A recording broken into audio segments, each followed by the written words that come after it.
load the mods of control panel. There we go. Are we live again? Somebody tell me if we are live, because I'm seeing nothing. I'm not saying anything either. Huh.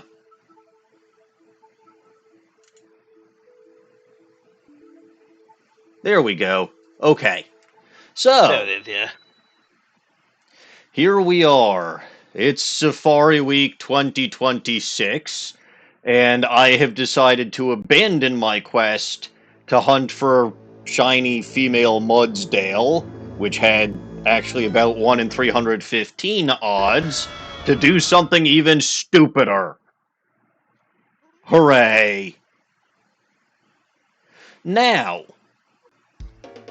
this particular Platinum cartridge is actually a throwback, because this is my team. This is, in fact, the save file that I used for my Pokemon Platinum Let's Play all those years ago.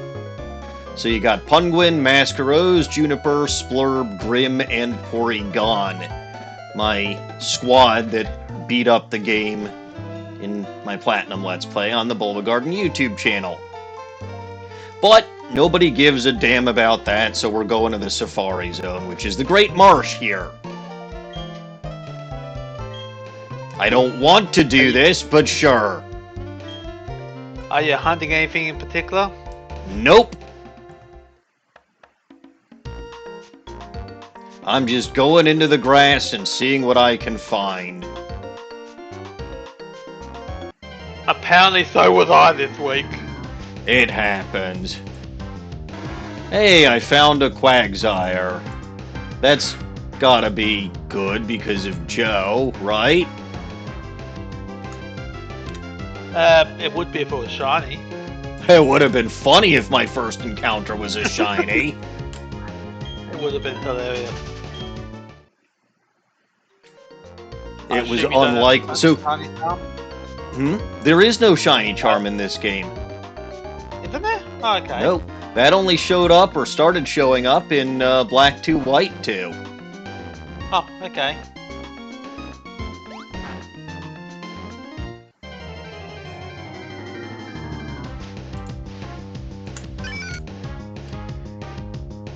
A wild Woopa appeared. Woopa!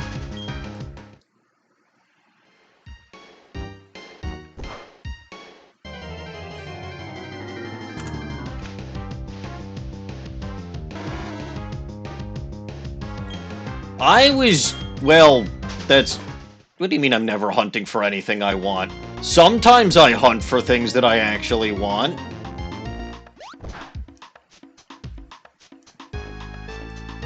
I might try to make it to the body of water so that I can use my fishing rod.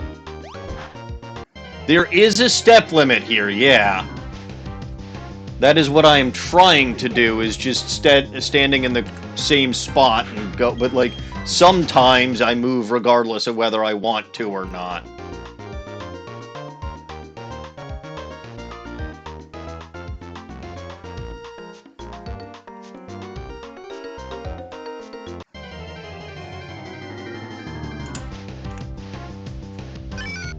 Seems like it's mostly Wooper and Quagsire here, which is, I suppose, okay. Shiny Woopa, shiny Quagsire are pretty nice.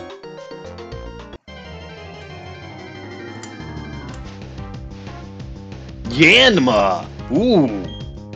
Shiny Yanma's really good.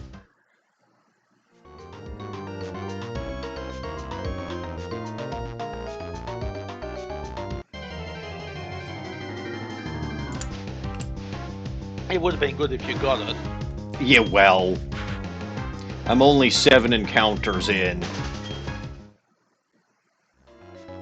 And this, you know, I think my compatriots are actually doing the smart thing and going with Brilliant Diamond Shining Pearl, where the base odds are double what they are here. This is full 8,192 odds. But I couldn't help it. Like, I want it. First of all, I don't want to touch Brilliant Diamond Shining Pearl again. Oh, Mochi is an emerald. Okay, so I'm not the only one who's doing something that doesn't make sense.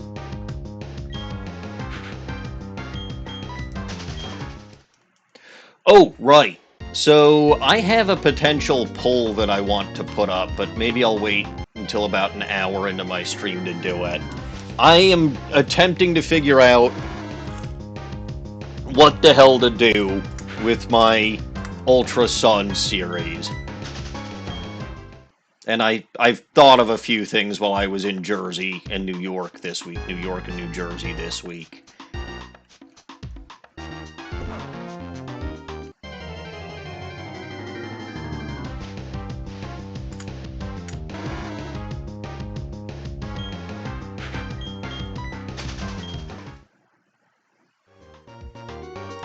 You know, I, like, never get any of the items that are here.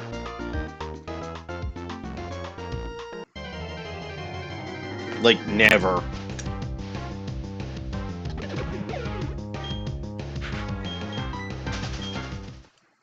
Except maybe the toxic plate.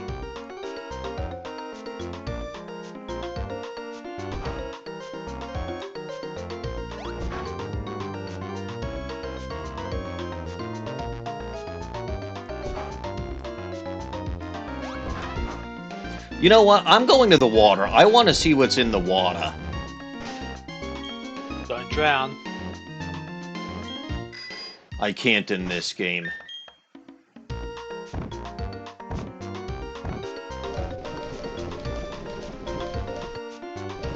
No, but you also can't swim, and that's weird.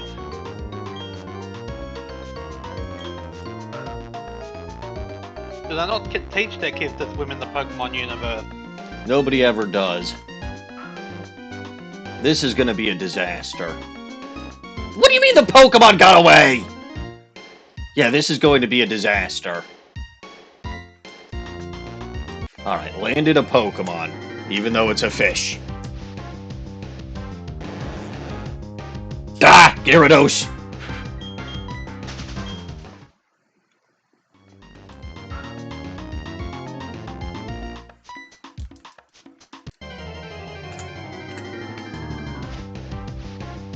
Ooh, Carvana!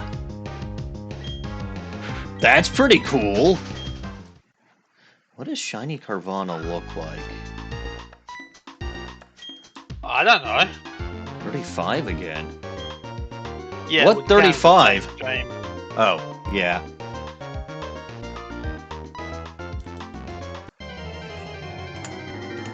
That's one of the reasons why we're okay piggybacking my stream off yours.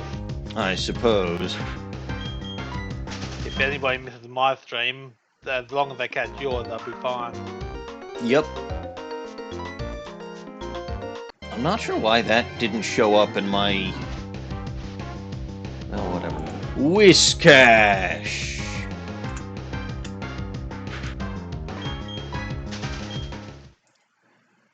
Pokemon with the literal W on its forehead.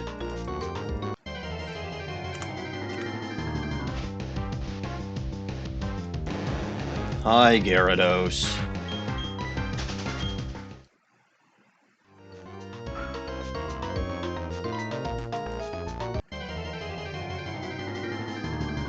I assume as soon as Jay shows up, I'm gonna have to start singing.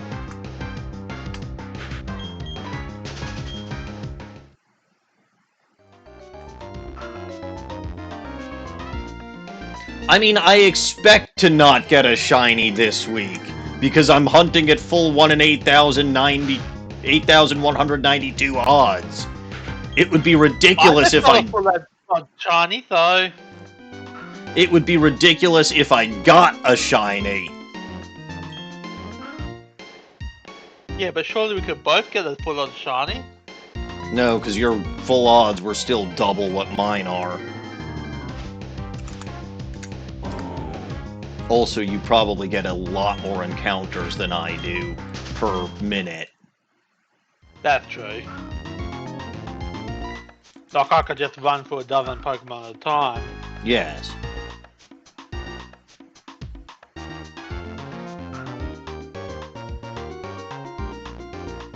I mean, that's generally how you gotta do it.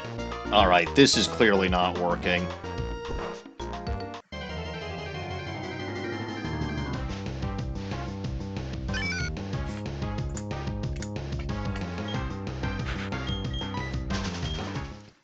So, what should I do if I actually find a shiny? Like, what's my strategy going to be? Catch it. Well, yeah, but this is the Safari Zone. Catching stuff is difficult. I am so glad I'm not participating in Safari Week. Do you even have... I guess you do, because you might have Brilliant Diamond or Shining Pearl. But I was going to say, do you even have the ability to? 5 red. Oh yeah, that's also true. Snowy, why aren't you participating in Safari Week? It's good fun. Invited. Hmm? Nobody invited me to it. I am officially inviting you. Well, I'm not interested. See? Hey, I got a shiny this week. Good for you. Even though it wasn't the one I was looking for. You know what? You're looking for so many of them at this point that just about anything counts. True, true. I still need to find 2 more for that line as well, so... Yep. I'm not trying to move my character, like I'm just trying to tap and change directions.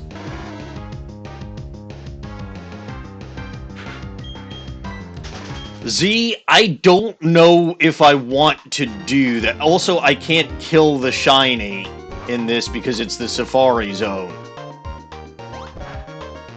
Like, I'm not sending out Pokemon. I can't send out Pokemon. Is there an in-universe explanation for why you can't send out Pokemon in the Safari Zone? Yes. It's protected habitat. But they still let you catch them. Yes.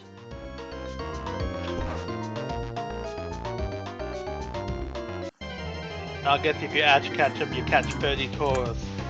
That's his fault.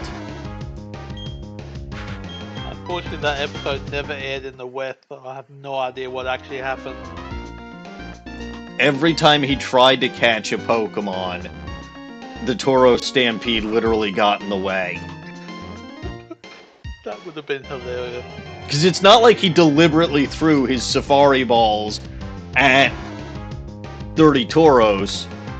It's just like when he threw it at like a Kangaskhan or something, the Toro Stampede just literally... Yeah.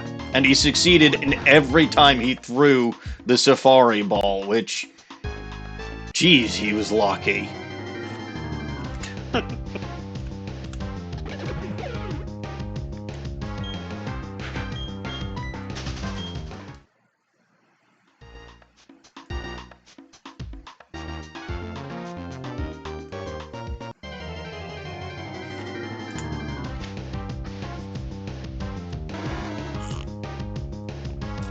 Because, yeah, Safari Balls are, like, just as good as Great Balls, and he was using them like they were Master Balls.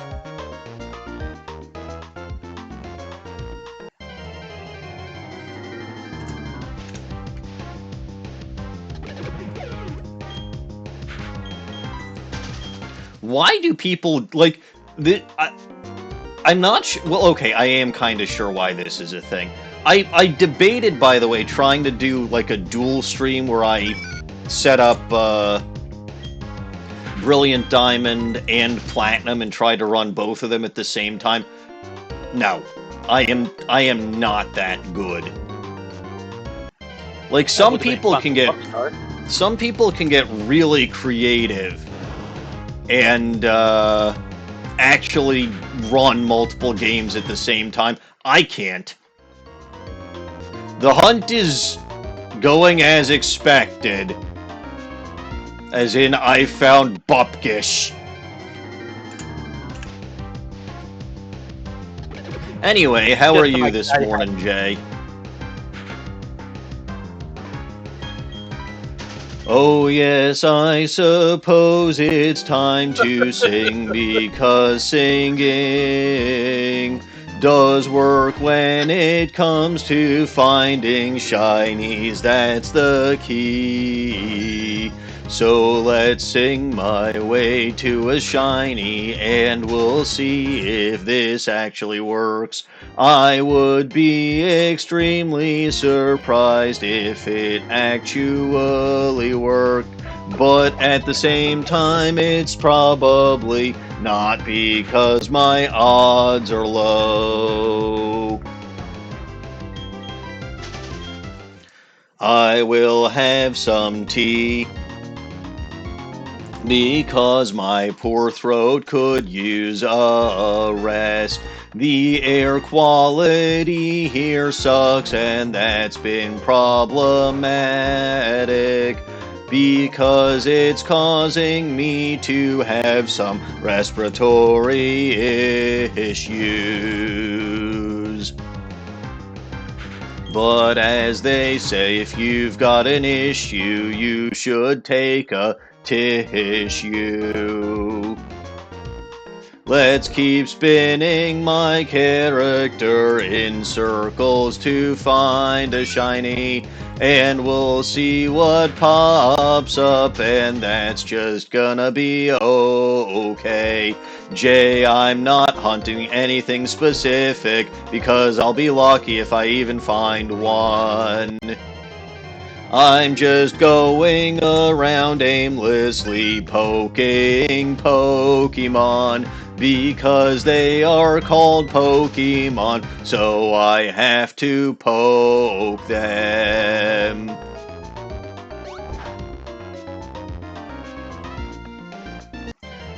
I'm trying not to use up my stabs, but occasionally my character has other ideas. I also tried fishing, but I don't have the patience to do that, because every other time I miss the Pokemon. I'm going to spin in circles. No, I'm not. My character is gonna randomly move. Jay, you weren't here earlier when I mentioned that this is the platinum save file I used for my platinum LP all those years ago. It was the first content I made for Bulba Garden. That's why I'm feeling nostalgic today, and it is good.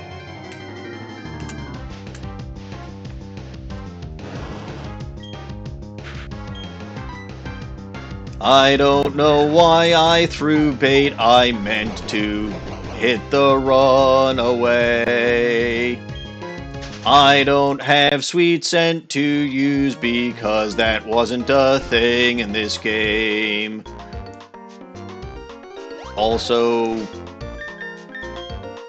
none of the Pokemon on my team know sweet scent at all. Actually, was it a TM? Let me check as soon as I can. Maybe Mascaros can learn it, but that would be a waste.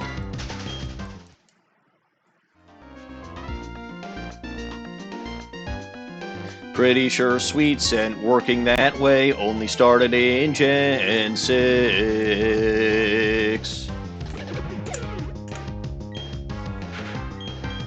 So many things missing from this generation. They weren't missing, they literally did not exist yet. Also, Gen 4 is still the best generation Pokemon has had. Introducing the physical special split is still one of the greatest things that ever happened in Pokemon. And don't forget, this was also the generation that made your item bag infinite.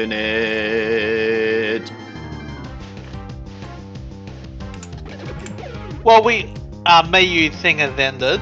We owe Gen 4 some good stuff, but it's not the best generation, nowhere near. It really is, though. My vote would be on Gen 7 or Gen 5.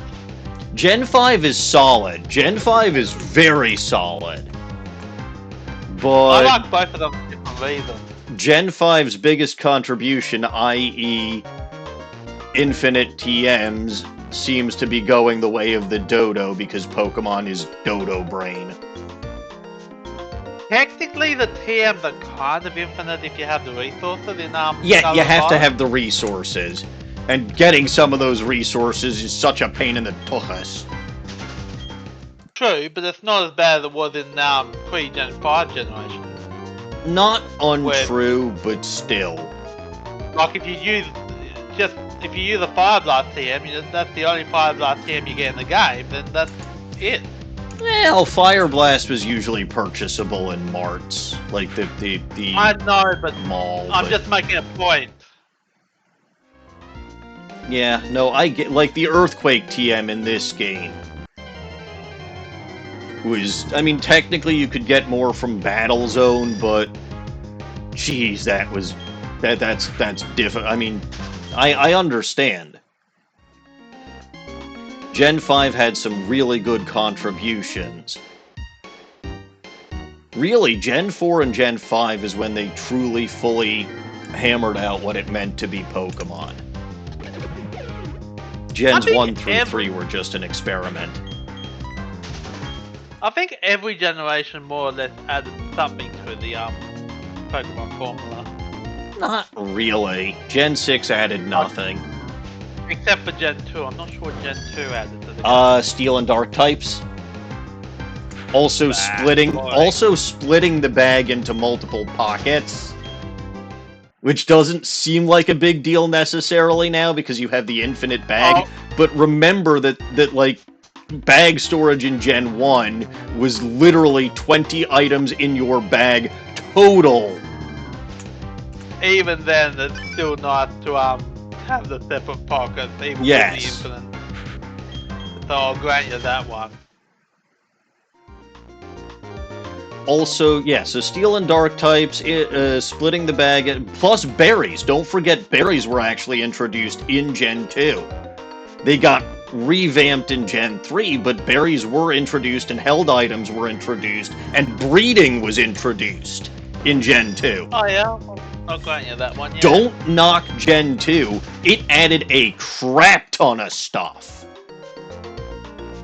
Gen 3 added the EBIV thing. Technically it changed it, because Gens 1 and 2 used DVs. Oh yeah, don't forget Gen 2 also added shiny Pokemon. Did you already say that? The original, so you can get shiny Pokemon from Gen 1, but like it wasn't added as a thing until Gen 2, and the way that it would work is you have to trade it to Gen 2 and it has to have the right DVs. Yeah. So a little annoying to shiny hunt in Gen 1. So don't do it. And don't forget Gen 6 added the EXP share, a proper one. No, that was technically done as of Gen 1, with the EXP all. They just brought it back. Yeah, but that one... I don't even know how you get that in Gen 1, actually. It's from one of Professor Oak's aides. Let me guess, catch 100 Pokemon and he gives you it. 50, I think. That's still a lot of Pokemon. Yeah, but it's not a contribution Gen 6 made. It existed as of Gen 1, and it got changed as of Gen 2 because held items were a thing. Was it the smartest thing? Oh yeah, held items. In addition to berries in general, held items were a thing that were introduced in Gen 2. I don't actually use it. I probably should start using held items more. Have you ever used Mega Evolution? A long time ago. Then congratulations, you've used a held item. Mega Evolving isn't a contribution from Gen 6, it's a contribution from Gen 2 allowing held items. I said, use it more, I didn't say I didn't use it. in my latest playthrough, my Lucario's got a muscle band or something. I don't know what it is. It happens. It boosts critical hits or something, I think. No, muscle band increases physical move damage by 10% across the board. Oh. Okay, well that's what it does then. The corresponding item for special moves is the Wise Glasses. Ah, no, I don't have those.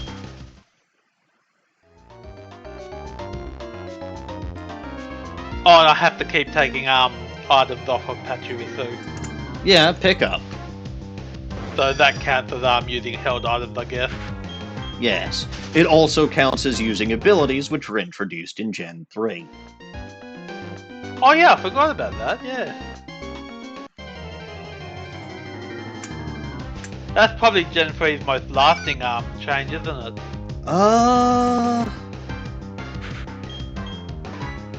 Because except for 2 games, Legends and the Let's Go series. No, you could have held items in Let's Go. I said abilities. Oh, abilities, yeah. Hello, Joe! I am finding a lot of Quagsires today. And Whooper.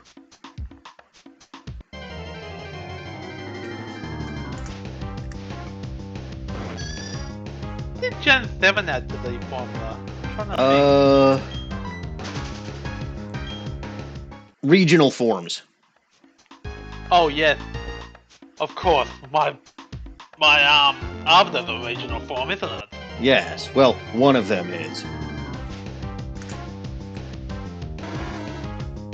Yeah, well, whenever I'm talking, it's yes. Alolan Vulpix. Regional forms, and I feel like it added something else.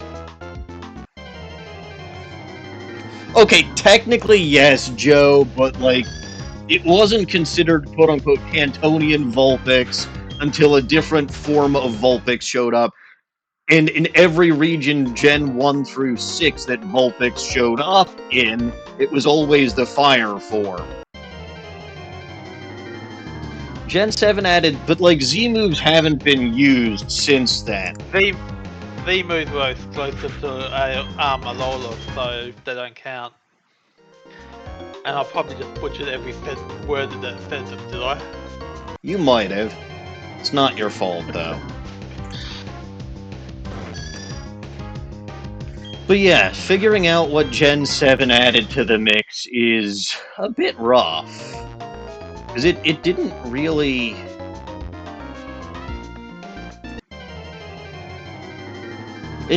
It didn't really add that much.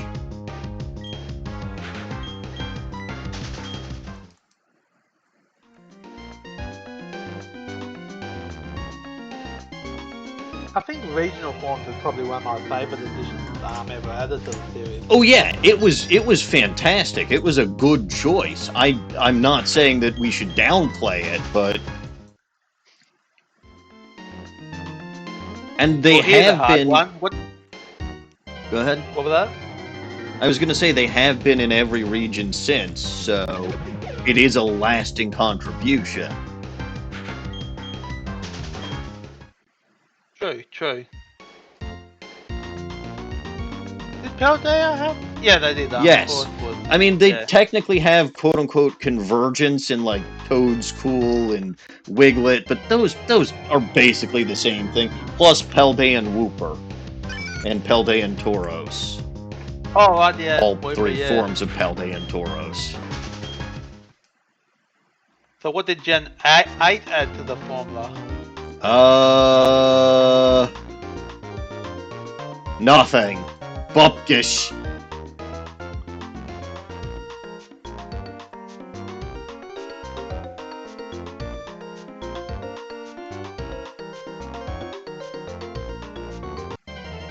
Like, I actually do not know. I can't think of anything either. Oh, technically the Legends game. I don't think that counts. Because that's a game, not part of the formula. I suppose. Oh, hang on. And- There is one thing that we really do need to give Gen 7 much more credit for. What? Gen 7 was the games that officially abolished needing HMs and replaced them with ride Pokemon.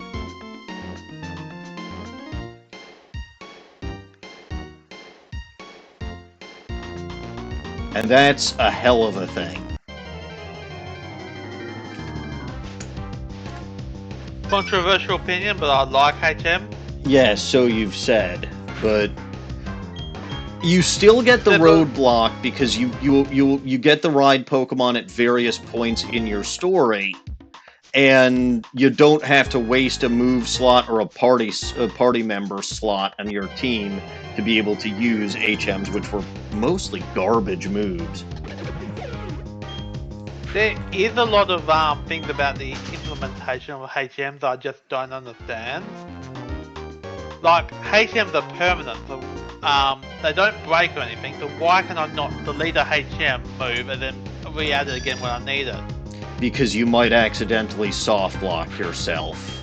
You can But how? like in Gens 1 through 3, you could deposit the HM in your computer. And if you, for example, got to somewhere that was only accessible via Surf and then deleted Surf from your only surfing Pokemon, you'd be stuck. Well, that sounds like a stupid thing to do. It's happened. I also don't understand why half of them are pretty bad moves. That's the bigger issue. Like, the fact that they suck or there's better moves of that particular type. I mean, think about it this way, right? When Gen 2 added in Waterfall and Whirlpool, plus you ended up with Dive in generations after that, how many freaking water HMs do you need? And all of them were inferior to Surf. And in point of fact, Gens 2 and 3, there was no point in using any HM that wasn't Surf as a move on your team because they were strictly inferior to Surf. Right? Everyone's probably used to Waterfall being able to flinch or being a physical move instead of a special move. Neither of those existed in Gens 2 or 3. Yes, Surf was a pretty good move. Surf was fine. Strength was okay until Return showed up. But, right, Return showed up as of Gen 2. When Happiness was fully rolled out.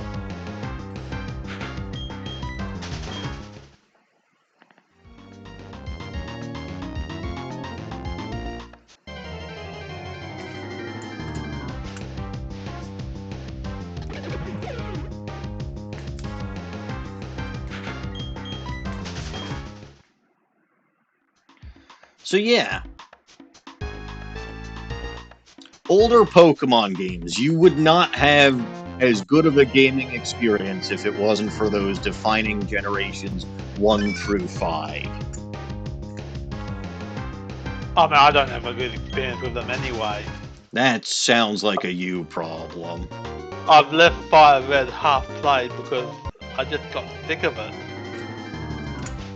I mean, I'm not saying that they'd be fun to play in this day and age, but a lot of the features that people take for granted in Pokemon games were developed over the course of Gens 1 through 5. I'll give you an example, actually. Right? Literally, the Repels effect wore off. Would you like to use another? Do you know when that was rolled out?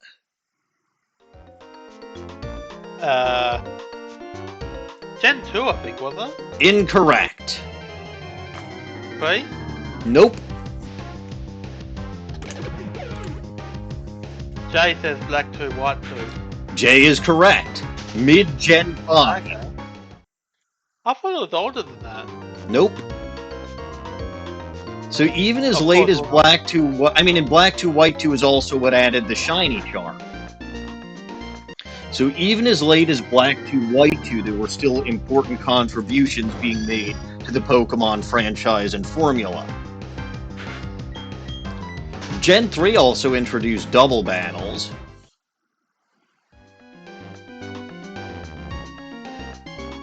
Gen 4, was it Gen 4 or was it Gen 3 and Emerald that introduced the Masada method? One of those two. I was just wondering about that.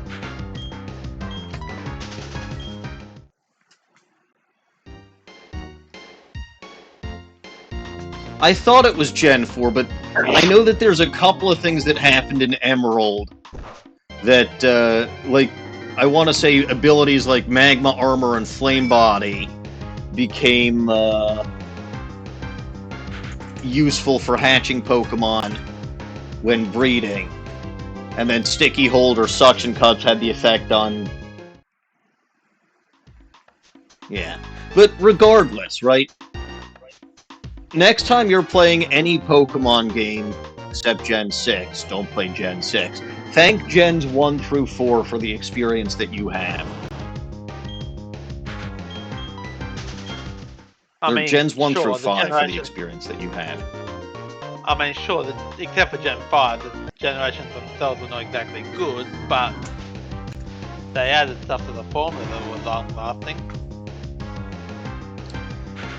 Gen 5 is probably still worth replaying, Jay. I'm not, like, I love Platinum, but, like, I miss a lot of stuff when I play Platinum. Also, for the record, Gen 6 did add some long-lasting stuff to the franchise. Which game added 3D movement and 3D models? Yeah, and that stuff is horrible. That stuff is pretty damn good. No. Like, 3D motion in Pokemon games has led to many problems. Also, the 3D models and all of that crap has led to an increase in graphical glitches. So Gen 6's lasting legacy is that it's the start of all of the problems that we've had with graphical glitches and problems, because it was the one that decided to go 3D. F-. I give it an A++. And Kalos is a pretty fun region too. So. It's a horrible... Like, next to Kanto, it is the most boring region that I've ever been I in. don't agree. I really enjoy Kalos. Is it the best? No. Is it the worst? No. I didn't say it was the worst. I said it's the second worst. It's not the second worst either. It really is. It isn't. Second worst will be Hisui. Hisui is great. I don't know what you're talking about.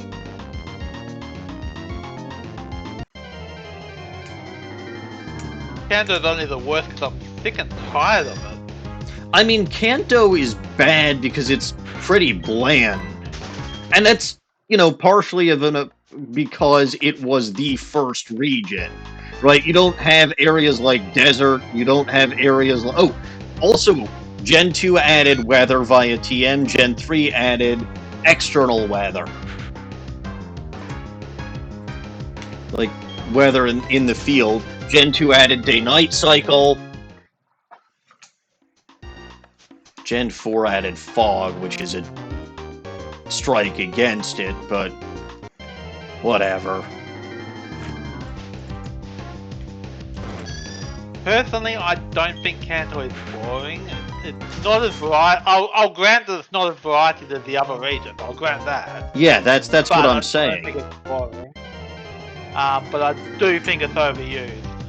It is. I mean, Kanto and Johto are both pretty boring regions as far as things like topography go. How many games in the main series now feature Kanto? Feature or allow you to access Kanto? Pretty much the same thing. Not really, because I would argue that Gens 2 and 4, where you can go to Kanto in the post-game, they don't feature Kanto, they really scale it down. It's there, but it's a husk of itself.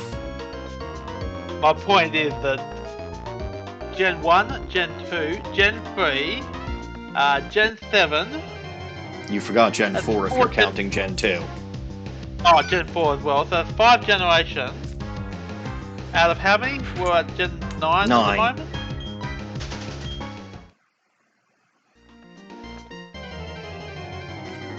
And to be honest, I was expecting a remake this year because of the 30th anniversary.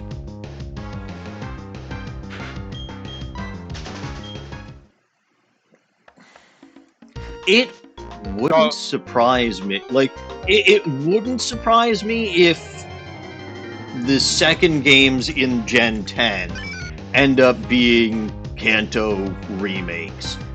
I'd be disappointed, but it wouldn't surprise me. Oh, it wouldn't surprise me either, but it'd still be ridiculous. Fire Red, Leaf Green were re-released, but honestly, like, that doesn't count because I would say all Pokemon games should be playable on the Switch or the Switch 2. All main series Pokemon games should be. Except now, I've got Gens 1 through, 1, 2, 4, 5, and 6 available, and the 2DS or 3DS versions of the 7 available on this 2DS, but a lot of people don't. And if you could have virtual consoles of Gens 1 and 2 on the old 2DS, then why the hell can't you have them on the Switch? It makes none sense. I have no idea. I really wish they would do it. I mean, it'd be basically just guaranteed money for Nintendo, wouldn't it? Probably.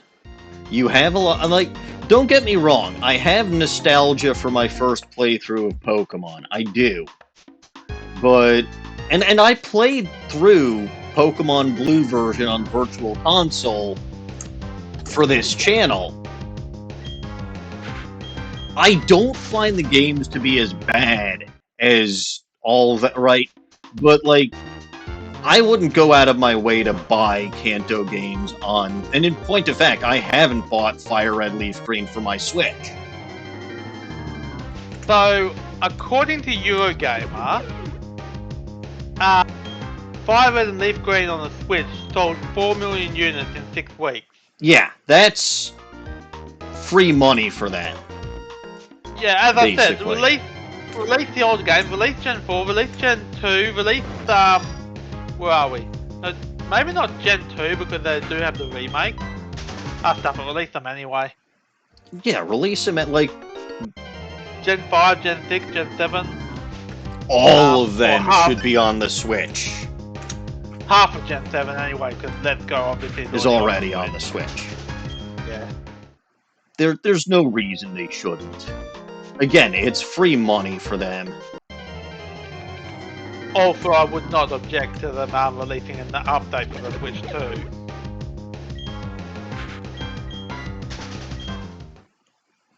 But just whatever. Graphical update. Words, I know what I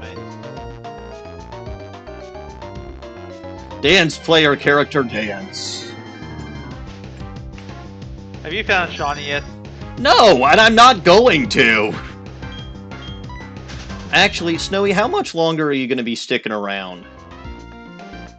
A little bit, I don't know. Okay, because there may be something that I want to do before you leave. I should probably set up a poll.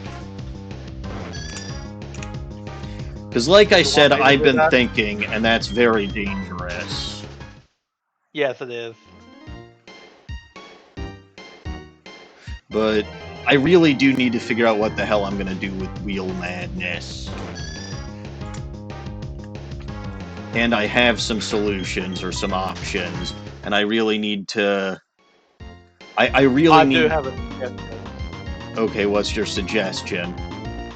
My suggestion is make the fail-safe of your mercy rules. Make your final mercy rule kind of thing to respin the wheels.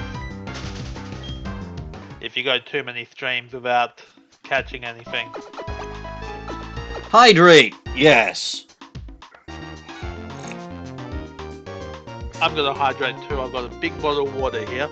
I have a bottle of water, but we're not licking dragonflies, we're just looking for Pokemon in the Safari Zone for Gen 4, which is a marsh. I don't know, God. And hello, Dino Guts, how are you? This is something that I am doing.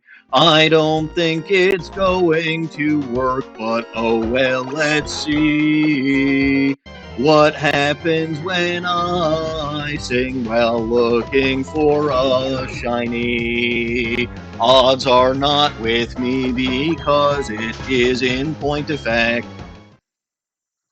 a full odds thing. I don't know what I'm going to do because this is bad. I thought I had it horrible while I was hunting at better odds. But no, now we are here and it's going terribly, and we should expect nothing else.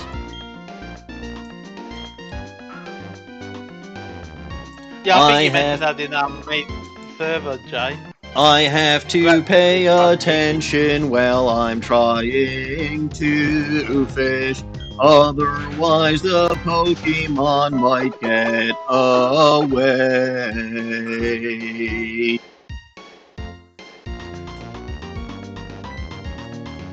I have landed a Pokemon, and while it's encountering, I am stretching. Ouch, ouch, ouch, this hurts, but I really need it.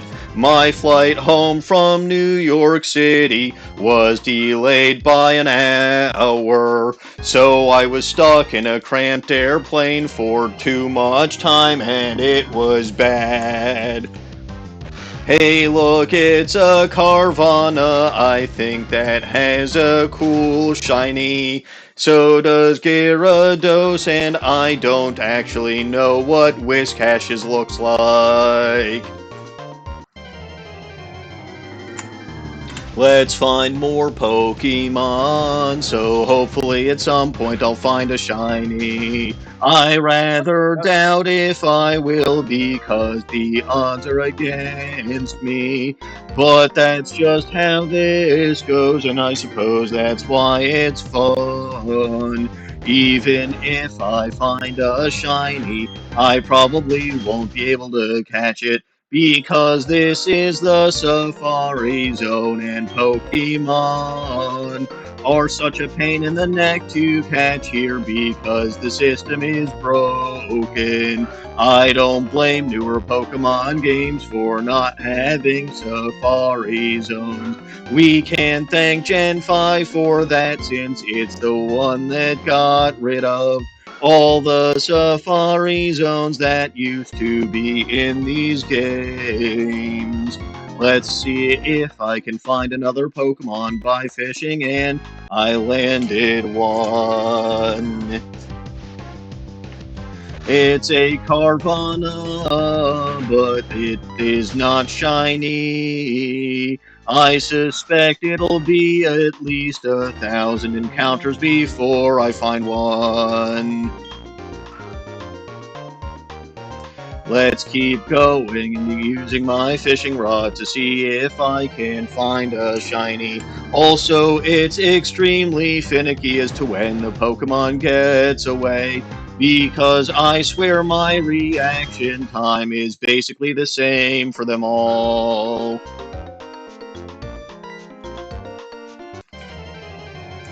Here's another Pokemon, and it's just a Carvana. I'm not sure if this will be a great success or not, but at least I'm not using up my steps when doing this.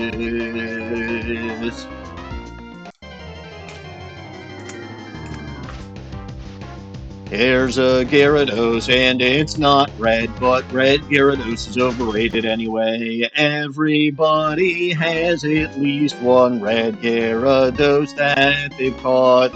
I'd rather find shiny Carvana or Whiscash. But to be fair, oop, I did not mean to throw that. That was a horrible thing to do. Me, you thing has ended. Good.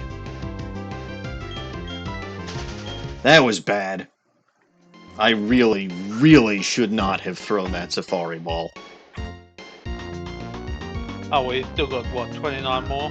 Yeah, but that's not gonna be enough!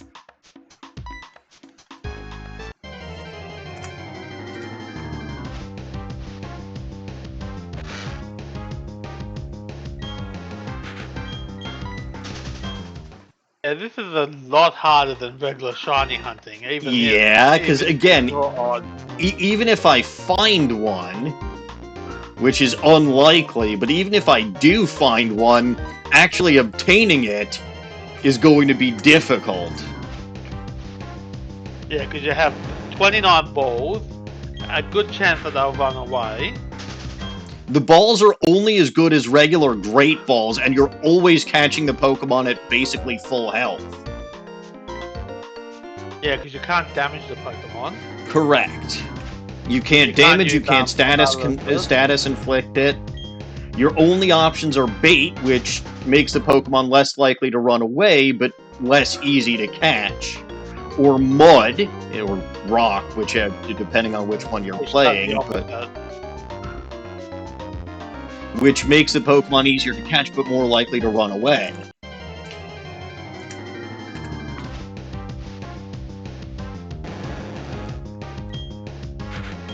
As I said, I'm so glad I was not invited to this. You were invited to this. Every single member of the multimedia team was invited to this. And I explicitly invited you today. If nothing else. I'm not in charge anymore, so you're allowed to reject any invitation that I give you. I also reject your reality and substitute my own. Yeah, Mythbusters. I was shiny hunting too, Jay. I found a shiny today, Jay.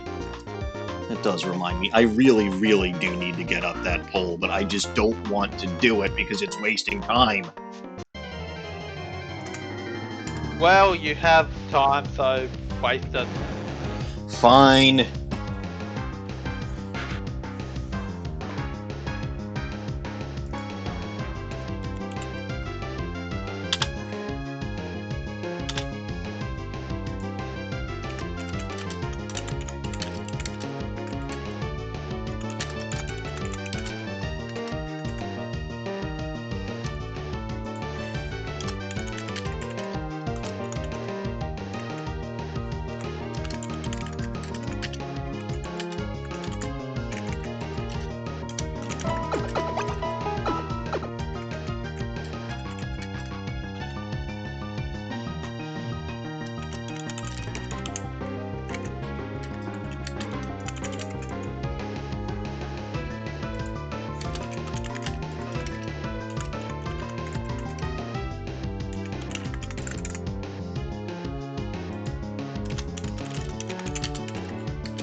God, I'm just realizing how limited this poll is because you can only have your response is like really short.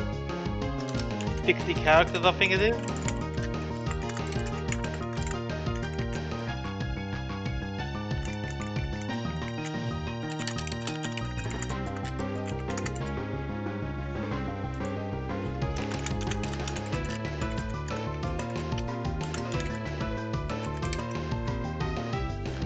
And we'll leave this up for the longest time that we have, which is 10 minutes. Yeah, that. Looks like, did something get redeemed while I was... Yeah, there we go. So let me stretch. And vote in the poll. Everybody gets one. Except me. I never vote in these things.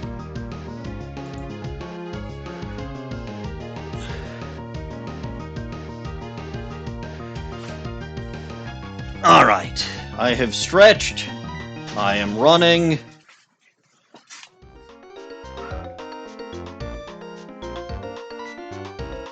I landed a Pokemon, just so long as I didn't land on a Pokemon. Please don't land on Pokemon. It's not impossible.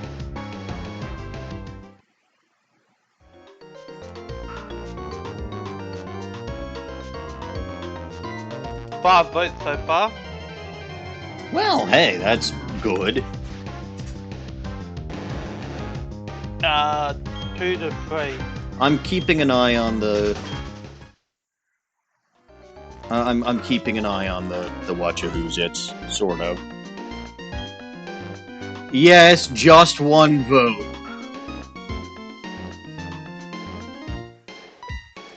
Per account. There's not Please much don't that I can do. use that per account. There's not much I can do about that. So if you wanted to All we create... can do is ask you to be honourable.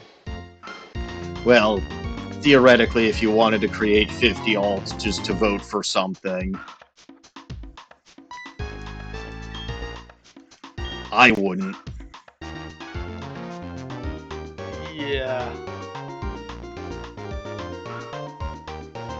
I had secondary accounts a few years ago, but I don't know what happened to them. I don't think I ever used them. They got consumed by my imagination, because I can only imagine so many things at once.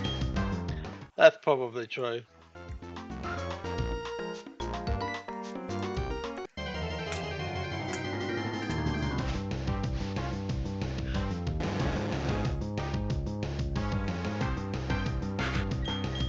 But yeah, this may dictate the future of that Wheel Spin series, which, to be fair, I'm not going to be doing next Sunday anyway, so I've got some time. The reason why shiny hunting off stream is even a thing is because I'd take my 2DS with me to, or a 2DS with me to Grand Rapids when I go there a week from tomorrow, and I'd just shiny hunt there instead of doing something fun while gaming.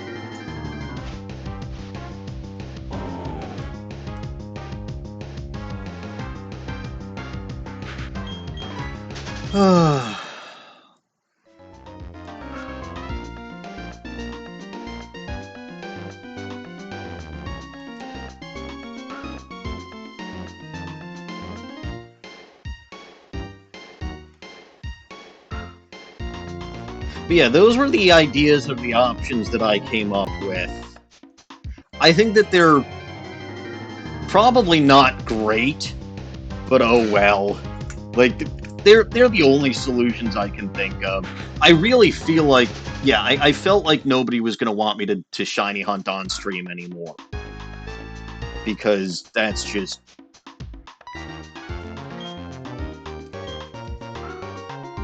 bad. Basically, you've been spinning your wheels in the mud for how long now? Way too long. Way too long. Like, I do need to update my Mercy rules, because with the SOS chains, it should not be that difficult to find a shiny. So I figured the 3 shiny rule for Mercy rules would be sufficient, but it was not. Live and learn.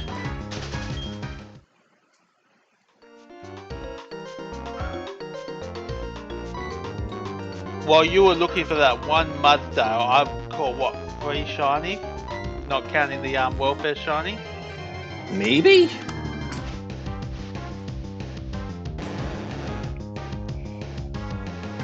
Maybe.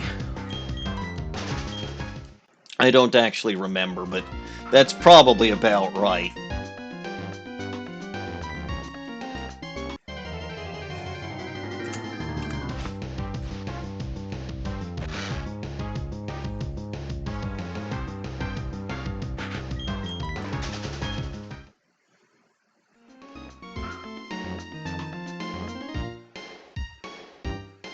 Looks like we're about halfway done with the poll, people. If you want to get your vote in now. Ah. I am going to be right back. Have fun.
No, I'm still here, Jay.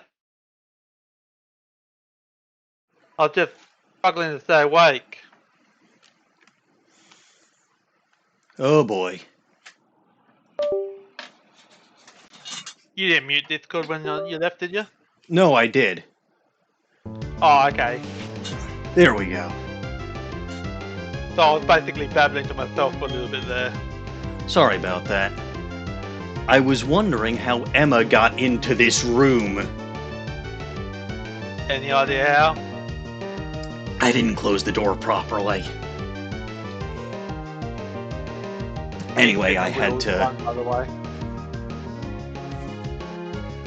deal with that because I do not want a cat in a room full of Lego.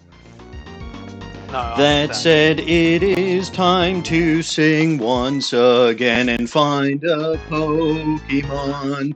I don't know if this will actually help, but at least we can try. Let's see what happens today, but I haven't even gotten to 150 encounters. I have been going slowly, and this is really bad. But that's just how things go, since when do I do anything efficiently? That's encounter 150, so that's still not shiny. I don't know if I will find shiny Carnivine. I certainly can't find that while I'm fishing in a pond. I also wasn't finding it when I was looking, even in the muddy grass. I might just go back to the grass because that seems to be better as far as encounters per minute, but I do use up steps. Even though I just tap the D-pad, my character sometimes moves from one square to another. Unfortunately, there's not much that I can do about that. But that's how things go, so let's move into the grass. Just tap the keys lightly, so hopefully my character doesn't move. Oh look, it's a Wooper. Let's try finding a shiny one. I don't think this singing helps, but that's because I'm beyond help. Nothing can save me from my own idiocy this week. So I'm just going to roll with the punches as they come. I don't know why Bulbagarden decided to participate in this event. It seemed like a good idea at the time, maybe. But it just seems like a silly idea to me. Okay, I understand the appeal of shiny hunting, but that sounds like it's ridiculous. Also, Snowy, I missed the end results of my poll. Do you remember what they were, or should I redo it? Respin the wheel 1, 3 to 2. Okay, so nothing changed since I last had seen the poll.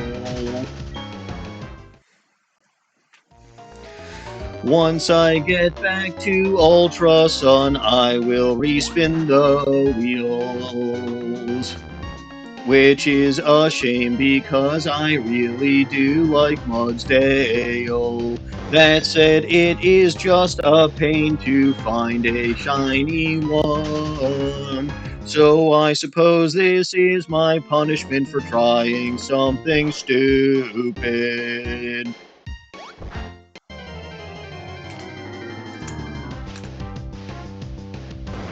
Maybe I'll find a shiny Enma, that would be pretty cool.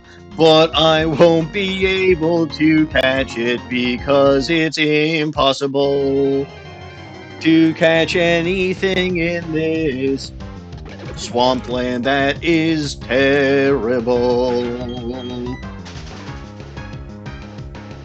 Finding Beeberl and Quagsire and Whooper and Yanma too.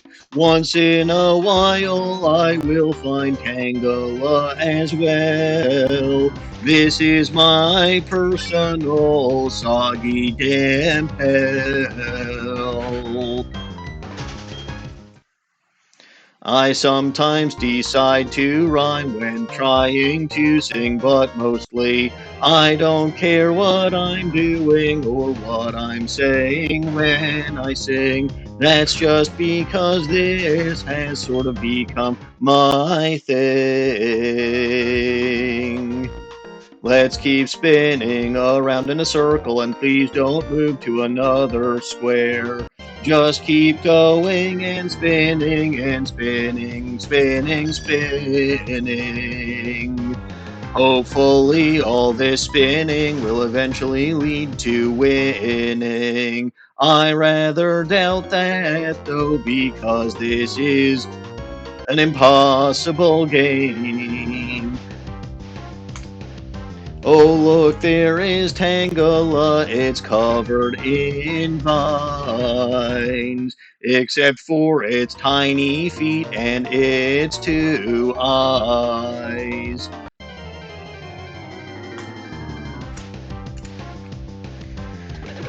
Oh boy, what nonsense am I up to? I have no idea why I wanted to do this. Spin it round in circles, you stupid fool, don't move into another square. That's not what I'm telling you to do.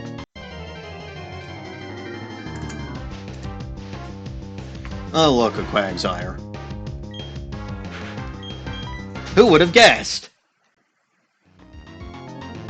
Honestly, I do kind of hope that Whooper or Quagsire ends up being the shiny that I find if I find one, because they're going to be the easier Pokemon to catch. That or Beeberl. But, like, I really don't know what my strat is if I find... Like, I have not thought far enough ahead to, like, if I find a shiny, what do?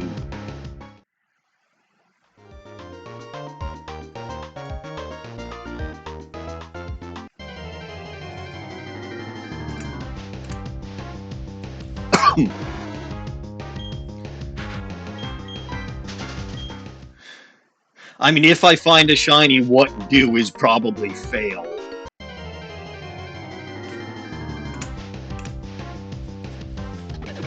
I'd be tempted to throw bait.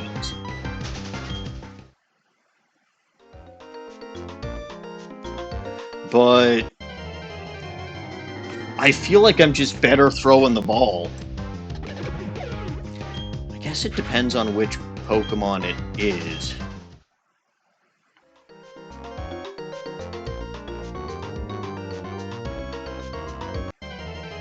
Sorry, I wasn't paying attention. What? I don't. I'm just rambling, man. That sounds about right. It really does. I'm rambling about hypotheticals for a situation that's just never going to happen.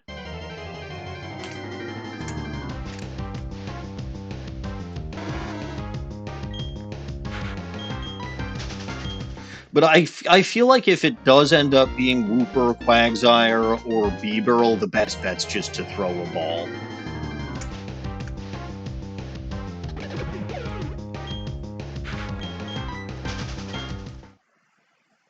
Probably. Stop that! Probably. I'm just tapping the buttons. I don't mean for you to actually go to a different square, you silly player character.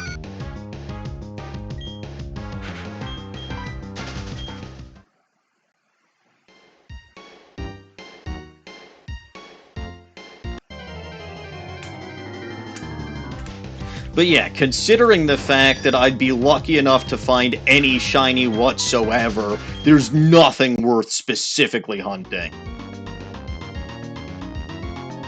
Shiny Yanma is cool. I don't actually remember what Shiny Tangela looks like.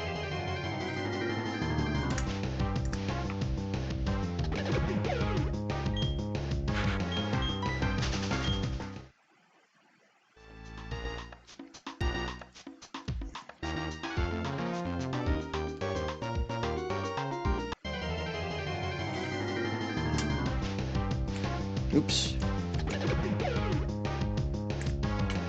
I hate having to do these encounters by hand because sometimes I misclick stuff, but I haven't found a better way to do counters. There's probably a better and more efficient way to do it, but I'm a doofus. I have no idea. I'm a doofus. I have no idea how to do any. Like, there may be like a counter widget or something. Mine's just done by hand. Oh. Yeah, I'm very familiar with the spin wheel widget. Which reminds me, there's probably going to be some changes when I go back to streaming on my channel.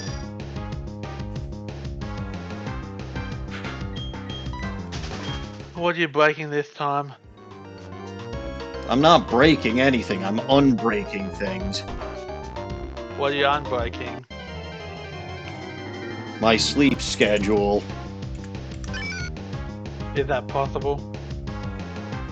I will probably try to end my streams about half an hour earlier than I have been. So like my end time's going to be 11 instead of 11:30. That's might help. I don't think that'll do much for your sleep schedule though. It might. Like, because as it stands, I haven't been getting to bed until after midnight on stream nights, so it won't hurt.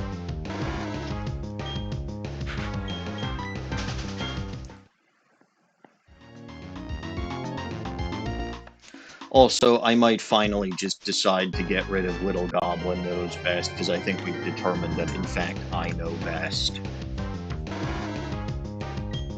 And what would Dawning think about that? Dawning doesn't have to know. I think she'll figure it out. Nah. She'll just wonder why no one's been redeeming it. Someone will probably tell her. Chat, I forbid you from telling her. What did we say about telling chat not to do things?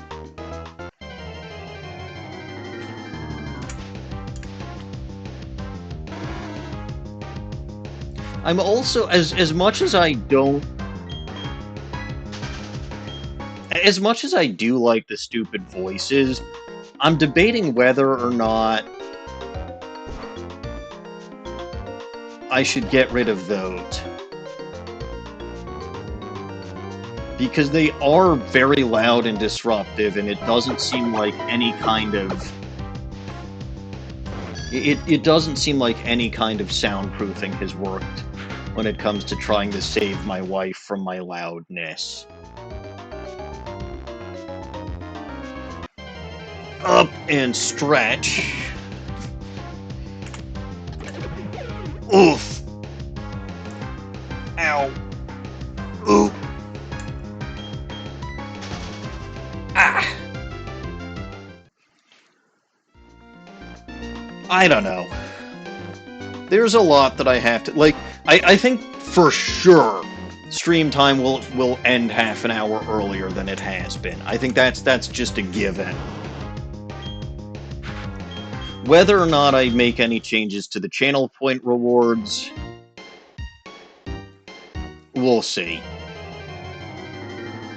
We will see. I honestly, I've given it some thought, but I haven't come to any decisions yet. 1 out of 10 need more chaos. This whole idea is idiocy and chaos.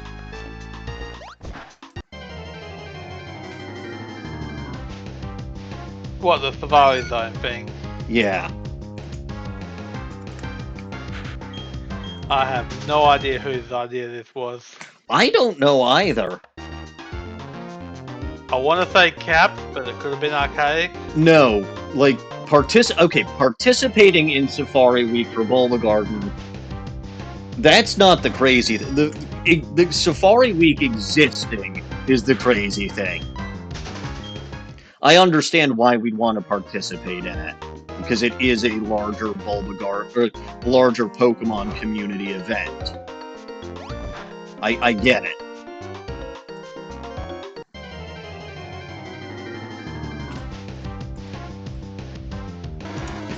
And I'd say it's a nice change of pace. I'm going to be doing this a total of 4 times throughout this week. Like, it's today, it's Monday during actually a little later than my normal streaming time. It's Wednesday during my normal streaming time.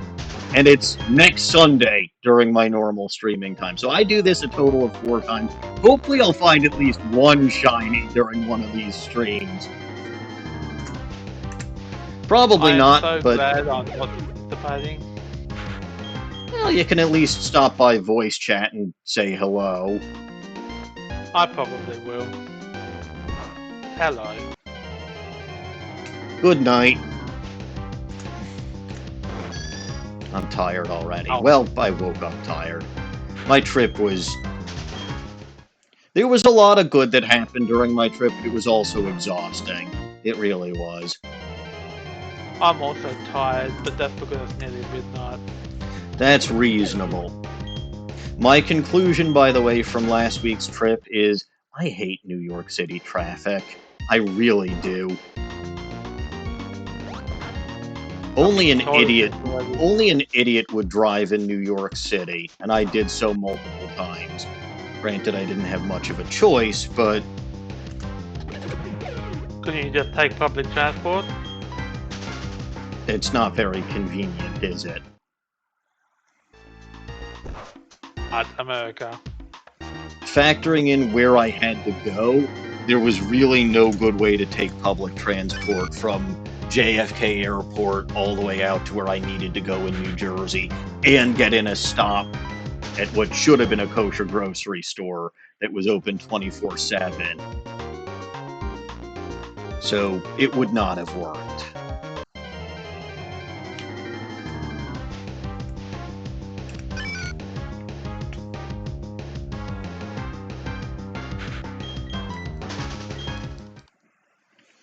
Regardless, it's all besides the point. New Jersey traffic's not bad, it's just the New York traffic that's bad. We got stuck on the Verrazano Bridge for, I want to say, over an hour because some dumb bum got into an accident and the bridge turned into a parking lot. That sounds extremely problematic. The biggest part of the problem was that even the emergency vehicles were stuck in the traffic. Ooh, that's not good. Yeah.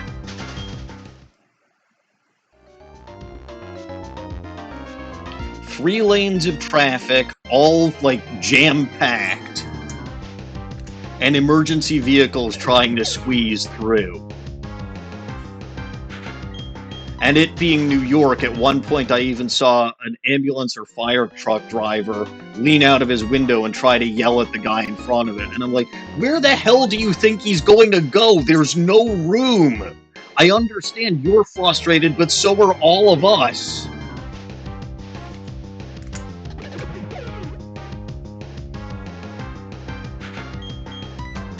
Like, it's not that people aren't moving because they're being jerks. It's that people aren't moving because there's nowhere to go. You might have a question, Z. I may or may not have an answer. I understand that it could cost someone their life, but, like, there's also only so much you can do within the laws of physics, okay? Two vehicles cannot occupy the same space at the same time. That's probably what caused the accident in the first place.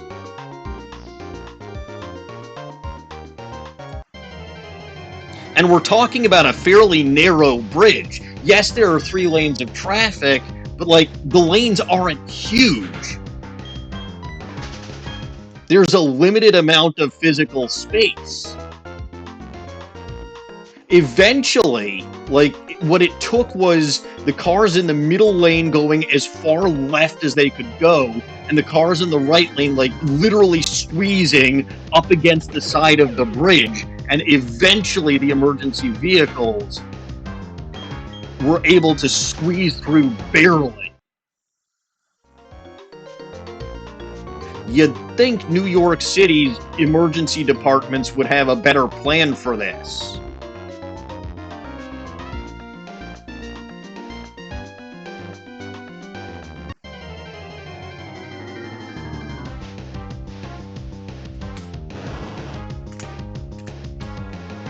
You'd think. Because it was probably not the first accident on the bridge, and it sure as hell won't be the last one. And there's other bridges, too. I don't think city planners, when it comes to cities like that, think at all. Okay, but you'd at least think that maybe the emergency departments themselves would. Like, even if the city planners didn't. But whatever. New York is definitely not my circus, and it's definitely not my monkeys. Unlike circuses or monkeys. Yeah, I'm not a big fan of either myself.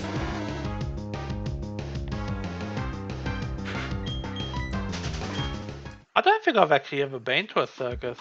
I have. I'm pretty sure I went to a Barnum and Bailey circus when it was in town. It was a thing. I think that was back when people weren't advocating for them to lose their elephants or whatever. So they actually had the elephants.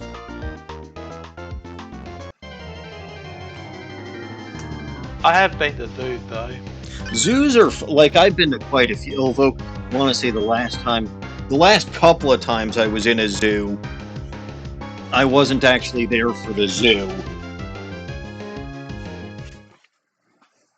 I ended up, so when I met up with T West and Hurristat at GoFest a few years ago, I accidentally ended up in the Lincoln Park Zoo. And then the time before that, I was picking up my little sister from the zoo because she had been made into an exhibit and someone had to do it. No, because she was actually having stomach problems and needed to go home and did not have a means of getting back home.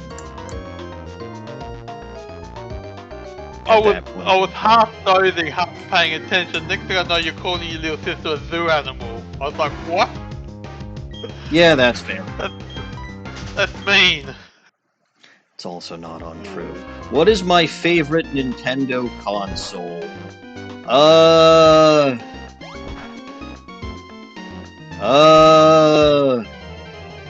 Knowing me, it's probably the first one. What, the Game Boy? That wasn't the first Nintendo console. It's the first one that I ever owned. It's not really a console, though. It's a handheld. I mean, handhelds are still consoles. I suppose. So I never owned, like, a Nintendo, you know, an NES, an SNES, an N64, a GameCube. I never owned any of those. Me either. My first home console from Nintendo was GameCube. I mean, I'd probably say I like the DS and the 2DS, or yeah, I guess I like the DS because it's relatively simple, and there's a lot you can do with it, and it's before the era of the stupid, unnecessary 3D nonsense. Also, the 3DS literally gave me migraines, which is why I exclusively use 2DSs these days. I don't know what the point of that, what do they call it? Stereoscopic 3D? They never used it. I think it was only usable in battle once in, X and Y, and that's it. What was the point of it? Not like that's the 3DS is what started them having features that made no sense or were completely and totally extraneous. Like, if you ask me, and nobody ever does, the 3DS era is what started Pokemon down its all flash and no substance. I don't agree. Where they started focusing more on like visuals as opposed to actual gameplay or story. Like, you look at the story quality going between Black and White, Black 2 and White 2, and X and Y, the story plummets. Like, I don't think, other than maybe Kanto, that we've had a worse story than XY. I am the wrong person to argue with that because I'll say XY's story is Trash? decent. No, it was a 5 out of 10. No, it was bad. It was very bad. I don't think it was. Scarlet Violet is fine. Like, Scarlet Violet in a lot of ways is balanced, but like, Scarlet Violet also very much suffers from the flash and no substance because they spent so much time dealing with the open world part of it that it literally ruined everything else.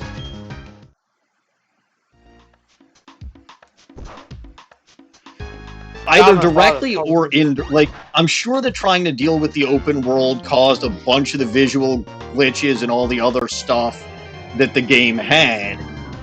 And then you have all of the time that they had to spend either working on the open world and then or fixing problems with the open world that they weren't able to address some of the. But like, you're not wrong that the story in Scarlet and Violet is actually very good. Certainly better than it had been in years. I don't agree.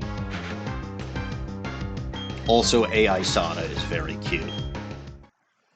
Actually, cute's not the right word for her. AI Sada is gorgeous. I think Sun and Moon has a better story than Scarlet and Violet.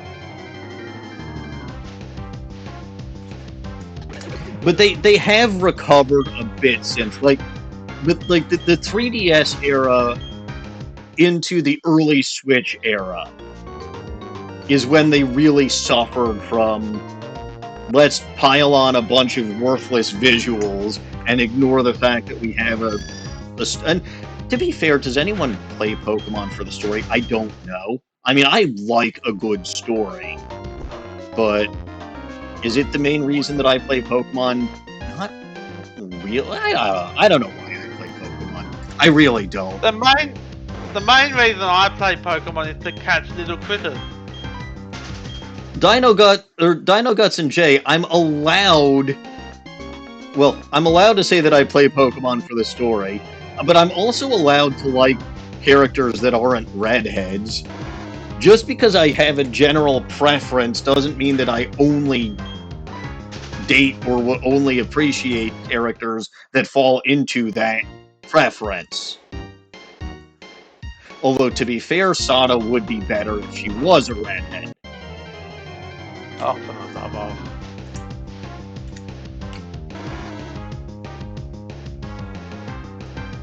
I'm not wrong. I'm not even going to go there. No, That's a can of worms I'm not touching. My wife was not always a redhead, that is correct.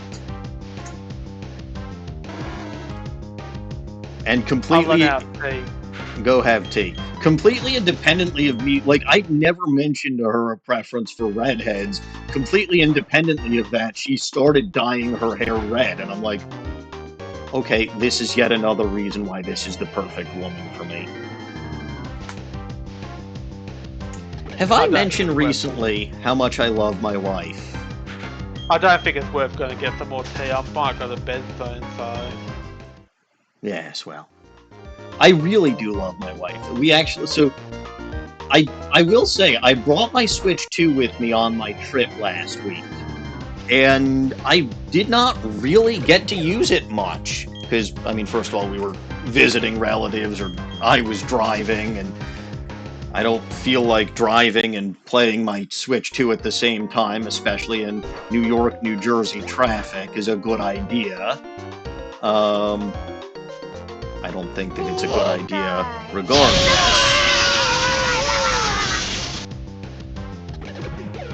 Alright, there go the glasses.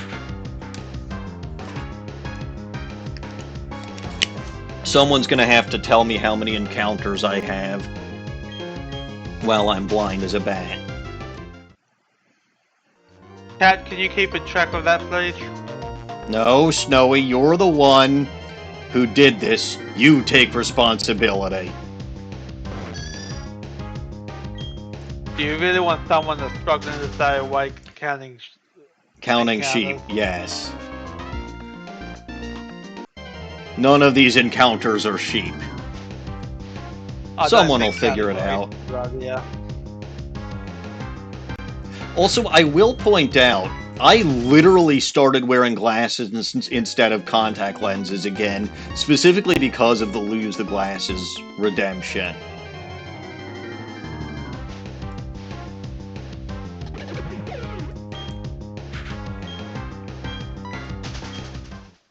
Although, to be fair, if I was, well, I do this Sunday mornings, like right after I wake up. I can't actually, okay, I was going to say, I can't actually tell if I'm still in a grass square or not. Because I'm not gonna tell you. My vision is so blue, but then I got an encounter, so I'm like, okay. We're with encounter 5, I think.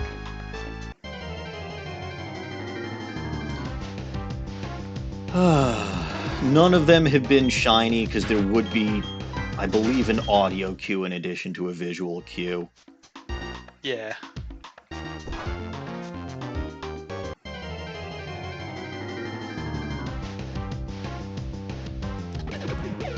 Also, I can at least see the squiggles sort of well enough to know what I'm encountering, and they all seem to be red. Like, Shiny Quagsire, I think, is pink, so there's no way in heck that I'd miss that. Shiny Beeburl isn't that much different, but I think its coat is lighter and its tail is a different color. That I might miss. That I legitimately might miss. If it's not for, like, an actual visual cue. Big glad stuff Or like a Alolan Vulpix audio cue. yet. Yeah, I know. Because there's very little difference between those forms, the shiny form and the normal form. I don't understand the point of that. Like, if you're... I mean, I sort of get for originals because shiny wasn't something that they thought of when they were originally, you know, making the Pokemon, so I get why some Gen 1 Pokemon, the difference is fairly minimal. What I don't understand is why any subsequent generation has that problem. What is the point of a shiny Pokemon if it's not different? Like, very different. I don't know.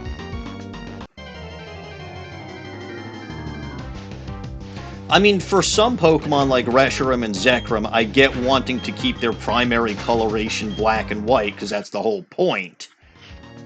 But they still manage to find other ways to make them look different. Also, I would have thought, or I would have had it be funnier if, like, they actually swapped which one was black and which one was white for their shot. Like, palette swapping them would have been a funnier thing that they could have done. And still stuck with the black and white theme.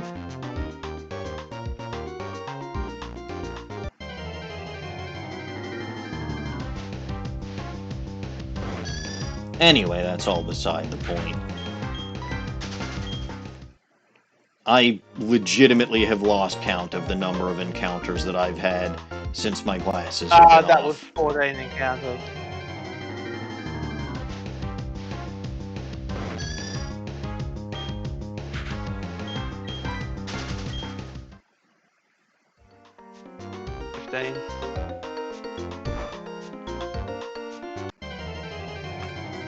Alright. Hey look, a bee barrel. Fancy seeing 16. one of those.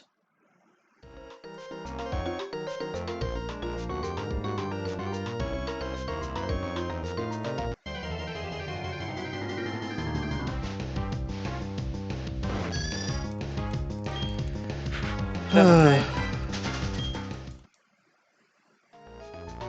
The glasses has ended. Alright, so we're at 18 encounters, including this one. Yeah.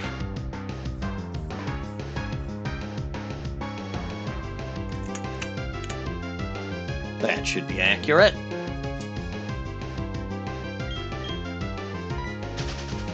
No, that was 7 encounters. You want 18 encounters. 251.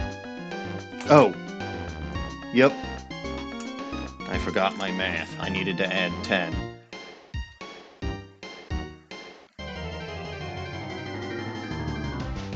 Fair enough. It's too early in the morning to be mathing.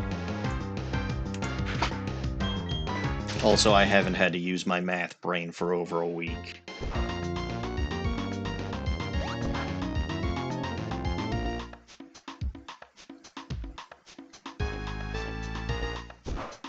Alright.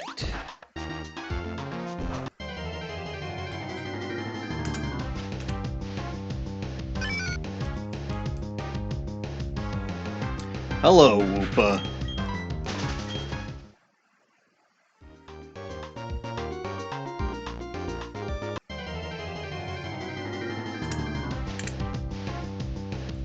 Yanma. Oh, I'm hungry. I'm glad that I arranged for lunch. What'd you get? Food. Delicious food. Obviously. Well, I wouldn't get non-delicious food, now would I?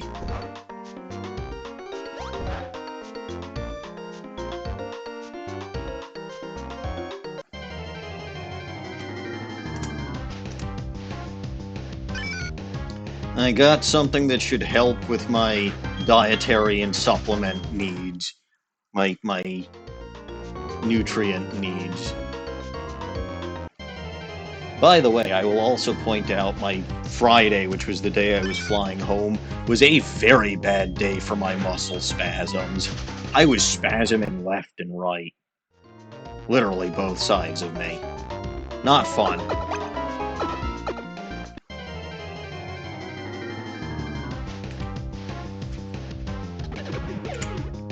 Alright, there's a Hoosier Whatsits. I'm gonna stretch. Let's see if I can actually... Ah! Thank you for resubscribing, KR, and hello there!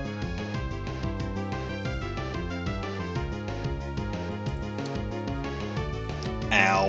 19 months is a long time, KR. I've been subscribed for a while. I don't remember how long I've been subscribed, but... a while.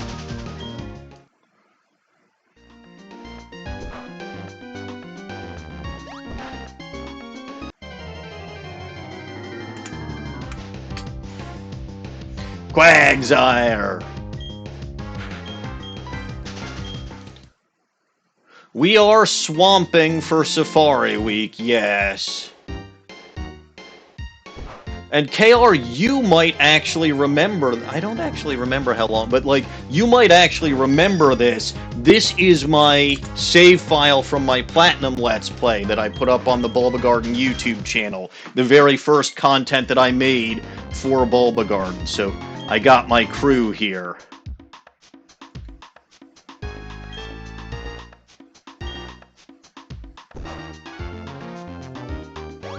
It's a good crew. My original squad. Now, you might ask yourself, if that was the first content I created for Bulba Garden, why didn't I have it featured in my banner that I had Sirius make? Right? Why did I start with Sword Shiny hunting like it was the first series that I ever made for Bulba Garden? Because it was the first series that I ever streamed for Bulba Garden, and this is specifically a Me Streams banner.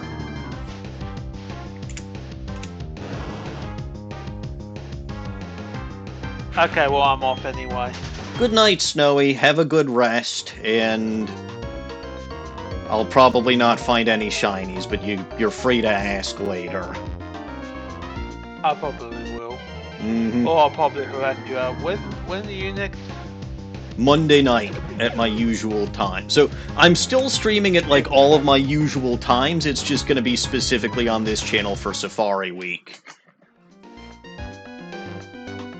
Hi, okay.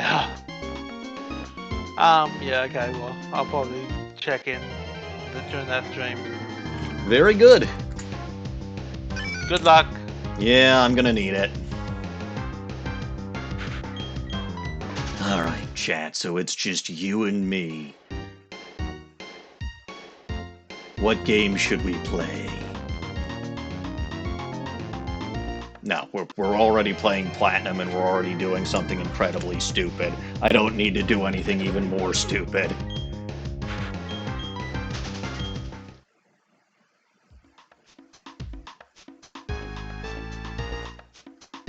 I'll tell you what. I'll keep shiny hunting, and I'll use the appropriate tactic for it. Singing is the appropriate tactic for finding shinies. There is the idea that it works and helps attract the shiny. Nobody redeemed the channel point reward, but I'm doing this anyway. That's just how I'm feeling today because I just felt like it. KR now redeemed the streamer specific action, so I'm only going to be doing this for 5 more minutes. I was potentially planning on doing this for longer.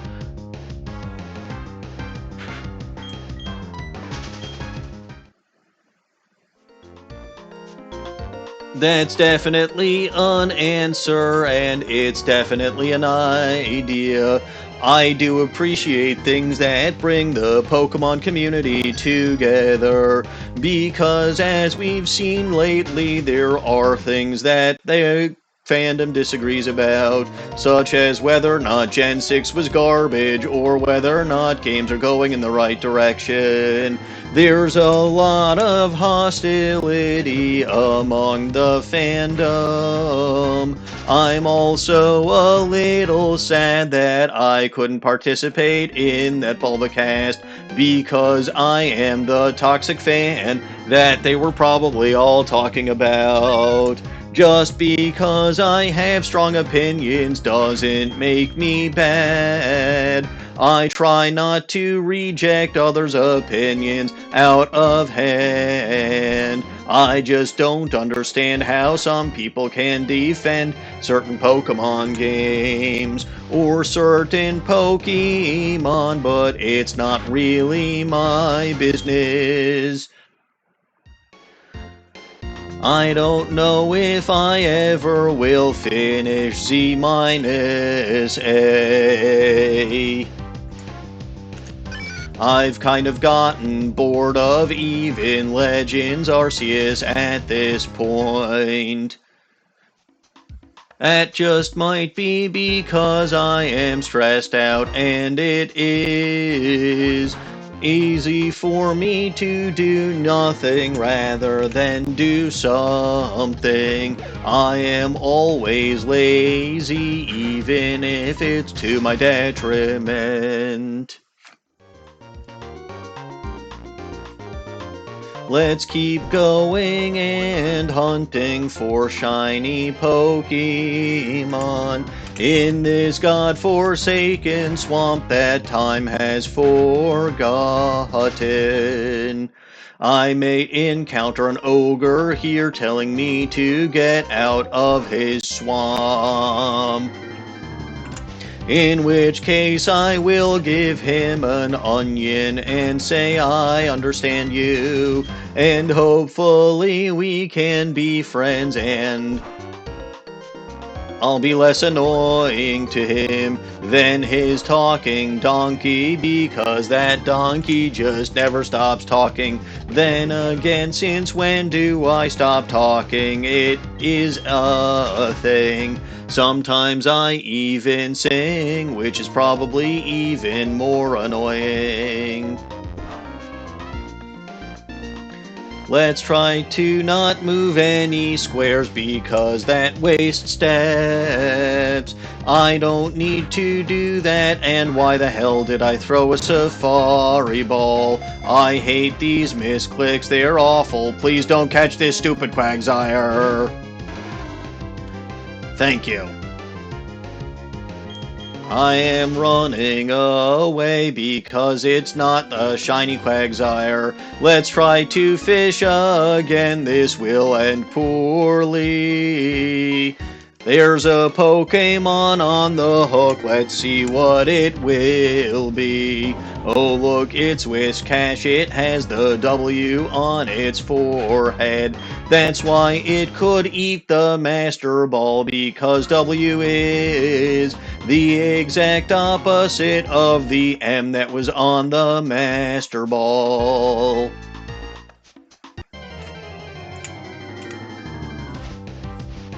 Here comes a Gyarados, but it's not red, and I'm annoyed at that fact.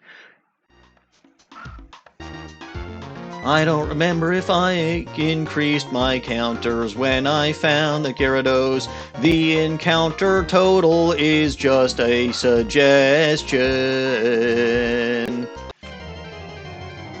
Or at least it's an approximation, cause I don't remember if I always increase it, or if I accidentally increase it twice for the same encounter. So it just is there to give you a rough idea of how many Pokemon I've seen. My singing will make people sleepy so that they fall asleep. Hopefully that works on the Pokemon because sleep makes them easier to catch.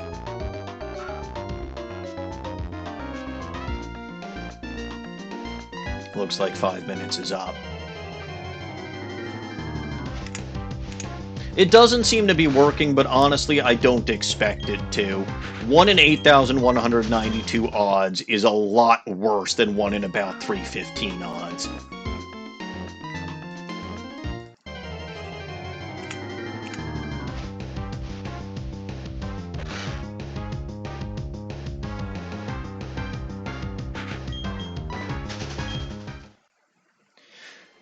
That's just basic numbers. That's just basic things of the number bet.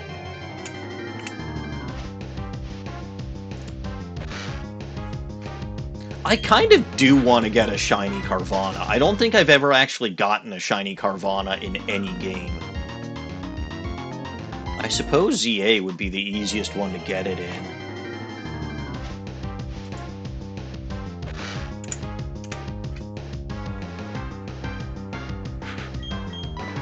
Maybe I'll try that.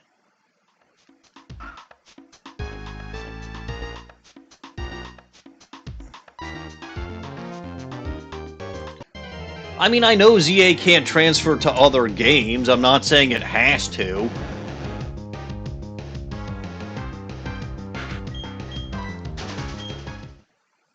I don't know. I see, part of me is also debating doing a shiny living dex. But... And in point of fact, I think I was even considering doing it on stream at one point.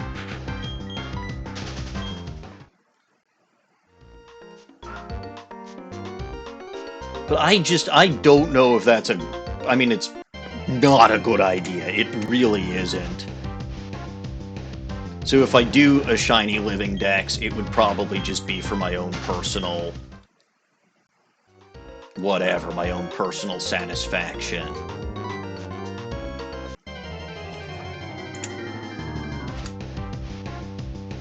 I know how I'd get shiny in Amorous. I actually have to go through my boxes and figure out what shinies I already have.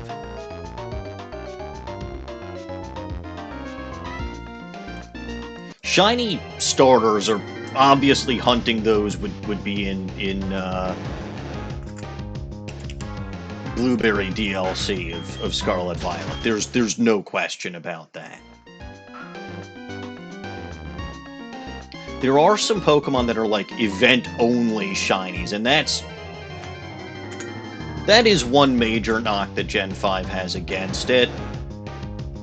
Okay, certain specific event Pokemon like Spiky or Hooja Whatsits or, you know, whatever, were shiny, were like shiny, quote unquote, shiny locked. But like, you could still get a Pichu that was shiny.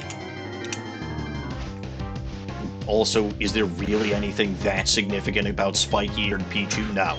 No, there is not. Me as being a grumpy old man today, so it's just a day that ends in Y.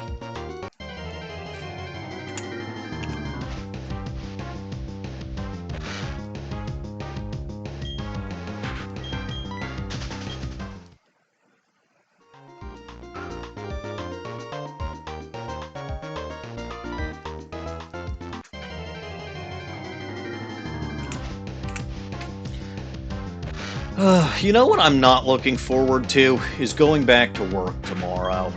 I really enjoyed my week off from the office. I'll have to find an excuse for why I can't do anything this week.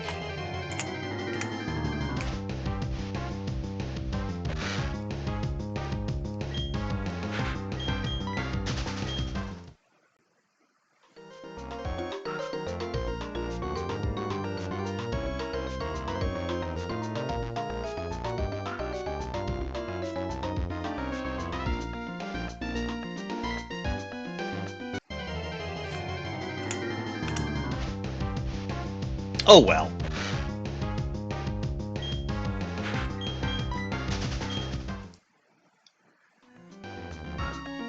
I don't even actually have a living dex at this point, to say nothing of a shiny living dex.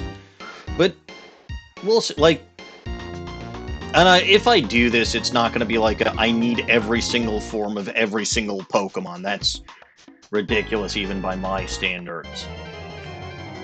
And trust me, I know ridiculous. I am ridiculous. So even for Pokemon like Heracross, which only had 2 forms, I just need 1. I don't know if I'd say that regional variants count. So would I need Hisuian Sneasel and regular Sneasel? I don't know. Like I said, if I do this, it's going to be an off-stream thing, and I make my own rules.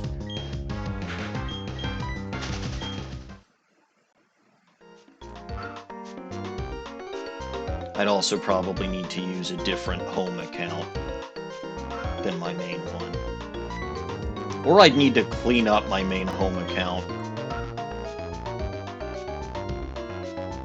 Because there's a lot of junk in that account. I just transferred a bunch of stuff from Legends Arceus that had no business actually being transferred.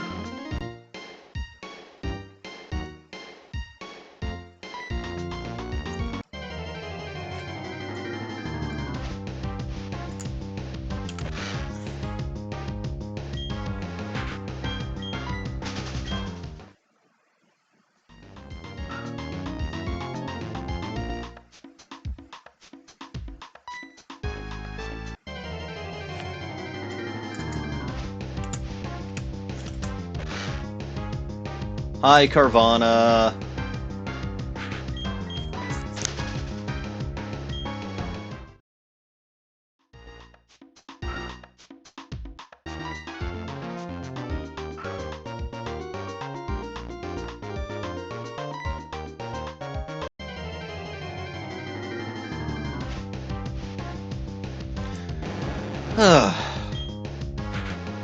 Ever sneeze so hard you literally make the vision in your right eye go a little blurry?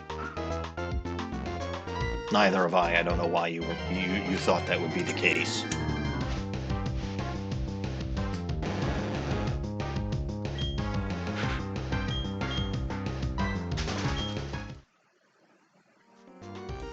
I mean, you absolutely can, Snowy. The odds of me finding a shiny are very low.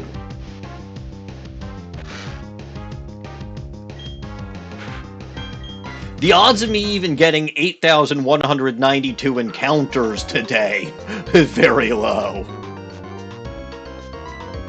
I'd consider myself lucky if I got 10% of that. Especially at the rate I'm going.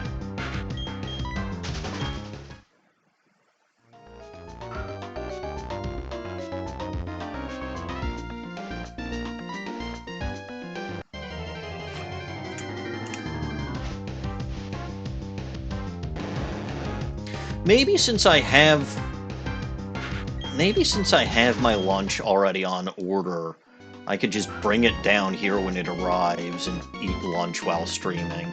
I don't like to do that, mind you, because I'd mute myself while eating. Also, I find it difficult to eat and stream at the same time, but it's not impossible.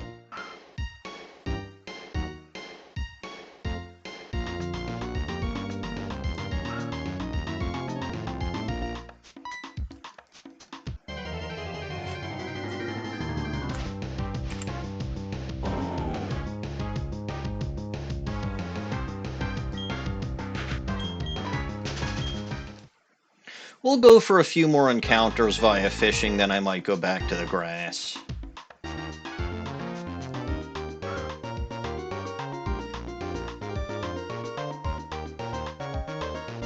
Or maybe we'll just not get any nibbles or Pokemon are going to get away. This is what I hate about fishing. Curse you, Perry the Platypus Pokemon, that we don't have a Platypus Pokemon.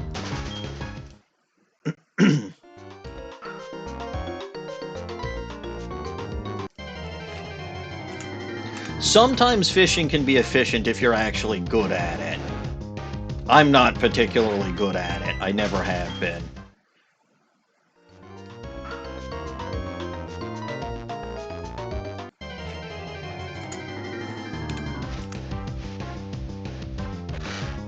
Alright, Carvana. That's a dragon, not a platypus. It's not even a dragon! It doesn't have the dragon type, even in its mega form.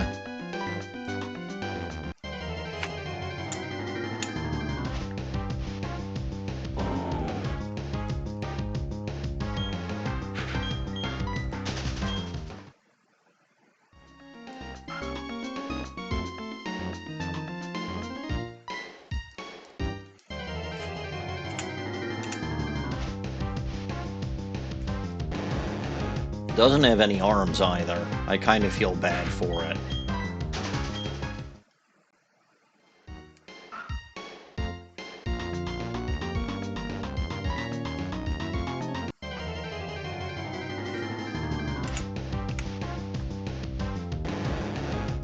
Nope, it can only be considered a dragon if it has the dragon type. Hence, a giant palm tree is a dragon, but a Chinese dragon / sea serpent is not.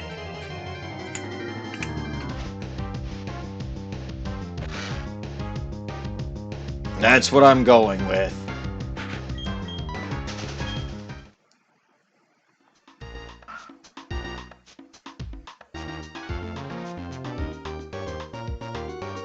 Yeah, if I can get like 820 encounters today, I'll call it something.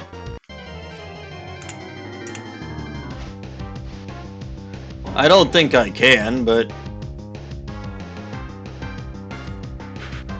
God, I've already been going for 2 hours, and I only have 315 encounters. I am slow as heck.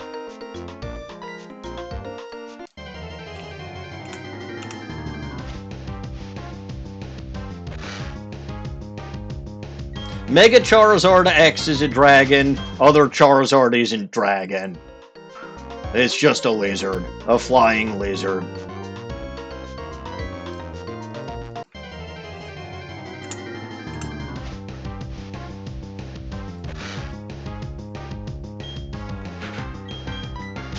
And a worm in an apple is a dragon.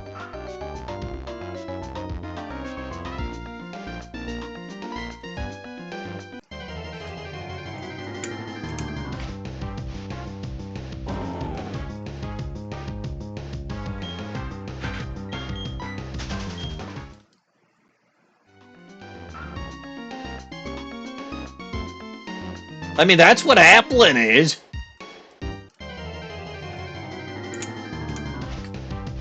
That's exactly what Applin is.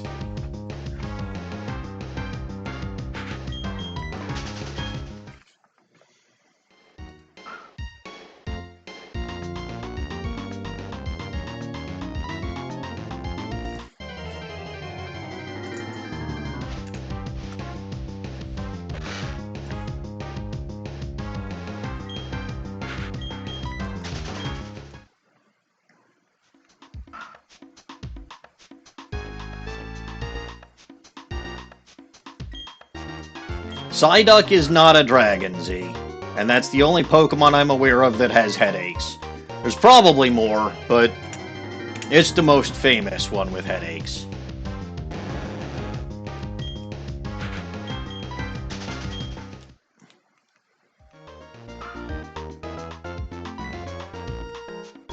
You know what? We're going back to grass. Go touch some grass, protagonist.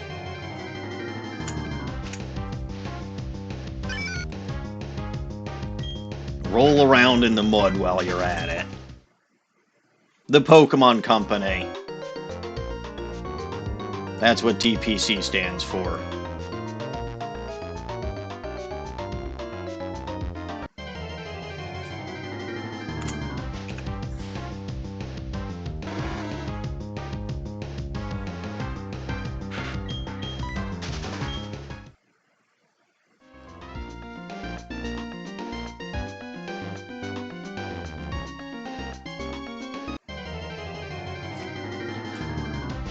Alright. Watch how I find a shiny. It doesn't process and I just run away from it.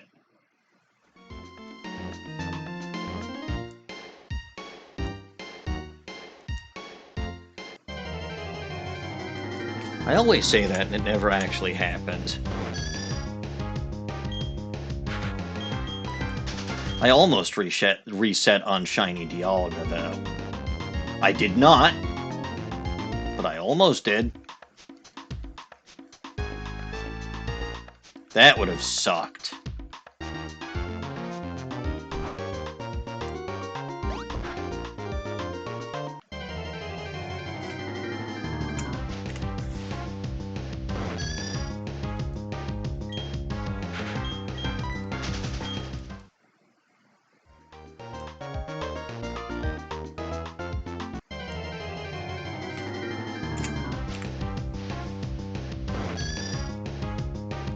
Yeah, the shinies found count is going to remain 0 for this whole week.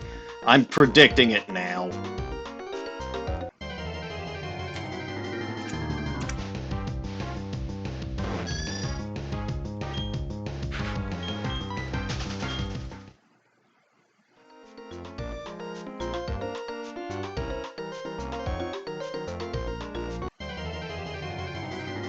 But hey, I have the counters up just on the offhand chance that something funny happens. If it does, by the way, I'm counting on you all to clip it.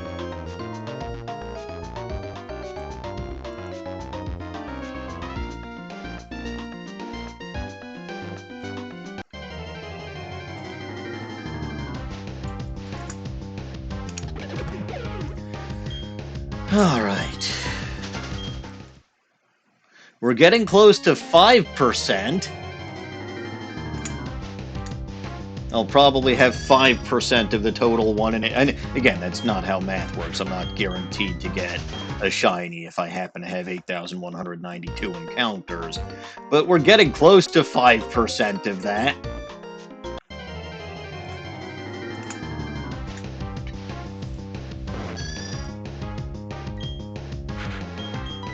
The math ain't mathin'. It never does.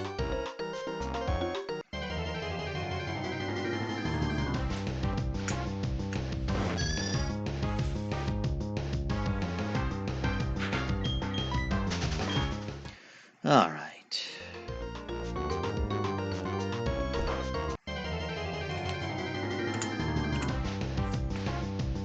Hey, look, a Yanma. It bugs me that it's not blue.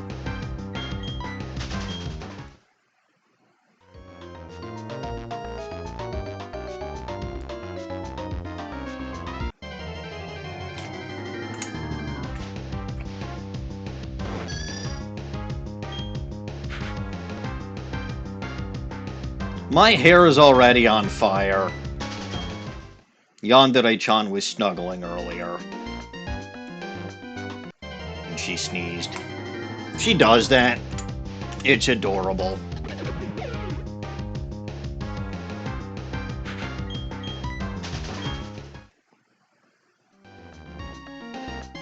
I'm probably the only one who thinks so, but it is adorable.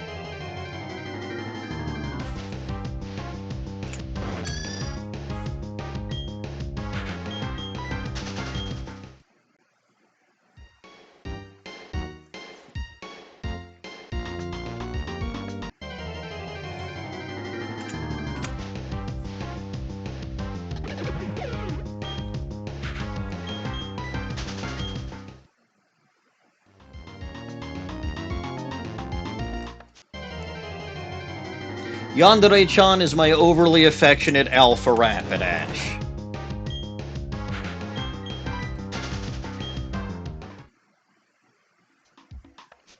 Overly affectionate because I really needed extra protection in Legends Arceus when I first played the game, because I had no idea. I mean, as it stands, even the second time I played the game, I've drowned several times. Not because I don't know what I'm supposed to do when drowning, but because I happen to be... I happen to have aggroed a Pokemon. One time it was actually Alpha Magikarp. And you can't transport anywhere when you've aggroed a Pokemon. So Alpha Magikarp killed me once. Congratulations, Alpha Magikarp.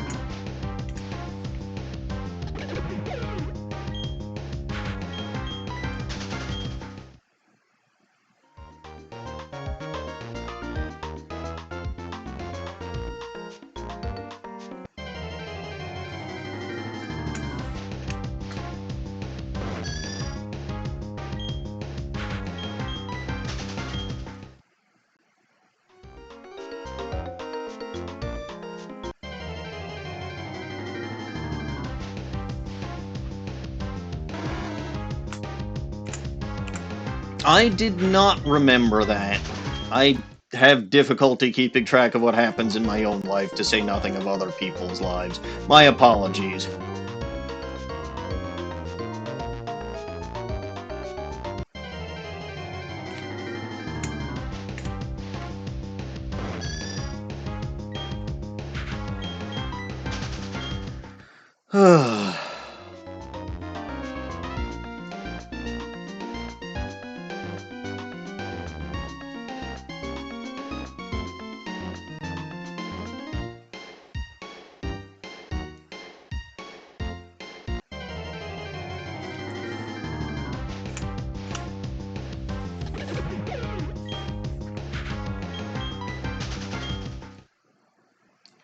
Alright.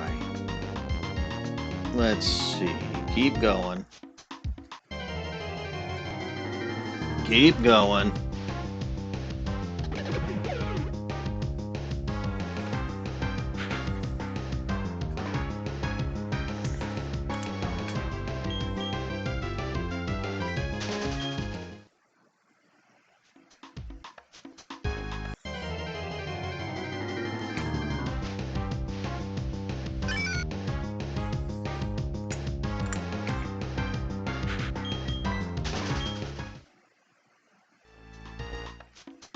Come on.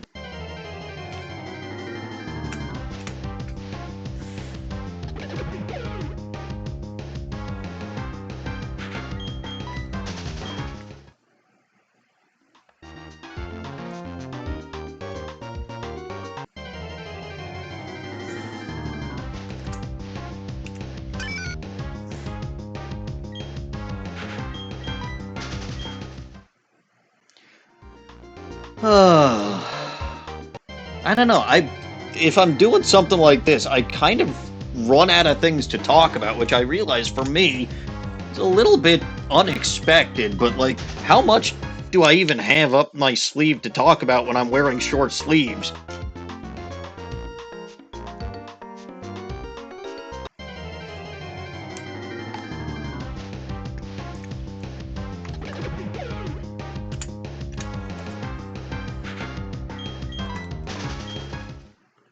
Anyway, come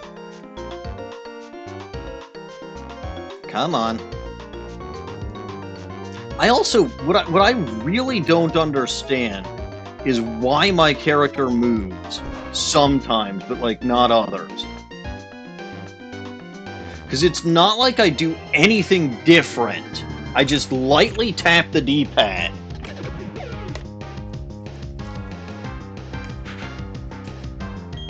Oh well.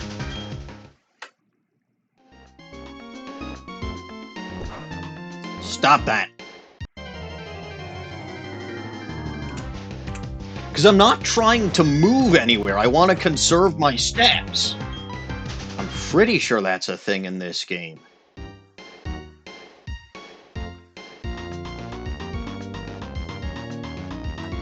Who wants to tell me that I've been wrong the whole time and steps don't actually matter? I should look this up.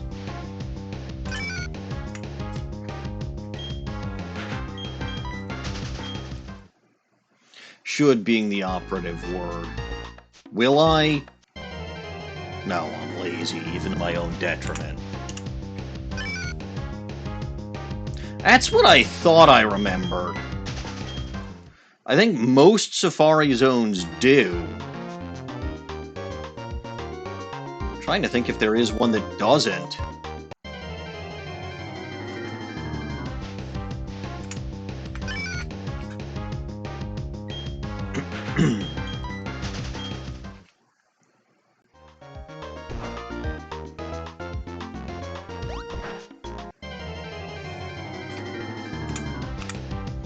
Oh well, I'm like right near the entrance, so it doesn't matter too much. I haven't used a ton of steps.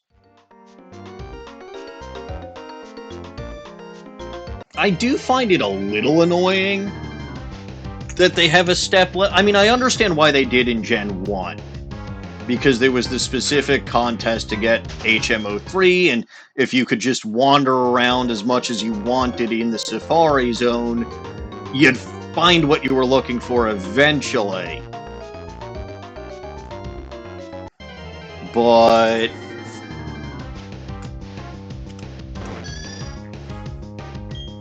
like, no game since then has actually had that much of a purpose. Like an actual story-related... Well, okay, I guess technically you had to get an HM from the Great Marsh in Diamond Pearl, but like, that was from a guy just inside of the Great Marsh. You wouldn't need to waste too many steps to get there. Also, there was no indication one way or another of actually needing it.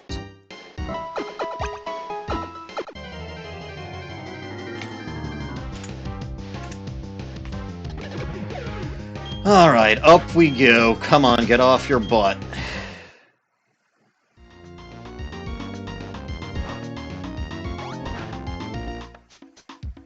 I said get off your butt. Come on. Not you, player character, I mean me. Ugh.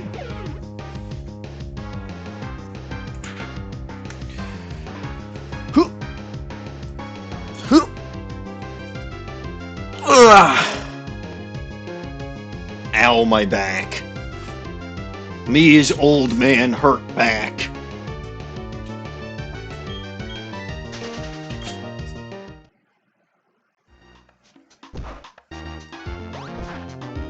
No stretching for 5 minutes.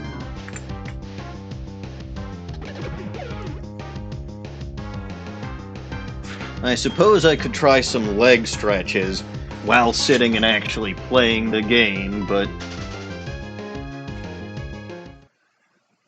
that sort of defeats the purpose. But honestly, there really is no point in redeeming more than one of those stretches at a time.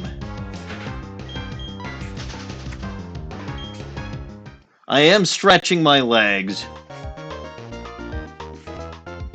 Like I'm kicking them up and down and kind of flexing them a bit.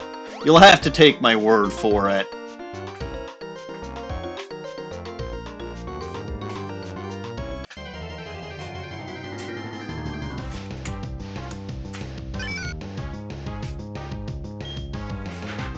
I wonder if sitting in lotus position counts as a stretch. It should, because you really are stretching your leg muscles when you do that.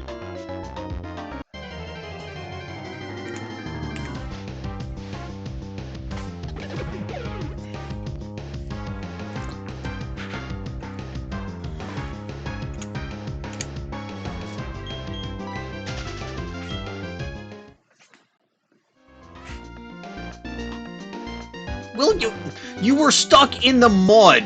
How did you... Damn player character and his stupid nonsense.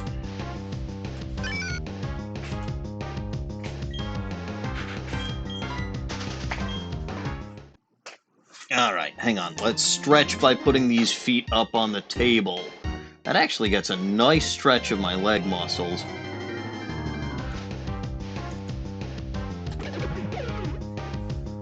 I might tip my chair over by accident and fall.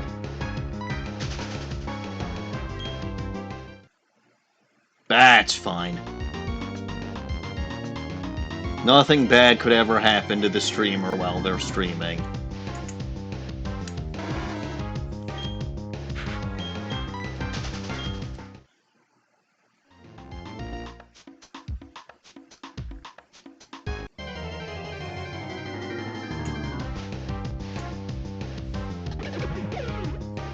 It'd be funny if I fell. That's really rude, but also not untrue.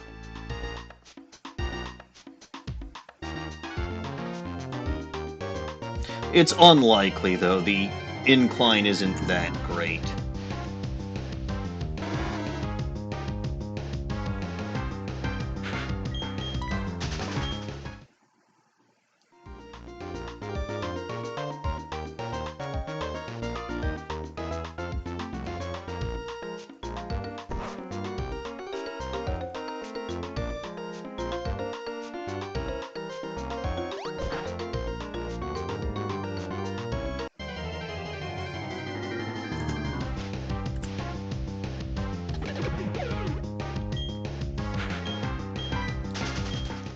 Such is life. Alright, I think I'm done with this.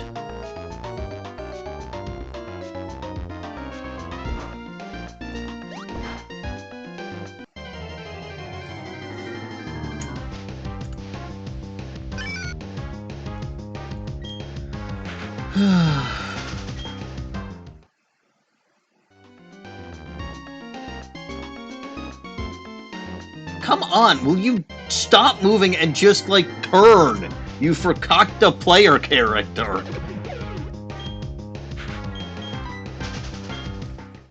Does using this do anything? Oh, it does.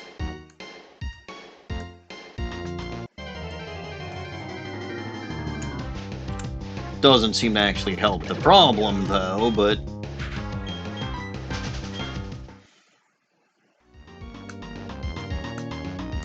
Well, maybe it does. It might be easier to tap the circle pad than it is to tap the D-pad.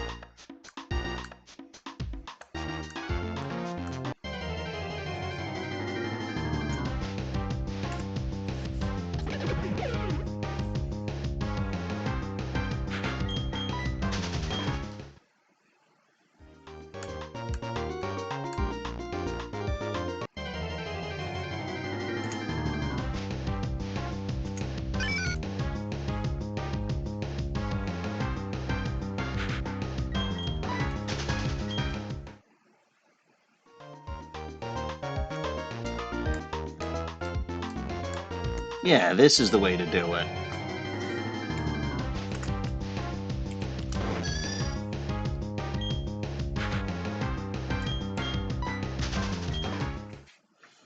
Just tap the deep. No! The circle pad is still probably better. Because I have... Oh, I have a better success rate in not going places when I use this circle pad. Bad, bad, bad player character walking. You need to stay stuck in the mud.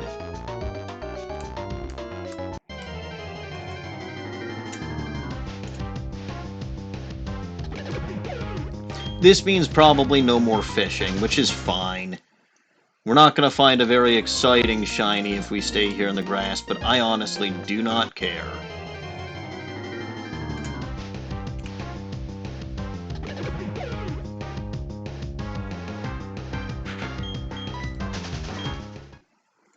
No, seriously, I really do not care.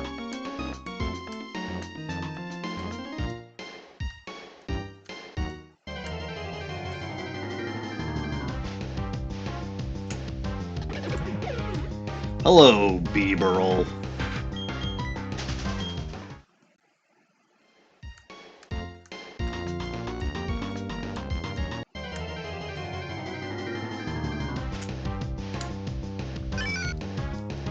Nooper, we meet again.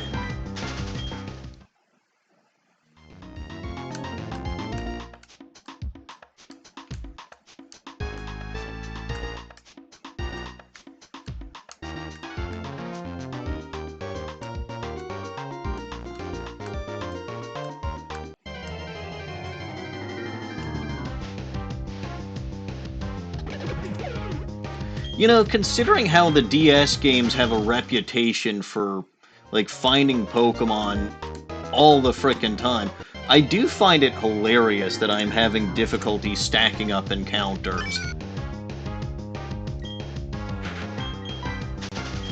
Oh well.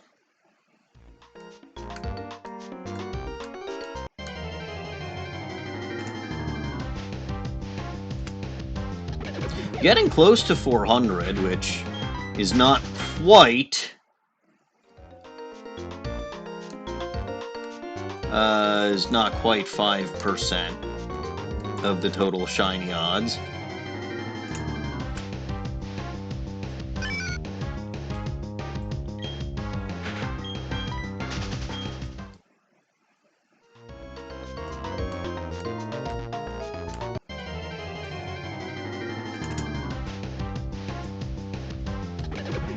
But oh well. It is like I said, there's no guarantee, even if I hit 8,192 encounters during this week somehow, which I don't think I will, that I magically get a shiny.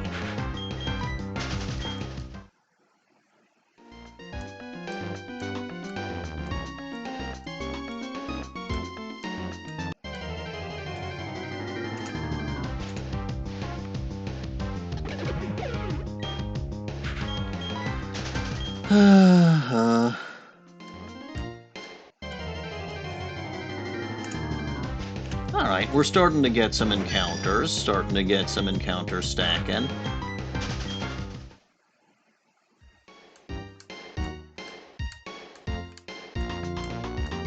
Never mind, it's taking forever. I do not remember what Shiny Tangela looks like for the life of me.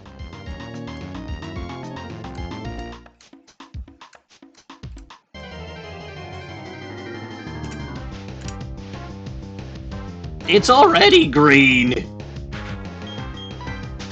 I mean, I guess it's more of a bluish green, so I suppose it could just be plain green or like a deeper green.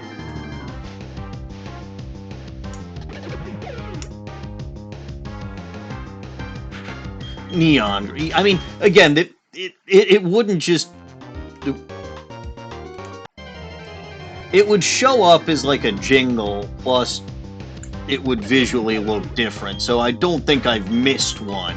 Right, this isn't Scarlet Violet where you can bike past a billion shinies and never know. Or Lizard past a dozen shinies and never know. Removing the shiny jingle was one of the stupidest things they ever did. Or, I guess not. No, removing, because it existed in previous games. Like, it's one thing Let's Go did better than Scarlet Violet.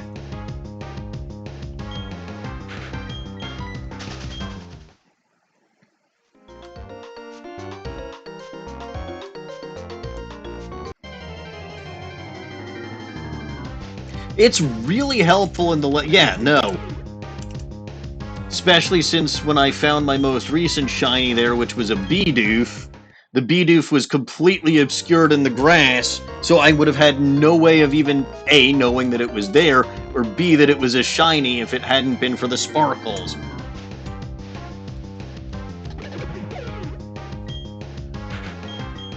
It's helpful in ZA, too.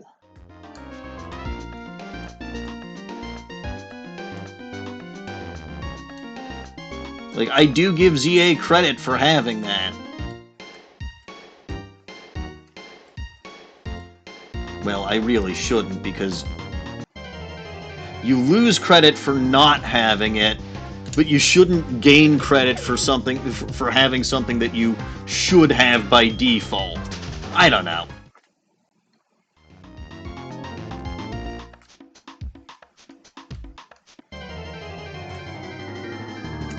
It's why Legends Arceus wouldn't receive credit for actually having symbol encounter or, field encounter shiny Pokemon, because that's been the case since Pokemon Let's Go Eevee, when symbol encounters first started being a thing.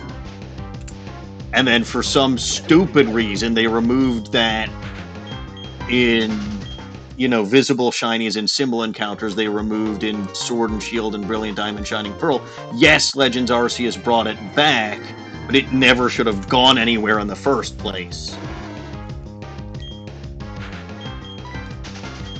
Like, sometimes I wonder what the hell the Pokemon Company is thinking. Other times I realize I don't want to go insane, so I'm not going to try to look inside their diseased mind. Well, not diseased mind, their confused mind.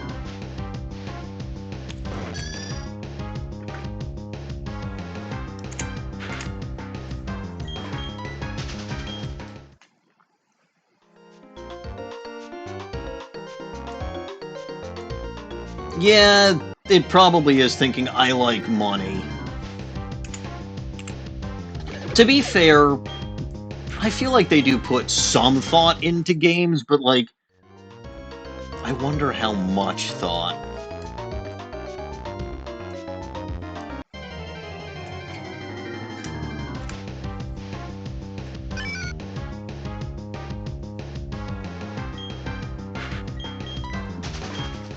Pokemon is a successful franchise, and it deserves to be, right? There is a lot of good about Pokemon.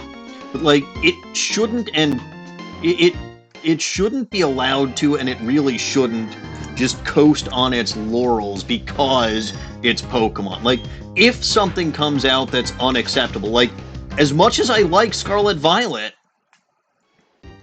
when it came out, it was unacceptable how bad it was. We should not accept it just because it's Pokemon. And just because there's a lot of good in the game does not mean we can or should excuse the bad. Like, when a game is just a glitchy mess that crashes for no reason, that's a problem. Even if everything else is good about the game.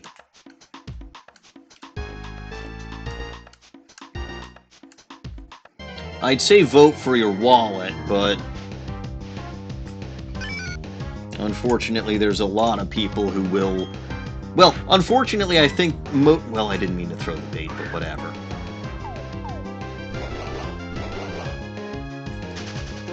Yeah, that's fine, Whooper. I didn't need you anyway.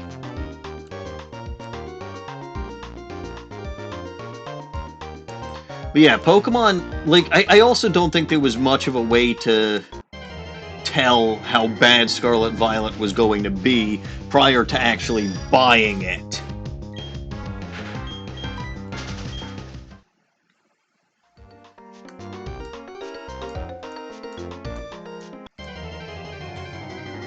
And there are people who will buy Pokemon games essentially no matter what.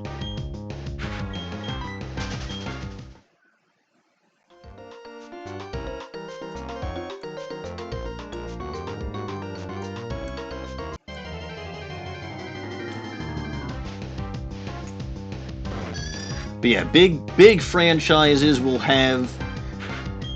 I mean, I guess I can give my take on Pokemon fandom, or just fandom in general, to despite not being part of that Baldacast. You're always going to have people who will make excuses for whatever, we're given. You're going to have people who always nitpick every little detail and everything that they got wrong and call it crap and call it this and call it that. Like, you have to be, if you're going to be reasonable, you have to be somewhere in the middle, right? You have to see what's bad objectively, right? A game like Scarlet Violet where,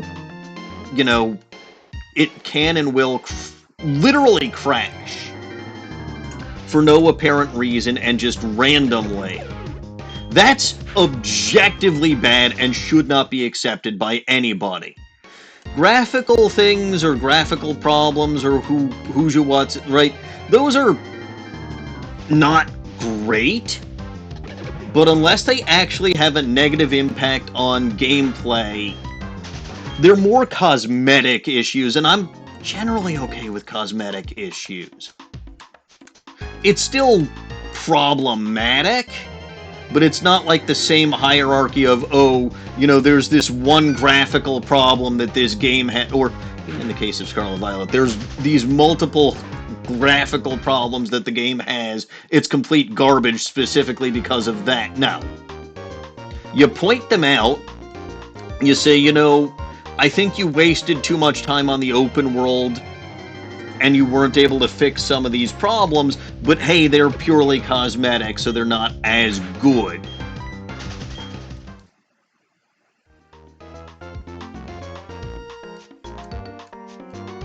Or, Pokemon spawning in walls, right? So that's technically I guess that may not be a graphical glitch. That is a major glitch where Pokemon spawn in walls. That's something you can complain about and say, well, that's just a very bad... And they never fixed it, by the way. Like, to this day, you will still have Pokemon spawning in walls for Scarlet Violet. And if you're using a sandwich and you're shiny hunting, you may completely miss a shiny because there's no effing jingle, and the shiny may have spawned in the wall.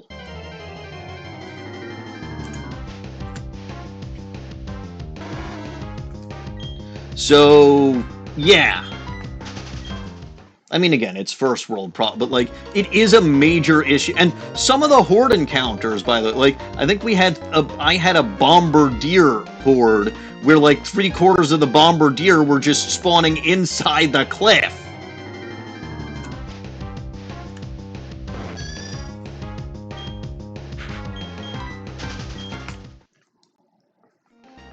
That's actual stuff that affects gameplay, not just visuals. So that's stuff that's kind of acceptable to say, hey, what's the deal with this and why haven't you fixed it? But again, the biggest thing about Scarlet Violet wasn't that when it first came out. It was that the game would literally randomly crash. That is soul-crushing and completely and totally bad and unacceptable.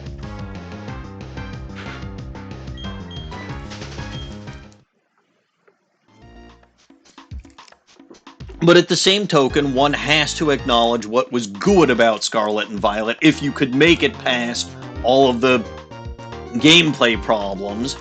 A lot of the characters were good, the story was pretty good. I wish we had an actual villainous team as opposed to Team Star, but Team Star's story is good.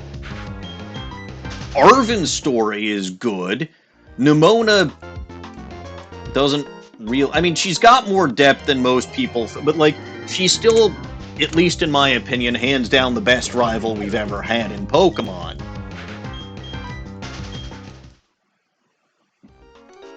But there's not a lot to the whole gym leader and Elite Four path as far as story goes, because that's just your bread and butter Pokemon.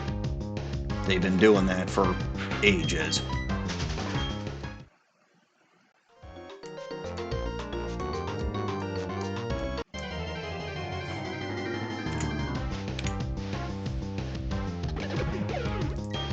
So, you can definitely critique them, and you should critique them for things that they've done wrong, because nobody, and no franchise and know anything is perfect. And I know it's rich coming from me, but don't critique and nitpick them over everything, says the guy who found like a million problems in Kalos, most of which probably were nitpicks. But you do also have to see the positive side when they do things right. Like, I still acknowledge that adding in getting XP just from catching Pokemon was a smart thing that Gen 6 did. And I appreciate that.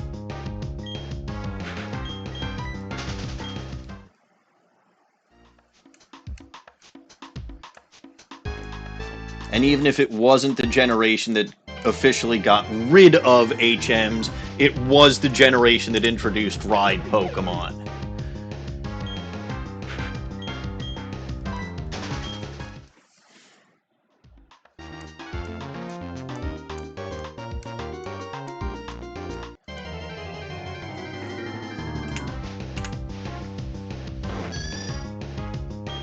Oh well.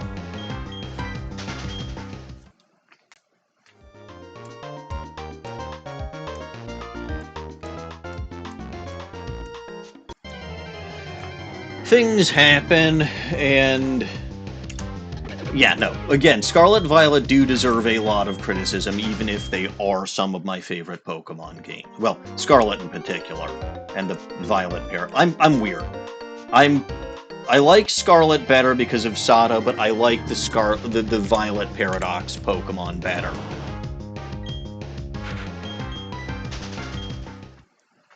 Are they creative with the names for the Violet Paradox Pokemon? No. But do I care? Also no.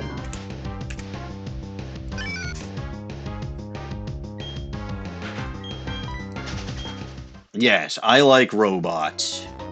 That should not surprise anybody. Robots are good. I wish I had a bot that could make this more of an automated process. But, oh well.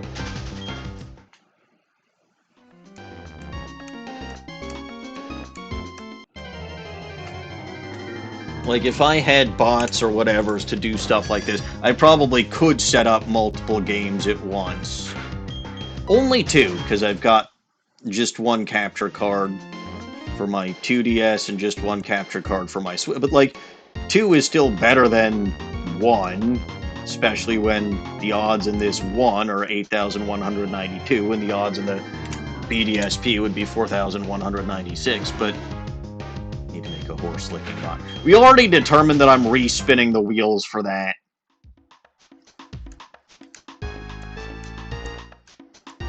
Which is fair.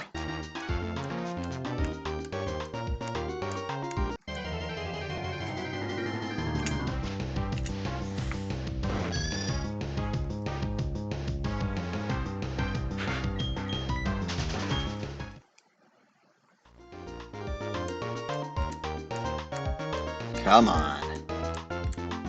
Come on. Encounter something. Encounter something! Thank you.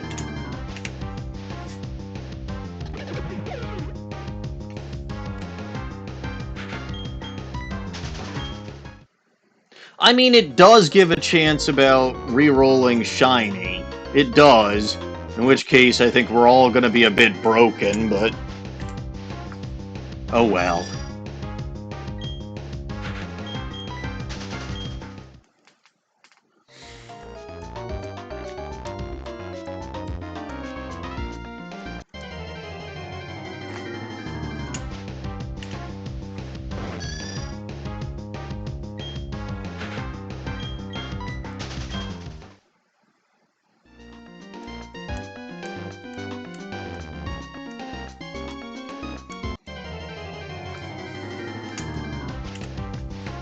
Alright. There's a Beaverl.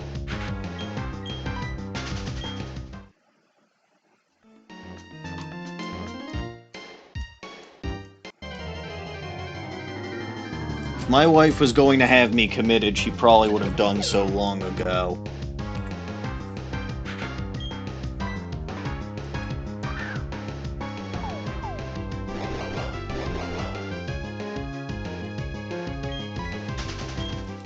And honestly, I would probably deserve it.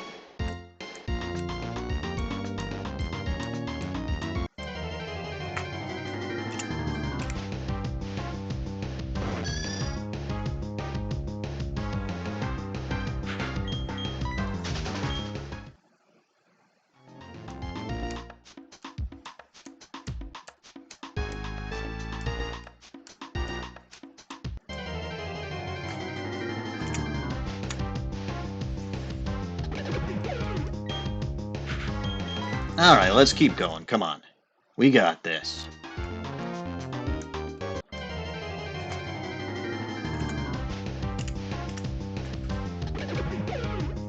Silly Beaverl kicks her for trids.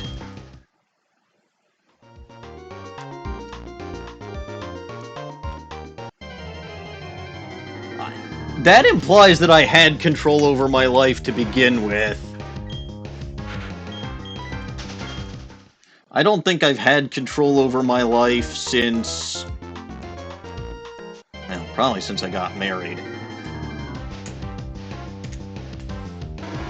There's an old stereotype about Jewish weddings. So part of the ceremony of the Jewish wedding is once the vows are exchanged and the rings are exchanged and all of that, there's a moment where the groom crushes a glass under his heel, and it's to commemorate the loss of the temple and how our happiness is incomplete even during this particular moment, right? So, you know, you crush the glass and then everyone shouts Mazel Tov.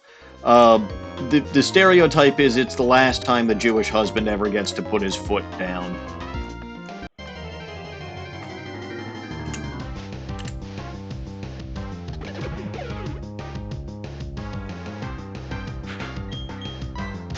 So, do I have control over my life? No. Do I want control over my life? It's funnier when I don't.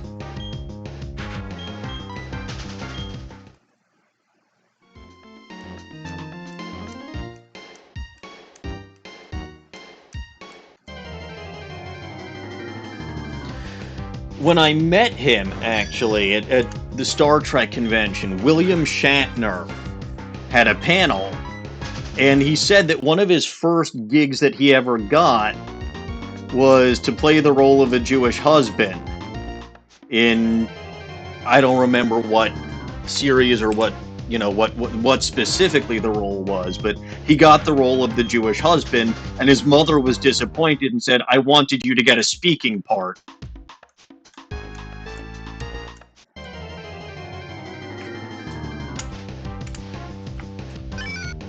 Was he telling that at the convention, or was he telling that at his one-man show? I don't remember. I've seen him multiple times. I think he was telling that at his one-man show. He may have told it at both, honestly.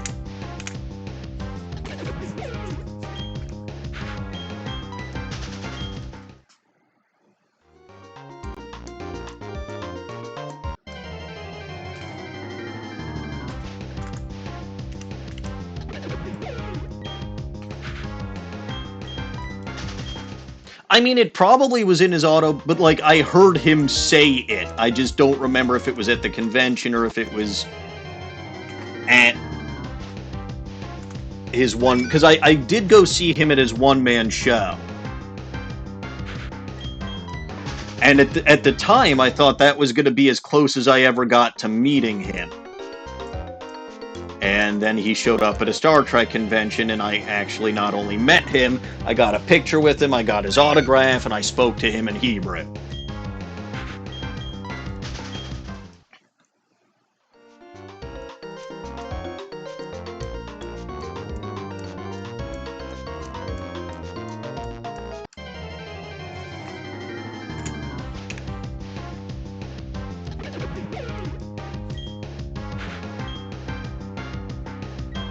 Oh, I'm talking about nothing, Jay. It's the same thing that I always do. Talking about how I don't have control over my life.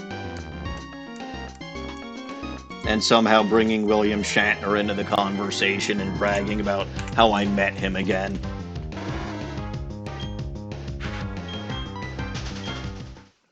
He didn't threaten to punch me like Michael Dorn did.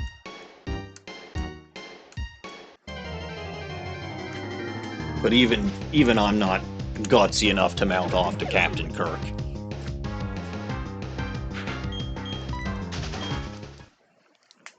Not that I would. There's not really much to mouth off to him about.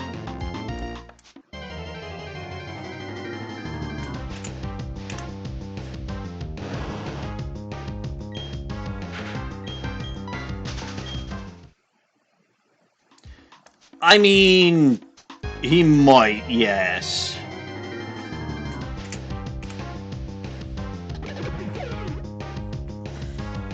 I wouldn't know. I didn't get him angry.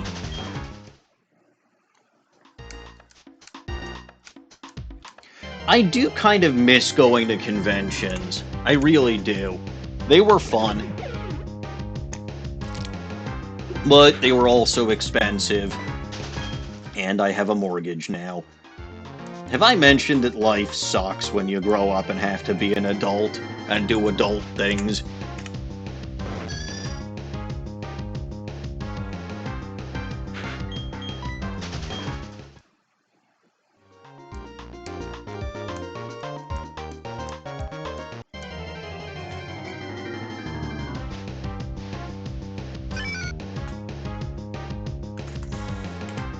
It really does suck being an adult and doing adult things.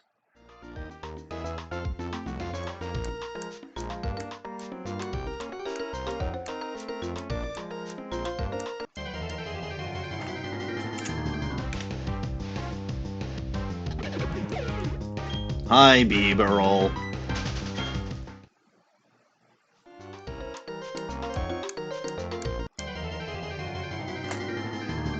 The funniest thing, though, is Brent Spiner's impressions.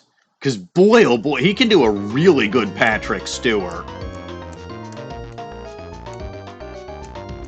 There was one of the conventions that I went to happened to be on like the 30th anniversary of Next Gen, so most of the actors except Patrick Stewart were there.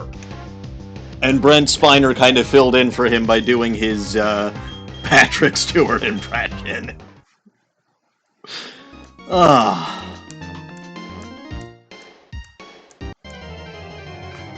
Seriously, I really miss going to these conventions. They were so fun.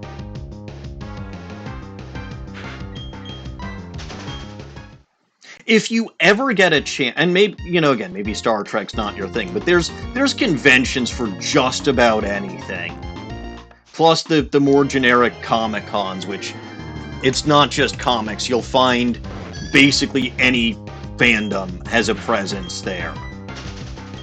So if you ever get a chance, if there's ever one kind of in your general vicinity that you're even remotely interested in, and you have the time and the money, which again, I get you may not have the money, but I really do recommend going to a convention like that at least once, because it is a heck of a good experience. Bunch of people in cosplay, a bunch of actors or celebrities from the various franchises that you enjoy. You get to hear panel, you know, you get to sometimes attend panels, figure out what they're up to. Some of them have, you know, crafts, like you can make your own figures or things like that. Or I think MCH was talking about there being board games. At what, like, I'm sure Pokemon has conventions, Z. I'm absolutely sure of it. But if not, they'll definitely be at the generic Comic Cons.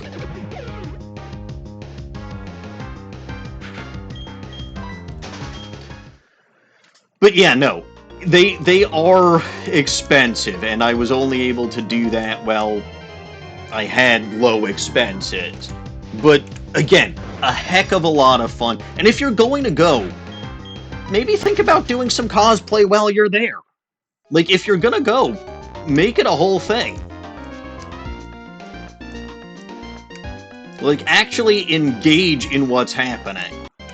Don't just be a passive bystander. Participate.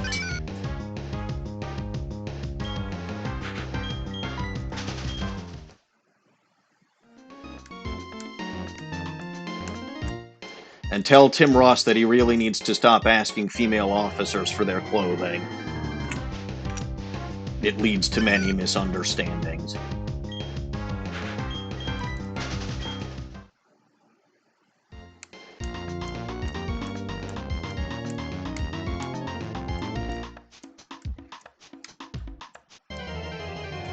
One of my biggest regrets from the Star Trek conventions, though, specifically the Star Trek conventions, was I love Jeffrey Combs as Wei Yun. I do. And I think he does a good job as Shran also. But I forgot that he's also the Question. I forgot that he's also the voice actor of the Question in Justice League Unlimited. And that is hands down my absolute favorite of his characters that he's... So, you know, I had him sign, I don't remember if it was a Shran or a Wei Yun picture that I picked, but, like, I should have had him sign a Question photo with one of the Question's famous quotes on it.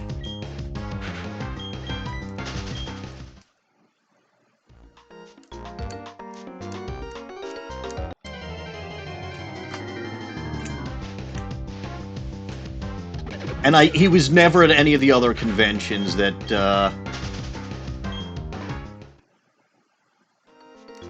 I went to after that, so I didn't get a chance to rectify it.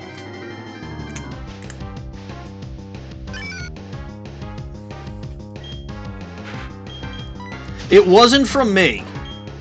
I kept, well, they're all somewhere, but I kept everything that I got autographed. And I had it personalized too, so when I had Shatner sign my copy of Star Trek 3, not the movie, the novelization, I had him put in the quote, the word is no, I am therefore going anyway. Because that's a word, you know, that's a quote to live by. If someone says no, but the no is for a stupid reason, you go and you do what you gotta do regardless. Nope, this is not carte blanche to just break rules willy-nilly, but Kirk had a very good reason for doing so.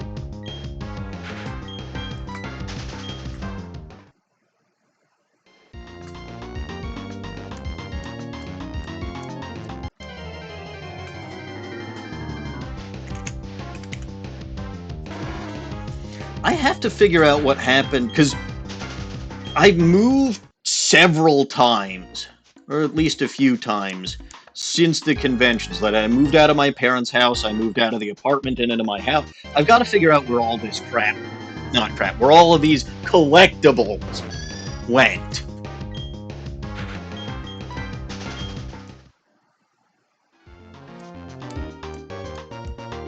I know we've got the signed David Tennant photo up in the den.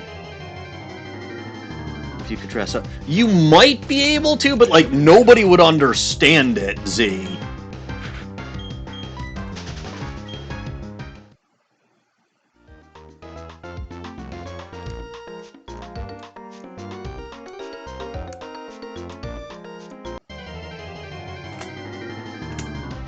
Like, you're potentially welcome to dress up as me and call it cosplay, but, well, first of all, as long as you don't actually pretend to be me.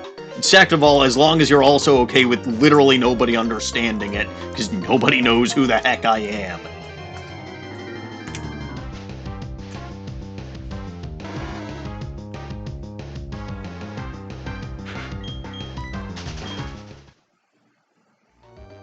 Garrick is not only great, it really, really interests me that he was supposed to be a one-off character that showed up only in the pilot and was so popular that he is like the definition of a breakout character, and he really deserves it.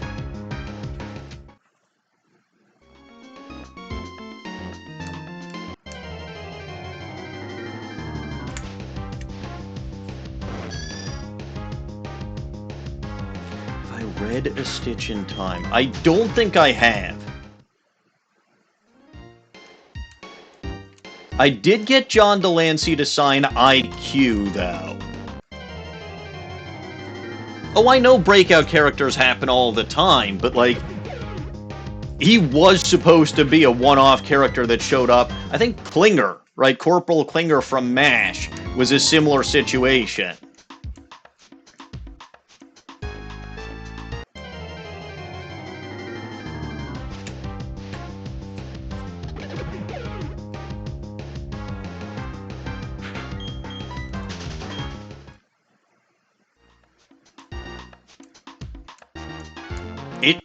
It's not a unique phenomenon to Garrick, but like it's something that's very interesting when it does happen.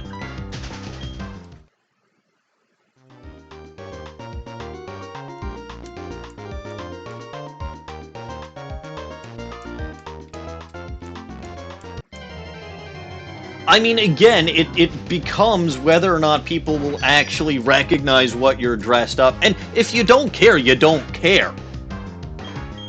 Right? You're 100% welcome to just dress up as whatever you want, and if people ask, you can explain it.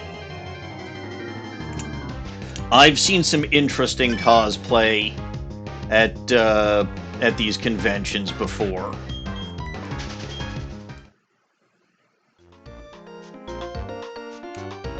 Oh, hello.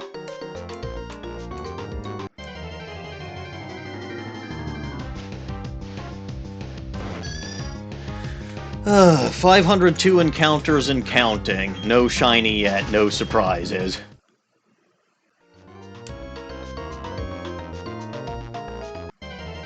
That's rough. I mean, I'm playing Platinum. Full odds are 8,192. Yeah. I don't expect... Like, I'm doing this 4 times. I don't expect to actually get a shiny in any of them.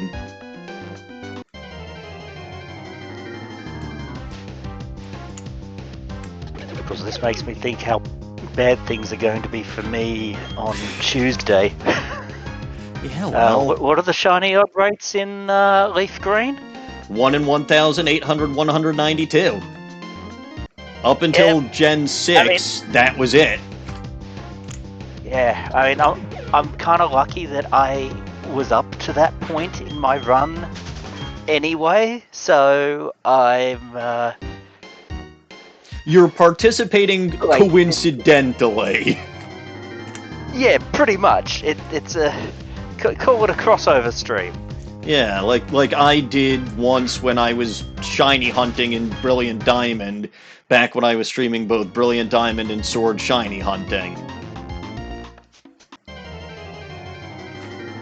Then it got really weird because I was shiny hunting for Dialga in the background of a Bulbacast.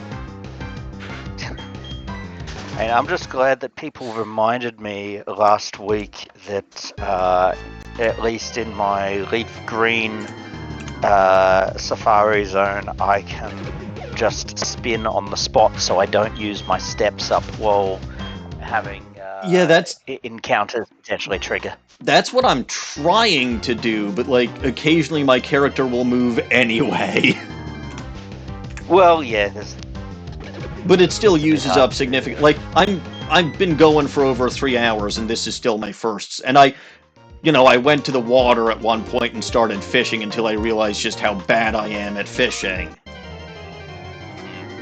Oh, that's a point. I need a Dratini, so I better find a fishing spot that's useful for the tall grass as well. Actually, I need to...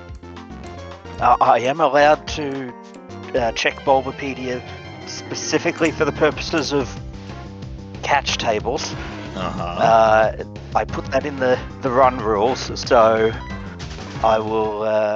I have to double check that so I can actually figure out where I need to catch all these Pokemon from. So are you doing a catch-em-all run? So the main gimmick of the run is bug types only. So I was wondering why you would need Dratini for that, because Dratini is not a bug type. Yeah, so the secondary requirement which is kind of like a legacy requirement, because I always used to require this of myself when I was like playing through Gen 1 as a kid, was that I catch every Pokemon available on a route before I move on. So the Professor Oak path, basically. Something like that, yeah.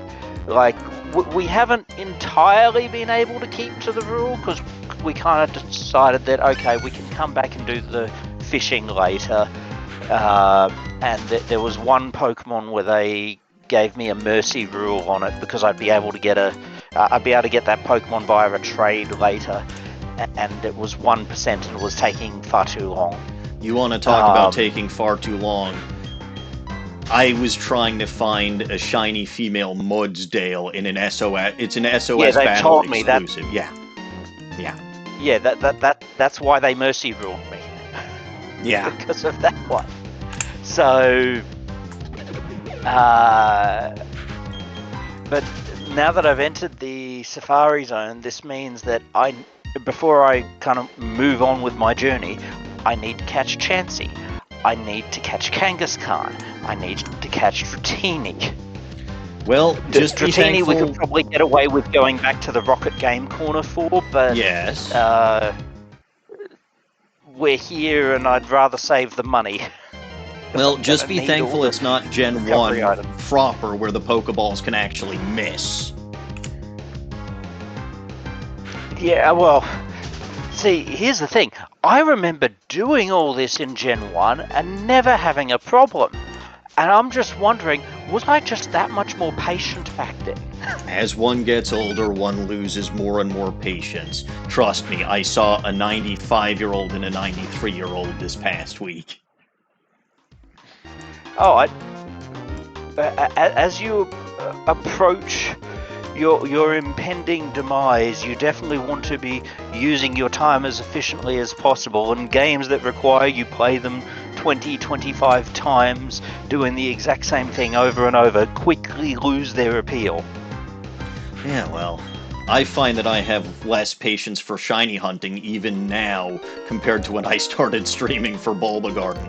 By the way, speaking of, while this isn't the save file for my Platinum version that I streamed, this is the save file from the Platinum copy that I did for my Let's Play that ended up on the YouTube channel, my first major series and content that I created for Bulba Garden. So we're going way back. Well, not that far back, but like 2019. Which is a decent ways back at this point. I really wish that getting modified DS and 3DS consoles wasn't anywhere near as expensive as it's become. I mean, the easy solution to this would be them actually putting all of the Pokemon games, or at least the main series ones, on the Switch. If you can do it on the 2DS, you can do it on the Switch. Yeah, I mean, I have to assume there's some complaint about, but the two screens, and it's like, so what? I mean, heck, now that we know there's, like, game share stuff, like, imagine you put it on the Switch 2, and it uses a special game share feature, so you get the bottom screen on a Switch 1 that you use as the controller for the game.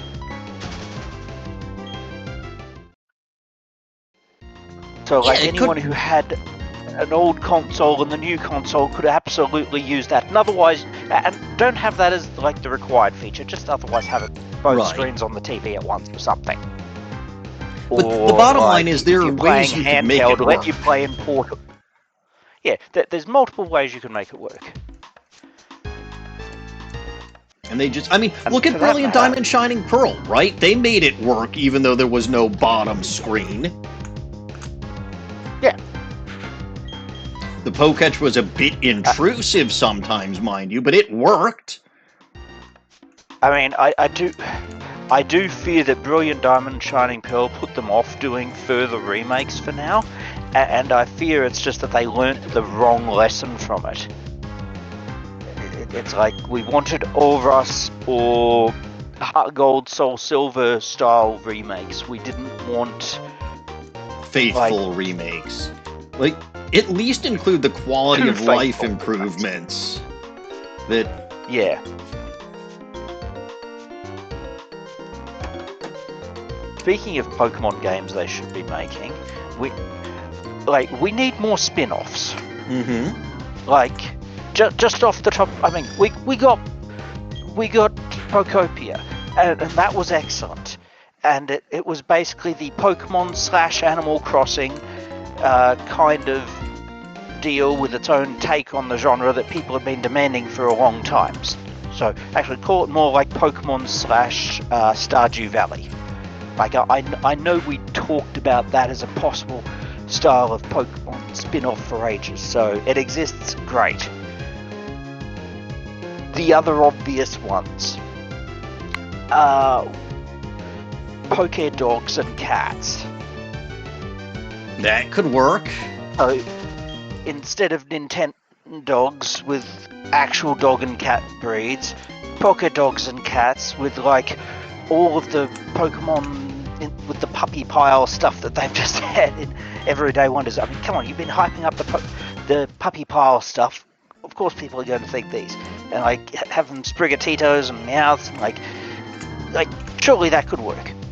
Or if they want to make it a bit more unique, what about something like Pokemon Daycare?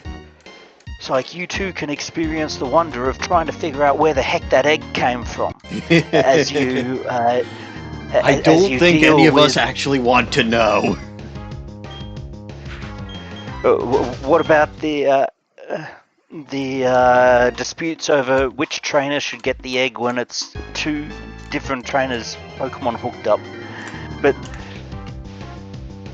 like, you could seriously do something with that, and if you wanted to take it a step further, make it a big management sim thing, like Pokemon Resort, using the characters from Pokemon Concierge. I mean, there's a lot of things they could do. A lot of things they could do. And they just don't.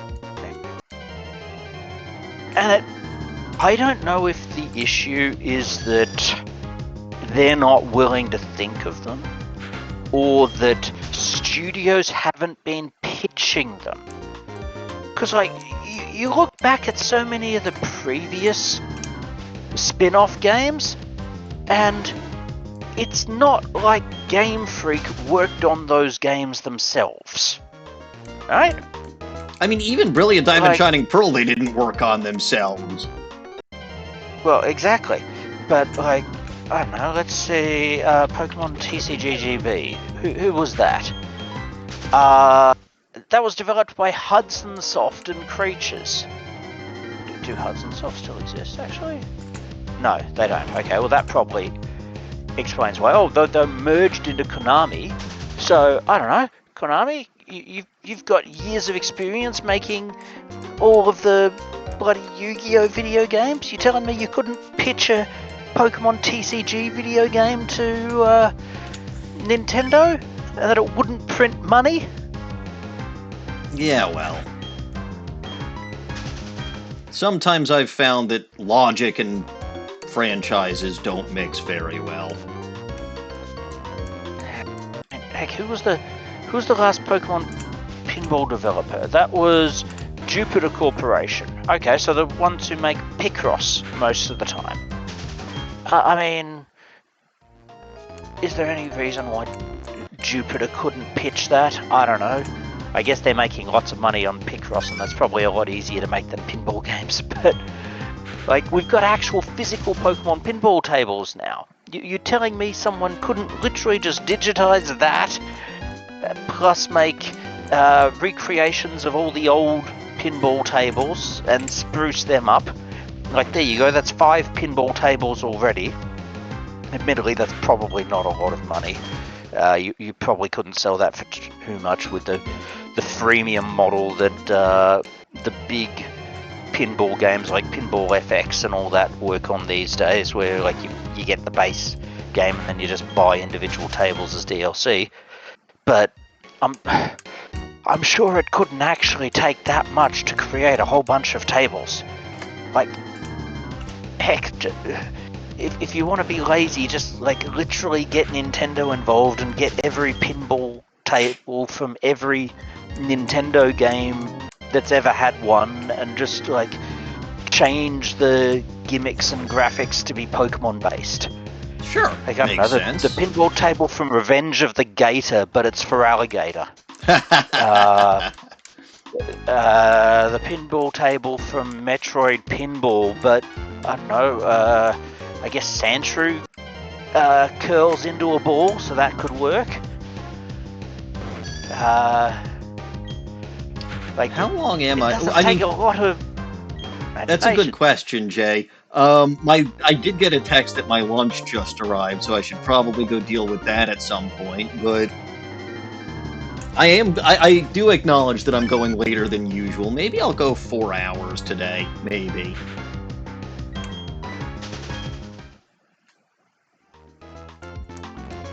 I'll go one more encounter, then I'm gonna pop upstairs and grab my lunch. Speaking of things happening today, who's looking forward to the game between North Gibraltar and the West Falklands? Not me.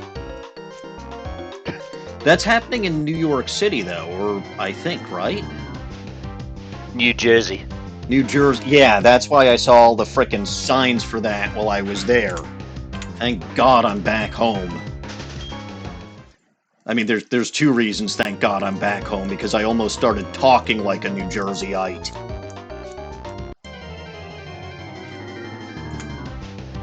Bah!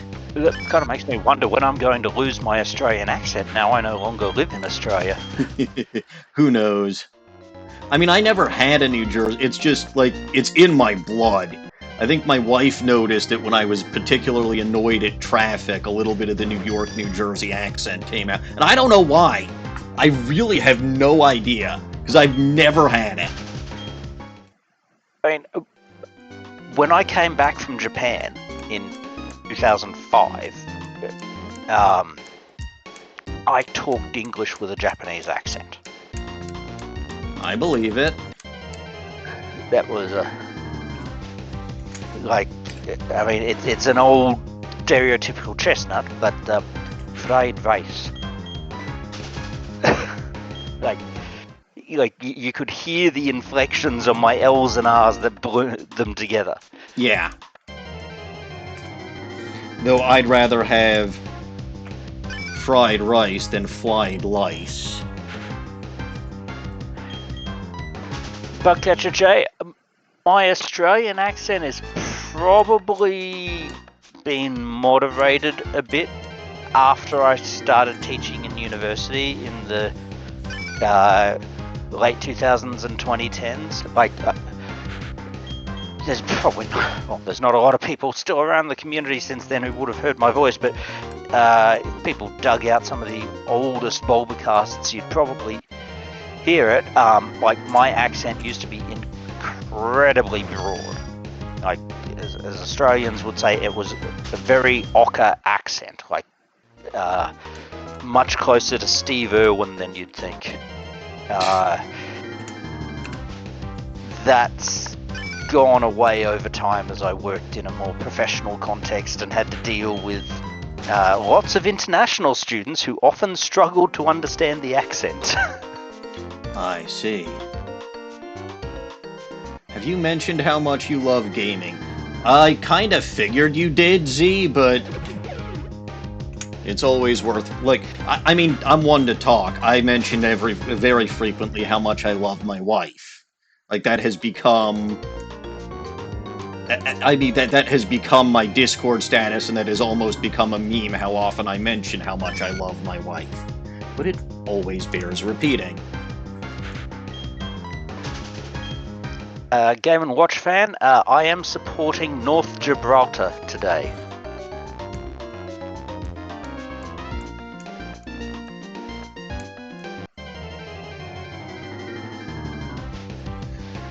Partially because I live in Costa Rica, and being someone who is a resident of Latin America but not living in Argentina. I, of course, do not want Argentina to win anything. Have you found any dinosaurs yet since being in Costa Rica? No. Darn. I was told they were everywhere. There was some recent archaeological find, but I don't was that a dinosaur? There might have been one. I know there was also a recent archaeological find of some stuff from like the initial colonization and actually no, sorry, of life before the initial colonization by the Spanish, but they found it on the, I think it was where they were going to build a new Price Mart or new Walmart, and it like shut down construction for a while. As it should. Archaeological discoveries are important. Indeed. I'm just hoping they don't discover anything where they're building the IKEA. We finally have IKEA in this country. Huh. There's one close Portable to where furniture. I work. Yeah, like there are really only two things I have missed since leaving Australia and coming to Costa Rica. One of those is Wheat Bix, because I'm having to make do with cornflakes right now, and I don't like it. I see. Can't even get American Weetabix here at the moment. And long story, Weetabix came after Weet-Bix, but it's made by it was invented by the same person, so it'll be close enough once I can get it. But I miss that, and I miss IKEA. So I'm very glad that it's going to come back. IKEA meatballs I can't have. Neither can I. They're They not have kosher. sulfite. I know they wouldn't be, that's right. But yeah, they have sulfite preservatives, so I can't touch them. Ew. Also, I love how I said that I'd go, like, after one more encounter to grab my lunch, and it's been 20 encounters and I have not grabbed my lunch. I should deal with that. So... Yeah, I can keep them entertained. Very good. You I go will grab your return very quickly.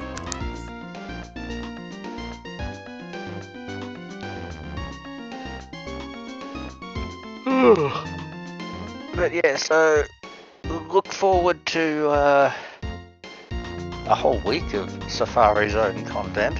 It was complete coincidence that we got the Anthem podcast up for that, but that will certainly be happening at some point in the near future.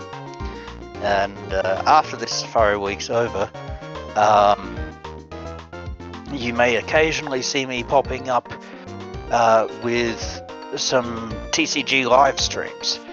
It's probably not going to be a regular series as of yet, just because I don't really have good access to the physical cards at the moment.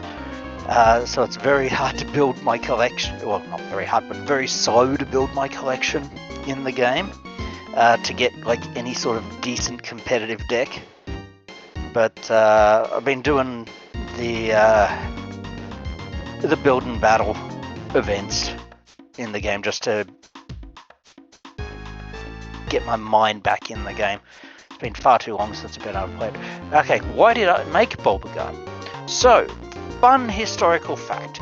I am not the original webmaster of Bulbagarden. The original webmaster of Bulbagarden was known as Bulba, as you might guess, though his real name is Chris Kalecki, which, if that name sounds familiar to you, you probably played World of Warcraft, because he was a game designer on that game for, what, 15 years or so? Something like that? No longer with them, but worked with them for a very long time. So he was running Bulba in the late 90s and the early 2000s. And I was a staff member on there. I first joined the staff as an Australian news correspondent. I became the anime forum moderator. ended up becoming an admin by virtue of basically being the most active of the moderation staff, and having introduced a few very high traffic areas to the site, including the shipping forum and the PASBL, which so it's Pokemon Anime Style Battling League. There was a popular forums RPG back then. And in the .com crash, the site went down. Basically ran out of money because the advertisers weren't paying. And I led the efforts to try and get things backed up as much as possible, and we kind of failed at that, to be perfectly honest. But because of those efforts, like, Chris went away for a time, no one could get in contact with him. He came back very briefly in mid-2002, and I basically pitched him, hey, I'd like to bring back Bulba, would you let me do that? And he said yes, and he basically transferred everything except the domain at that point to me, and we brought back Bulba. I mean, various things happened. The domain was lost. We ended up moving to the .net domain. Bulbapedia actually came out of a it was launched to the public Valentine's Day 2005, and it was essentially a joint project between myself and Zenlin. Zenlin being our technical lead at the time, but the inspiration for that actually goes back to Chris's era, because Chris was obsessed actually with the idea of wikis. This was what he wanted to be for the next evolution of Bulba, and this like more general entertainment site that he called Anega, which never really got off the ground except as a small forum. But he was looking into software called TikiWiki for that. So this is like before MediaWiki, before Wikipedia existed. So I was aware of this kind of software well before we decided to put it to use for Bulbapedia. And I think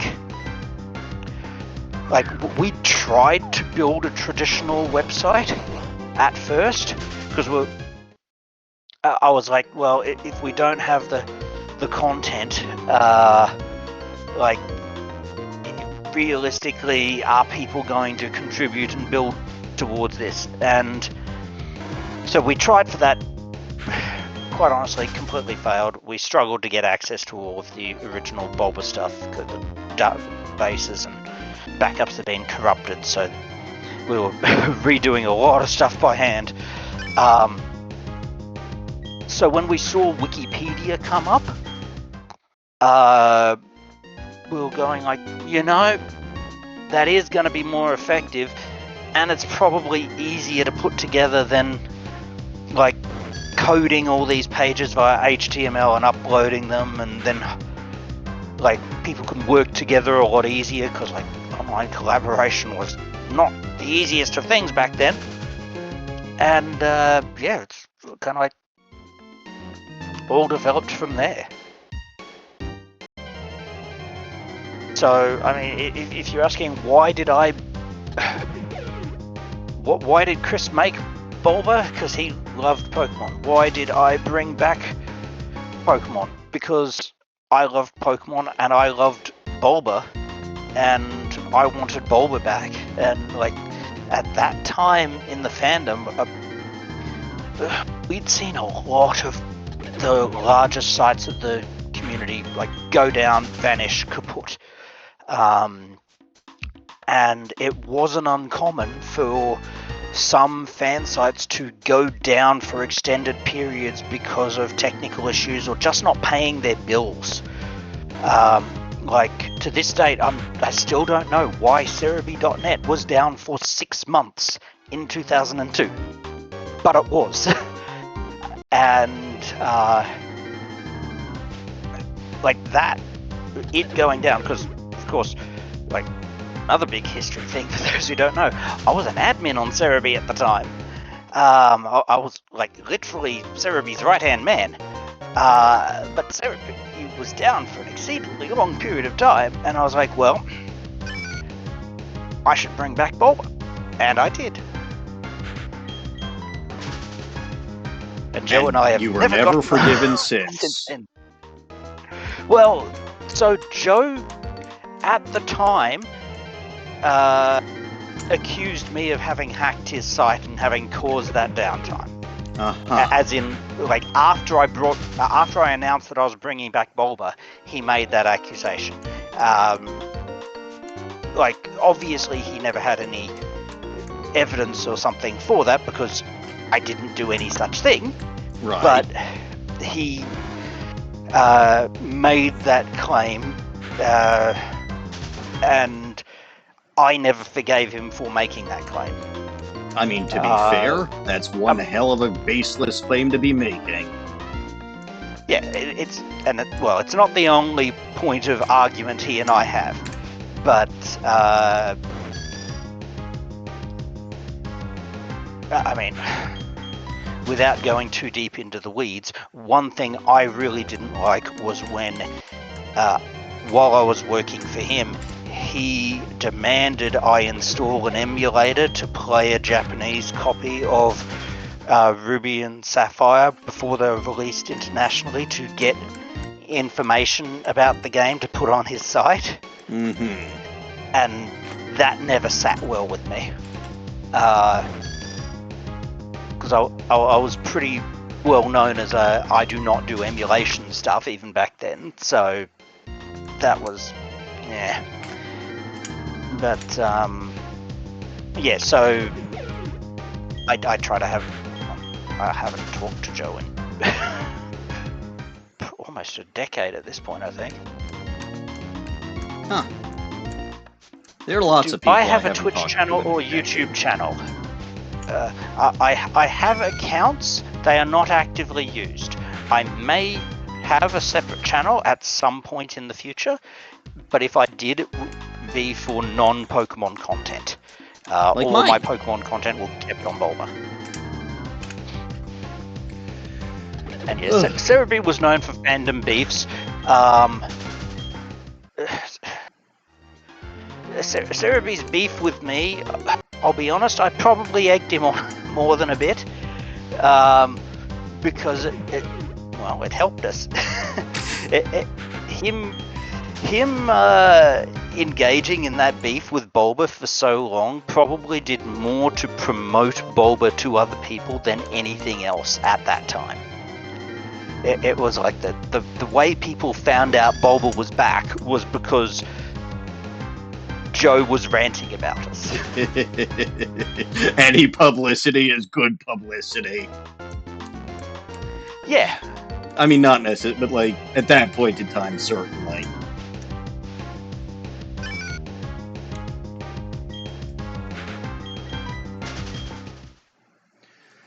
Ah, well.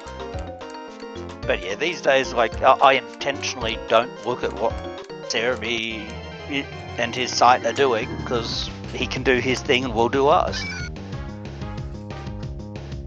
Sub to your YouTube. There's no point subbing to my YouTube, because there's nothing on there. Or if there is, it's like one video from this geek competition I entered, like, over a decade ago in Australia. You can sub to the Bulba YouTube though. Just like, what is it? YouTube.com/Bulba Garden or something like that. Yeah. I mean, we'd have it linked in the channel description. Hang on. Definitely sub to the. I got this. I think I got this. That one. Yeah, there you go. And also, it's probably... Does that work? No, it doesn't. I think it's just VODs. There we go. Number 600. Hooray, it's a whooper. I do actually. My Anthro podcast series will be going up on that VODs channel soon. Like, we've exported almost all the videos there. I need to actually, after Emmy's finished with his stream today, I need to export the most recent episodes over. But I just need to chat with Caps and make sure it's all configured right before we release it. So all of those VODs will hopefully be up before this week's episode. You know, I find myself not being unhappy that I'm not in charge anymore. Like, I enjoyed my time as project head for multimedia. I think it was good for me. I hope it was good for the channels in general. But, like, I got so burned out after the charity event last year. And it feels better to me to just be able to sit and create content and not have to worry about being in charge of anything or expanding stuff or anything like that.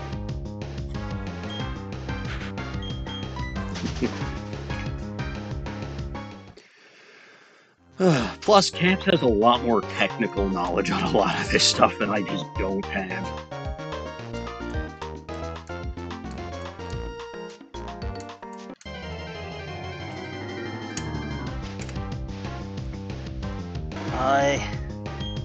I wouldn't know. I haven't not been in charge of things. Well, yeah, but you chose to be in charge of things. Well, okay, strictly speaking, did I choose to be in charge of things? Sort of. I was told at the time I was the least bad option. I suppose a point of, did I really choose, or did I feel like I was chosen? Sometimes I'd it's probably one or argue the that other. Yeah, I mean, at the time, I definitely would have felt like I was doing it partly out of a responsibility. That, like, when I brought Bulba back, that I was basically the elder statesman of the community, which is kind of weird when we'd only been a community for like 3-4 years. But yes, well, I mean, we were definitely seeing a changing of the guard at that point, with like the Ruby Sapphire generation coming in. A lot of the first gen people leaving the fandom at that time because of the purge, which like you mean the modern initial equivalent Dexit, of that right? Yeah. What Yeah. became Exit later. I'm pretty sure we were calling it the Purge or something like that. But geez, I'd have to go back and see what the exact term we used was. It might predate the Bulba forums database though, so that'd probably be difficult to find. But like that and Misty leaving the anime, like, discouraged a lot of people. Yeah, I believe it. It was the first major transition between, you know, the anime, between the games, but it was huge. Like, no more Misty. Yeah. I mean, to be fair, Brock left for like half a season for Orange, but he was back. Yeah, exactly. And like, there was still, up until the end of AG, there was still a lot of people thinking that, oh, well, Misty will come back in like the next arc, and Brock will come back in the next arc, and then they didn't. Nope. And then nope.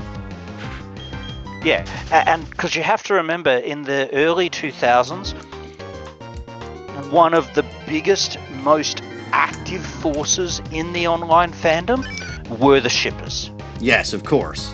Like, if you look at the roster of people who started as Bulba staff the day when I brought it back, like, about 50% of them had a shipping background. Ah, so they must have worked in warehouses. Haha. But, like, seriously, I mean, I made my name in the fandom, really, in shipping. Yeah. And, shippers were such an oversized, extremely active.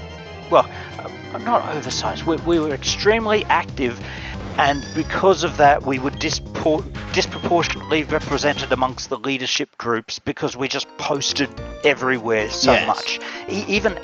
Even outside of shipping, the people who did post in shipping tended to be more active than the most active person in an area who didn't post in shipping. So,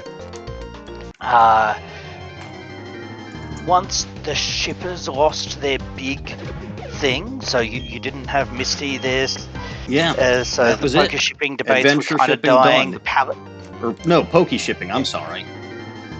well, it wasn't done. Like, we still had lots of debates and so forth, but like the energy wasn't The same. there to the same extent when the character you liked was no longer there. Mm-hmm. Similarly, palette shipping basically died out because the only people who clung onto it were older people who remembered when they actually saw Gary, and Gary didn't. Had relevance.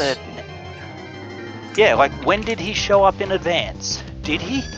He did, because he was showing up on and off until or through Diamond and but by the time Diamond Pearl came around, he was a researcher, not a real rival anymore.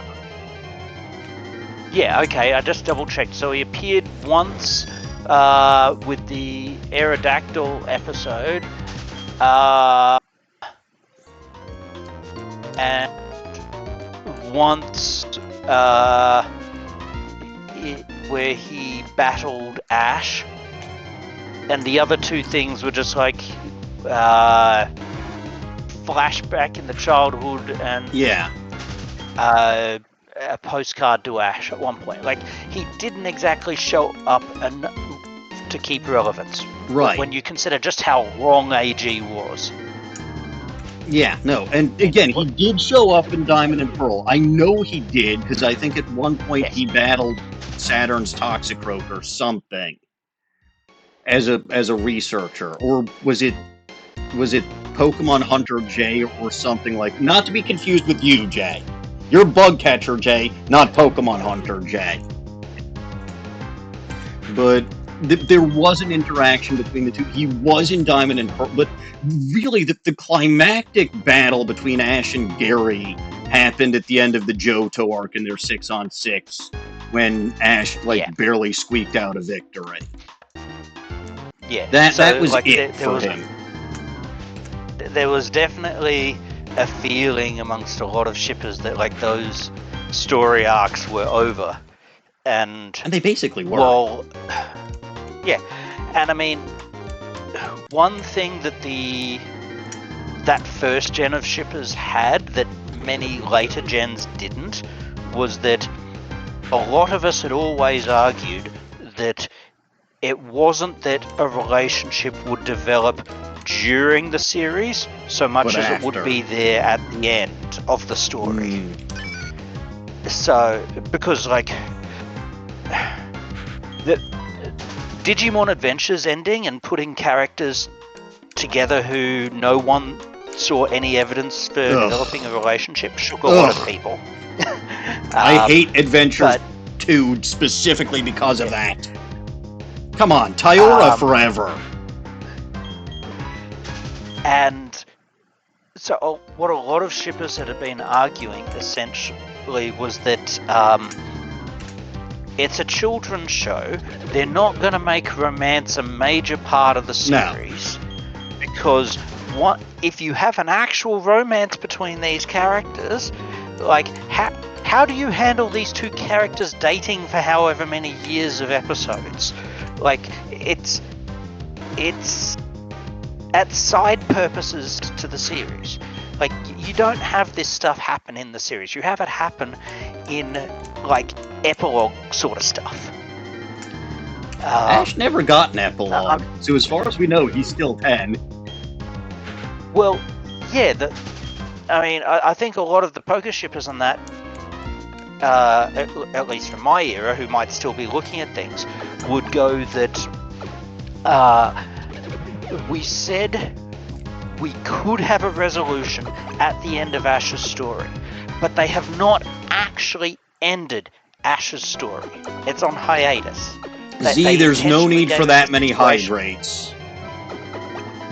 They gave us a position where he is not yet grown up, so he's not yet in a position to be in a relationship. Honestly, I think if we ever did have Ash in a relationship, Naruto gives us the example. It's like you would get something in maybe a movie, and then you've got your post-time skip stuff. And sure, you might have something happen in a series to help you develop that and show that it would happen, but it's not going to be like main series stuff. Posture check. Stuff Lousy. being said in the chat here. Okay, do I stream? That's already been answered. I currently stream on Tuesdays. I may start streaming on other days in the near future, but we'll see how that goes. Dono did not tell me what you thought about Hara Relay Bugcatcher Dre, so please do tell. What is my favourite first partner Pokemon line? Bulbasaur. Duh.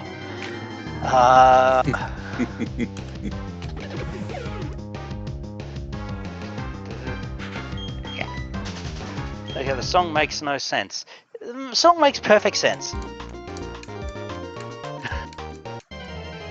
No It's a song comedy of makes any errors. sense.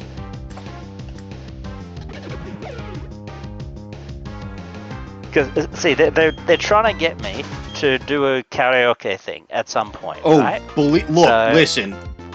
I had a karaoke night a couple weeks ago on July 5th on my channel. Not on my channel, on my Discord server, because my chat really wanted me to do it. And I'm like, do you really, really, really like my singing that much? It's bad.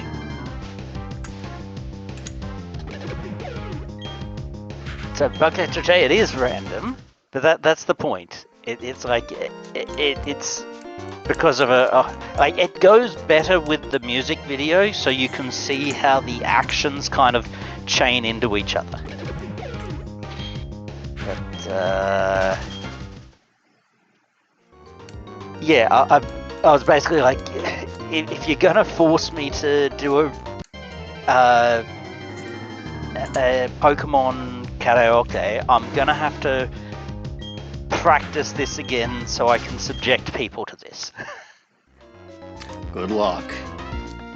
Pokemon Hara Ride Gokigen nano me no Pichu Minna hara Gokigen nana me no Pichu Totemo shinpai Nani mo ga atta shiranai keredo kumatta no daimondai Pichu ga okuri dasu to I can't do it. That's the easy version. That's the easy version. I'm actually better at the harder version. Huh. So there's so you've got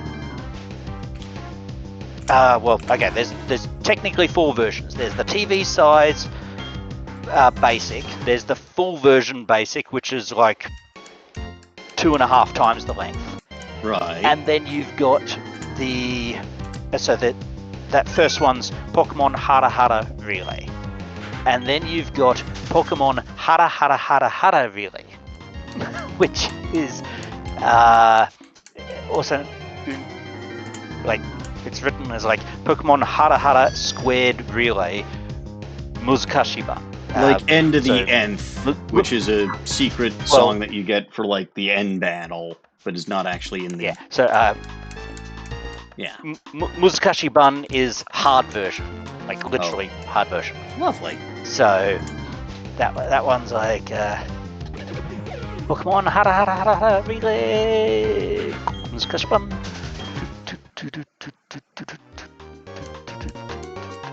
Henshin take me. Damn it. like, Yeah, see, all I did for my karaoke night.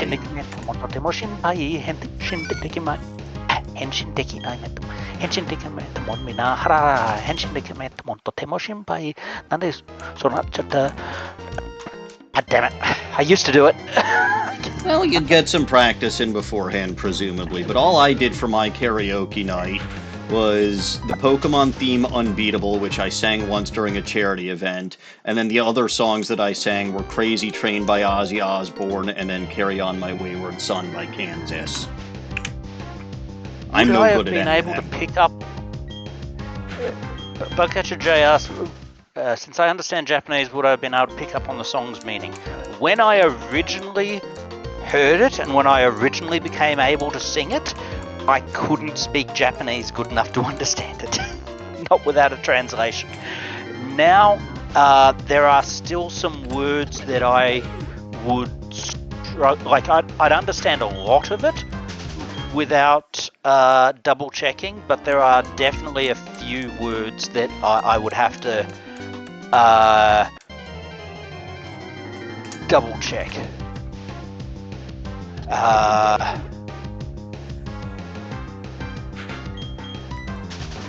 Oh, the song you sang for Emmy's karaoke night. Which song was that? I think you mentioned this before, didn't you? And I said I had no idea what that song was. Nobody did. It was very good, but it also sounded like extremely technically tricky. Wasn't it some Digimon song? I think it was Persona 3 or Persona 4. Oh, well, no, I've always wanted to get into the Persona series. I do own Persona 4 Golden on PC, but I've never actually finished it. Never really got into it more than a couple of hours. And I like the only real Persona game I've played is Tokyo Mirage Sessions. Have I watched the movie Destiny Deoxys? I watched Destiny Deoxys in a Japanese movie theater. Ooh. I assume it wasn't in English. If I'm remembering, no. If unless I'm forgetting, I'll double check that and make sure it's the movie I think it is. Yes, it is M7. Yep. So I watched that in Japan in cinemas in July 2004, together with two members of Bulba Garden staff who coincidentally were also doing their own exchange studies in the same city as me at the same time. And some people in the audience have probably heard this story before, but so I didn't know they were going there. They didn't know I was there. And we were just chatting in like, geez, must have been February or March 2004. And I'm like, oh wait, you're here in Nagoya as well. Oh, that's awesome. Like, where are you studying? Oh, I'm not there. That's a pity. And then like, but they both were studying at the same university. They were at Nagoya University. I was at Meijo University. And so I was talking to them literally at the same time, and they both mentioned they're at Nagoya. And I'm like, oh, did you know this guy? Wait. No, I didn't say that. The first thing I did, because I asked where they were like talking to me from, because like we didn't really have like internet back at our rooms or anything, so most of us were using like computer rooms at our university or in dorm rooms, or for them it was dorm rooms. But yeah, I basically asked like where they were, and I was like, stand up and wave one arm around. It's like, yeah, you just you see the other guy who did that exact thing? That's this other Bulba staff member. And like they had no idea the other was there and that they were Bulba staff until I had gotten them to do that. So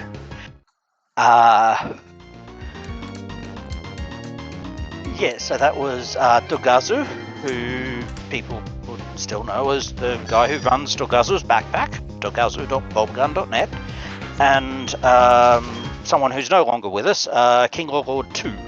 I don't know what happened to King Lord 2, but he hasn't been around the community since, I want to say, 2007, so almost 20 years. Wow. Yeah. Dogazu Fun. still lives in Japan. But speaking of, I don't remember if I told you.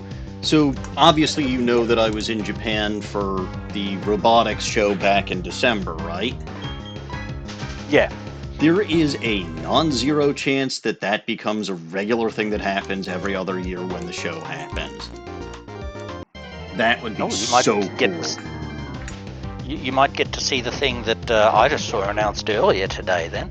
This company from China has a MMI. Oh boy. For those who don't know the term, man-machine interface. Yep. That they have made basically a little hat that you can put on your head, no implants required, to control a humanoid robot through your brainwaves. I saw stuff like that at this past IRAX. It wasn't perfect, and I don't think it was a full humanoid robot, but I saw people wearing, like, VR goggles or whatever and running little robotic hands, and then there were some other things that I saw on a similar... But, like, the stuff that you see at this show, you're not allowed to take pictures of a lot of it, or videos of a lot of it. Whereas this one was press release, press conference with photos and video. Yes, of course, but that's because it's finished being developed. If it was at IREX, which is a distinct possibility, it may not have been fully developed at the time. Like, obviously, a company, once they've gotten all their I's crossed and T's dotted, they're going to go public with their invention. Yeah, and like the fact that they've got it working without needing implants is bigger critical. Yeah, because that's like amputations, right? You can have the full robotic arm without needing a brain chip. That's huge. Yeah, and like the only question is how much. Like it's still a full body, well, not full, a full head helmet, right? Thing. Like, it's not exactly the most convenient, but one thing about technology, right, look at the original computers. Look at how big those were versus how little processing power they had versus, tiny smartphones now having more processing power than computers that took up a whole damn room.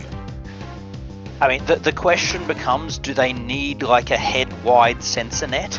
Or is it something that could eventually be reduced down to like this is a patch that you put on the back of your neck or something?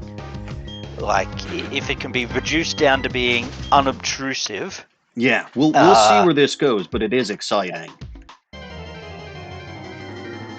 And if it can't be reduced to being unobtrusive, then expect wearing to become the fashion again. Yes, well. But regardless, so we had our national distributor meeting back in May, and they wanted me to do a presentation on something that I had seen, brand new product for the company, something that we're branching into, right? So it's not even really related to anything that we'd ever done before.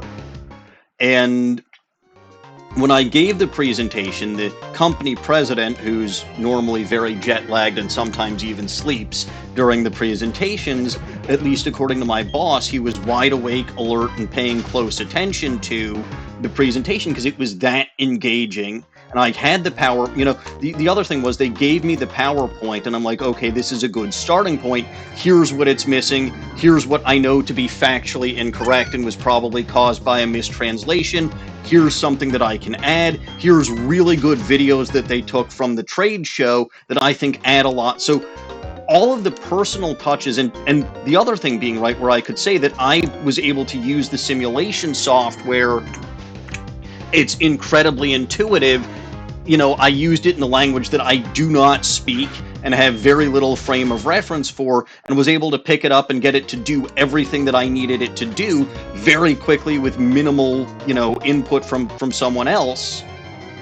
It hit hard. By the time I finished that presentation, every single distributor in the room was excited about this product. And the company president himself said that it was a fantastic presentation. And my boss, very rightly, pointed out that the only reason that I was able to give the presentation as well as I did is because I had not only seen this, but I had interacted with it, learned about it, and played around with it at IRAX. So almost certainly we'll be sending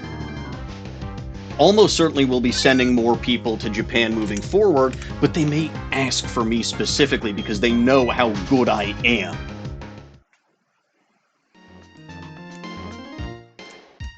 I definitely envy you for being able to go to Japan more regularly. It's not confirmed, but apart, not including the year I spent living there, I've only been able to visit Japan once for less than a week, and admittedly and ironically, now that I'm here in Costa Rica, it's actually easier. The trip itself is less it is easier. Like, the trip itself is less convenient because instead of a direct flight, I'm going to have to go via Canada. But the thing that's limited us in Australia for so long was basically what do we do with our cat? Because getting the cat into boarding in Australia was an absolute nightmare. Whereas here, we just have the housekeeper watch the cat for us for however long, and watch the house for us for however long. Yeah, reasonable. See, when my wife and I just got back from a trip to New York, New Jersey on Friday. I was there with my wife for basically the whole week. We kind of just left our cats to fend for themselves. We had plenty of food, we had water. Like, these are not the kinds of cats where if they see food, they'll dive in and eat it all, but which is fortunate. I know there are some cats that do that, but ours don't. Oh, yeah, Plus, ours, we have, ours, a cat is a former rescue cat. So, like, we know that whatever life she had before she ended up in the shelter was pretty bad. Like, she's missing a part of one of her ears. Yeah. And so, like, she's not allowed outside. Mm-hmm. And she's extremely skittish with any human that she hasn't had constant exposure to. Yep. Like, she's slowly been getting more familiar with humans since we moved here, because, like, in Australia, very rarely would anyone come to the house that wasn't like a tradesperson or something like that, so it was always a scary experience. Here, like, the housekeeper comes once a week, Kasumi's mother comes a couple of times a week, like, so she's getting more used to there being non-threatening humans in the house. Yep. And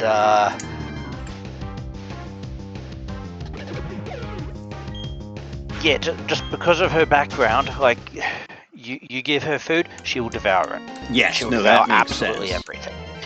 Makes absolute sense. So yeah, we can't leave her alone for more than 2 meals, basically. Yeah. Like, if we are leaving the house before her lunch and coming back home after her dinner, like, we have to have all of the food there for both meals immediately. Mm-hmm. Otherwise, she'll be distressed when we come back, and even then, she'll possibly be a bit stressed because because she had effectively a giant double-sized lunch, and is now wondering where her dinner is. Yeah. No, so we left the cats for a few days, and they were perfectly fine when we returned. A little miffed at us for leaving without telling them, but I tried to tell them. I don't think they understood.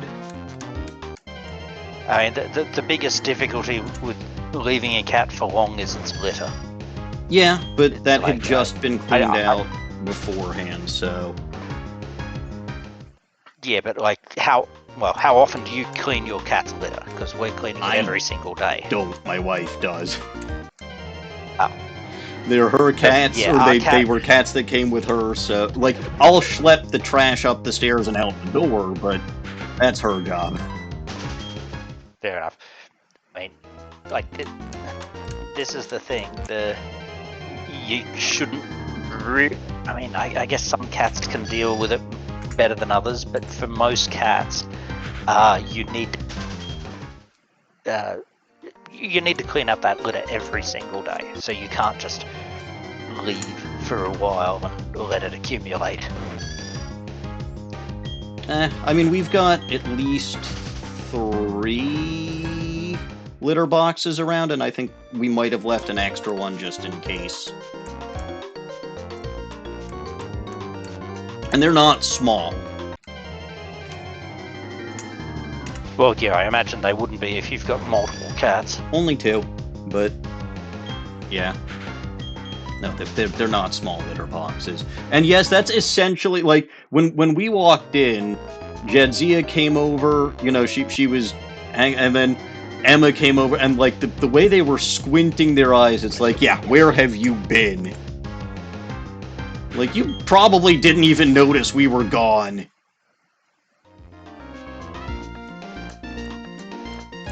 I did make sure to instantly give them a treat, though.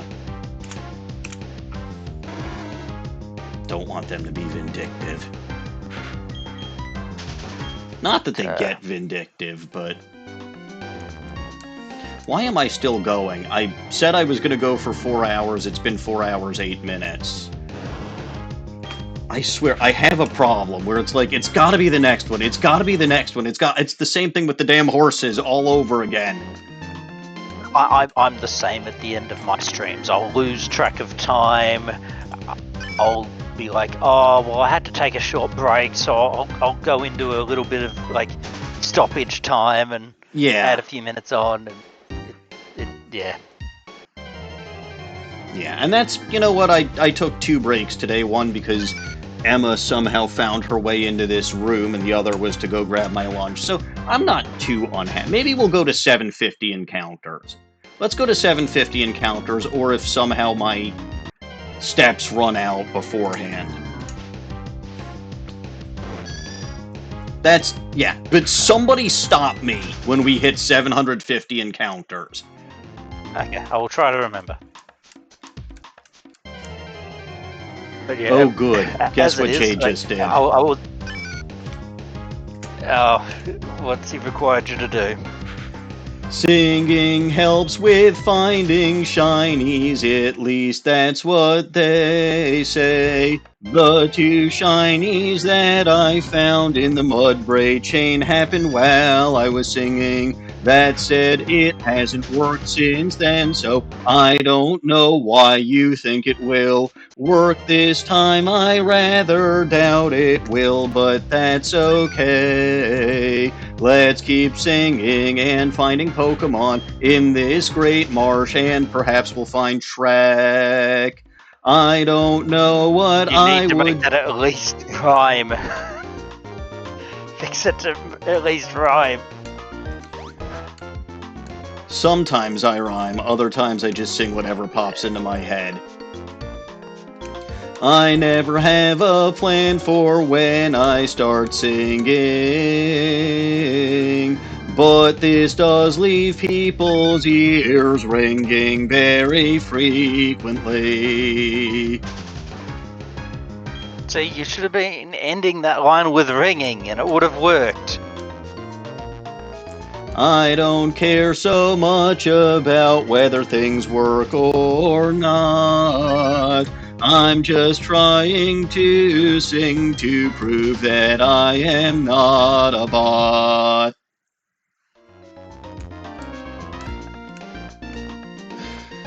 With that singing, you're not helping that argument.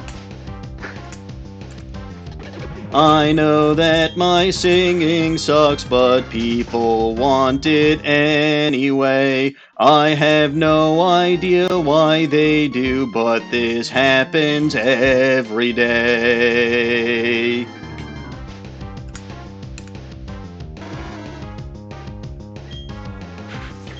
Sometimes I deaf. wonder if I am tone deaf extremely, but I really don't know, and I forgot what rhymes with extremely.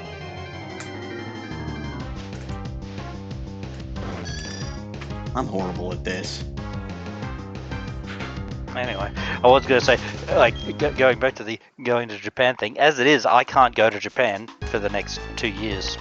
Anyway, like, the visa that I'm going to be, like, I won't go into all the details of that, but long story short, with this visa that I'm going to be on here in Costa Rica, it's an absolute pain in the ass to get re-entry. After the visa's already started. It's not that I can't, but it's not something I would want to be doing casually. So, realistically, I'm not leaving the country until I move on to the next visa, which would be the spouse visa, which gives more of a... I mean, it's not immediately a permanent residency thing, but it is a right of residency, so it's a lot easier to come in and go out if needed. It's important to be able to leave and return if you're ever going to leave the country without being spurned. It does mean that I can't go to the Pokemon XD stuff. XP. I say XD. Because you were thinking about XD and Coliseum. Was there a recent announcement about Coliseum that I missed? Not that I recall. We're still waiting on a date for Coliseum. At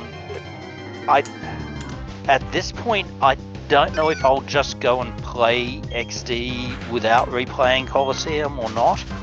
But like, I always wanted to finish Coliseum at the like complete the whole mountain and train up a team properly, but we never did. And it would just have been extremely time consuming, so yeah, I don't know. Mount Battle is extremely tedious. It's one game quest that I always give a miss. That was close. And let's be honest, there are a lot of things in Pokemon that are tedious enough that now that we are not children and we have other things to do besides just one Pokemon game, it's extremely hard to justify doing them if not for dreaming, basically. Like, doing it as a collective activity with a bunch of people gives it meaning that it would not have if I was trying to do it on its own. For example, if it wasn't for this being Safari Week, I would absolutely not be doing this task at all. I know there's plenty of things that rhyme with week. I just couldn't think of any. I mean, and this is why I jumped in here, because I figured that you'd be going slowly mad. What do you mean, slowly? Okay, progressively mad. And I did not sign up for this. It was completely accidental that we got up to the Safari Zone in time for the Safari Week. Jay is talking about me. It. Jay is talking about me. I did sign up for this. Oh. Jay is also of the opinion that I cause most of my own problems, which is not inaccurate. Yeah, I was about to say, he's not wrong. The other thing that causes my problems that has nothing to do with me is the damn weather. I don't affect the weather.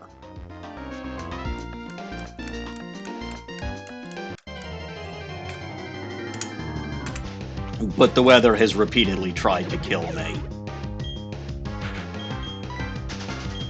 Regardless, I thought it sounded like a fun idea at the time, just like my wheel madness did. I have to realize what I think is fun at the moment might not actually end up being fun. Yeah, especially since I have to do laundry today. There is a fine line between fun and insanity sometimes. I go over the line to insanity very frequently. I'm definitely making, like, this leaf green challenge I'm doing right now. I'm doing it largely as a tribute to how I played the games back as a kid. But I've already had people request, like, oh, would you do a monobug run of, like, later gen Pokemon game?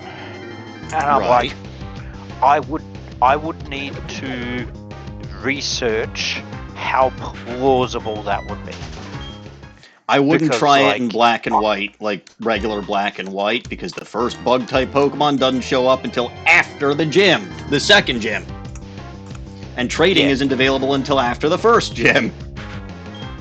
Well, and we can't do trading for many of these runs anyway. Well, I guess... well, and it's not like I've got the... I was going to say, for my series, I can, because I can trade with myself. I'm a guy who's lonely and has multiple DSs or whatever, but that's how I ended up getting Porygon 2 and Porygon Z. Yeah, like, I guess we've got 3DS consoles, so we could do trading. But I don't have I don't have the means to stream Gens 4, That's 5, the bigger problem. 6. Yeah, that's a bigger problem. Like, ironically, if I had done this Gen 3 run on the original carts rather than using the Nintendo Switch version, I could have done trading. But because I've used the Nintendo Switch version, you can't. And because Kasumi does not have a copy, and she would need a copy of Fire Red anyway to give me the Scyther. I don't have an option that would let me actually get the Pokemon that I need. And as it is, I don't remember. Can you trade from Gen 3 to another Gen 3 cartridge using original DSs? I don't remember. That is an excellent question. With the GBA, you needed the linking cord, didn't you? Yeah. So I don't think you can. So and because I gave my Game Boy Advances to a museum in Australia before we left, along with some other important items from my Pokemon collection that'll be displayed later this year, and you'll be able to... we'll put up a news article once they've putting these out. But because I did that with my consoles, I don't currently have a Gen 3 console, so I couldn't even do Gen 3 trading. Tisk tisk. Kasumi has a GBA. I don't know if she has 2. If she has 2, then I do still have the link cable somewhere, so we'd be able to trade. But if she doesn't have 2, then we wouldn't be able to trade. I don't know if they're in working condition, but I'm relatively sure I've got at least one Game Boy Color, a Game Boy Advance, maybe 2 Game Boy Advance SPs or XPs or whatever the heck they were called. I have a SP. I have the original DS somewhere, and I have at least 2 2DSs, plus my Switch and my Switch 2. Yeah, the only classic console I have now is my original Game Boy. So my Pokemon Game Boy Color, my Pokemon GBA, my Pokemon GBA SP are all with the museum. I do still have my Super Nintendo N64. I don't have my GameCube.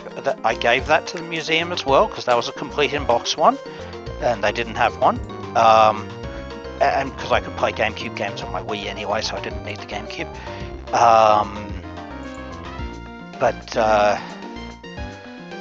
Yeah, I don't have. I have means to play my original cards because I've got the Cyber Gadget Retro Freak, but yeah, I don't really have the means to play and trade at the moment. Fair enough. So yeah, if I was going to do a mono bug run, it would have to be either Sword Shield, Scarlet Violet, Brilliant Diamond Shining Pearl, Legends Arceus, or Legends ZA.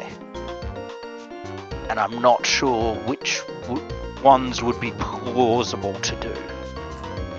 Anyway, I got my 750th encounter, so I think I'm done for today. I can't save in the Great Marsh, so I'll do what I've been doing and basically leave my Switch, leave my 2DS on. I'll be streaming tomorrow night, so it'll be fine.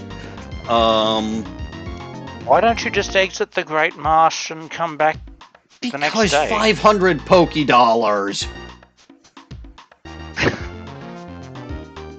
Does that matter when you can get them so easily?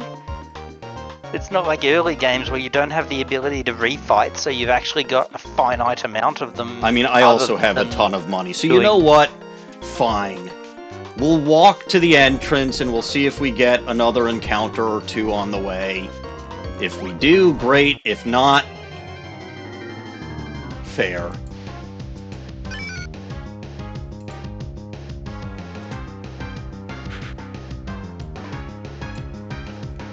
Anyway, no, I didn't jinx. I want to find more encounters. I want to find more encounters because that might mean I find a shiny.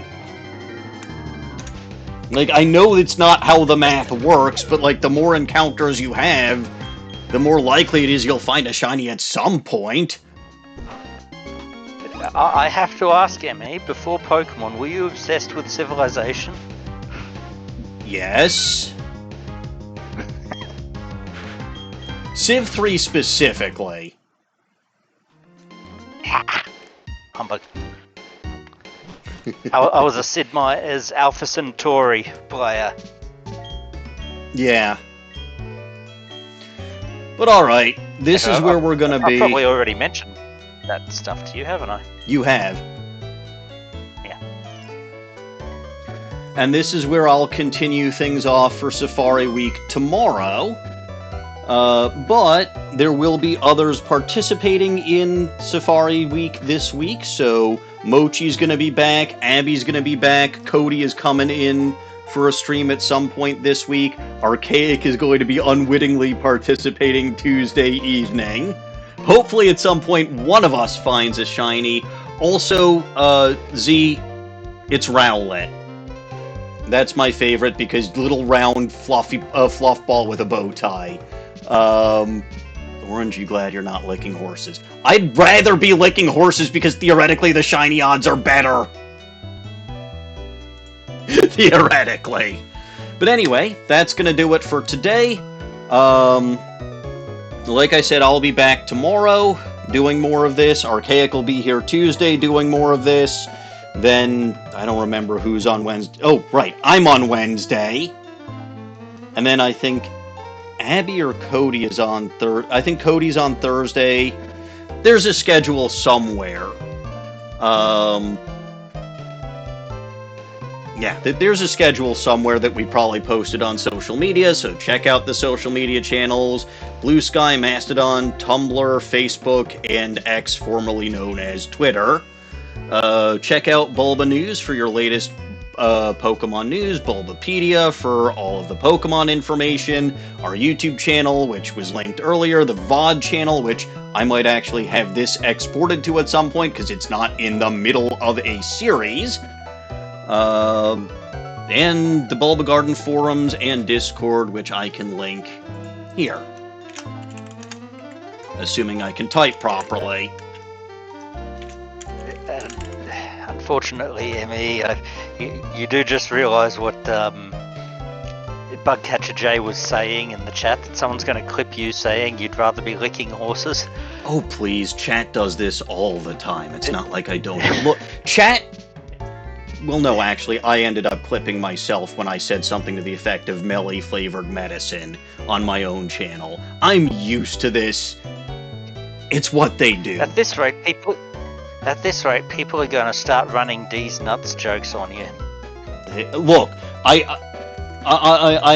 had a slugma named Balls. That's just that's bad enough in and of itself. But whatever. At least it wasn't Ligma. Yeah, well. Regardless, we will be raiding Zeldathon's channel today, so stick around for the raid. But of course, before that, as always, I am Maniacal Engineer, and I'm never going to give you up, never going to let you down. Thank you all for watching, and God bless this mess. I'll see you all tomorrow. Hey everyone.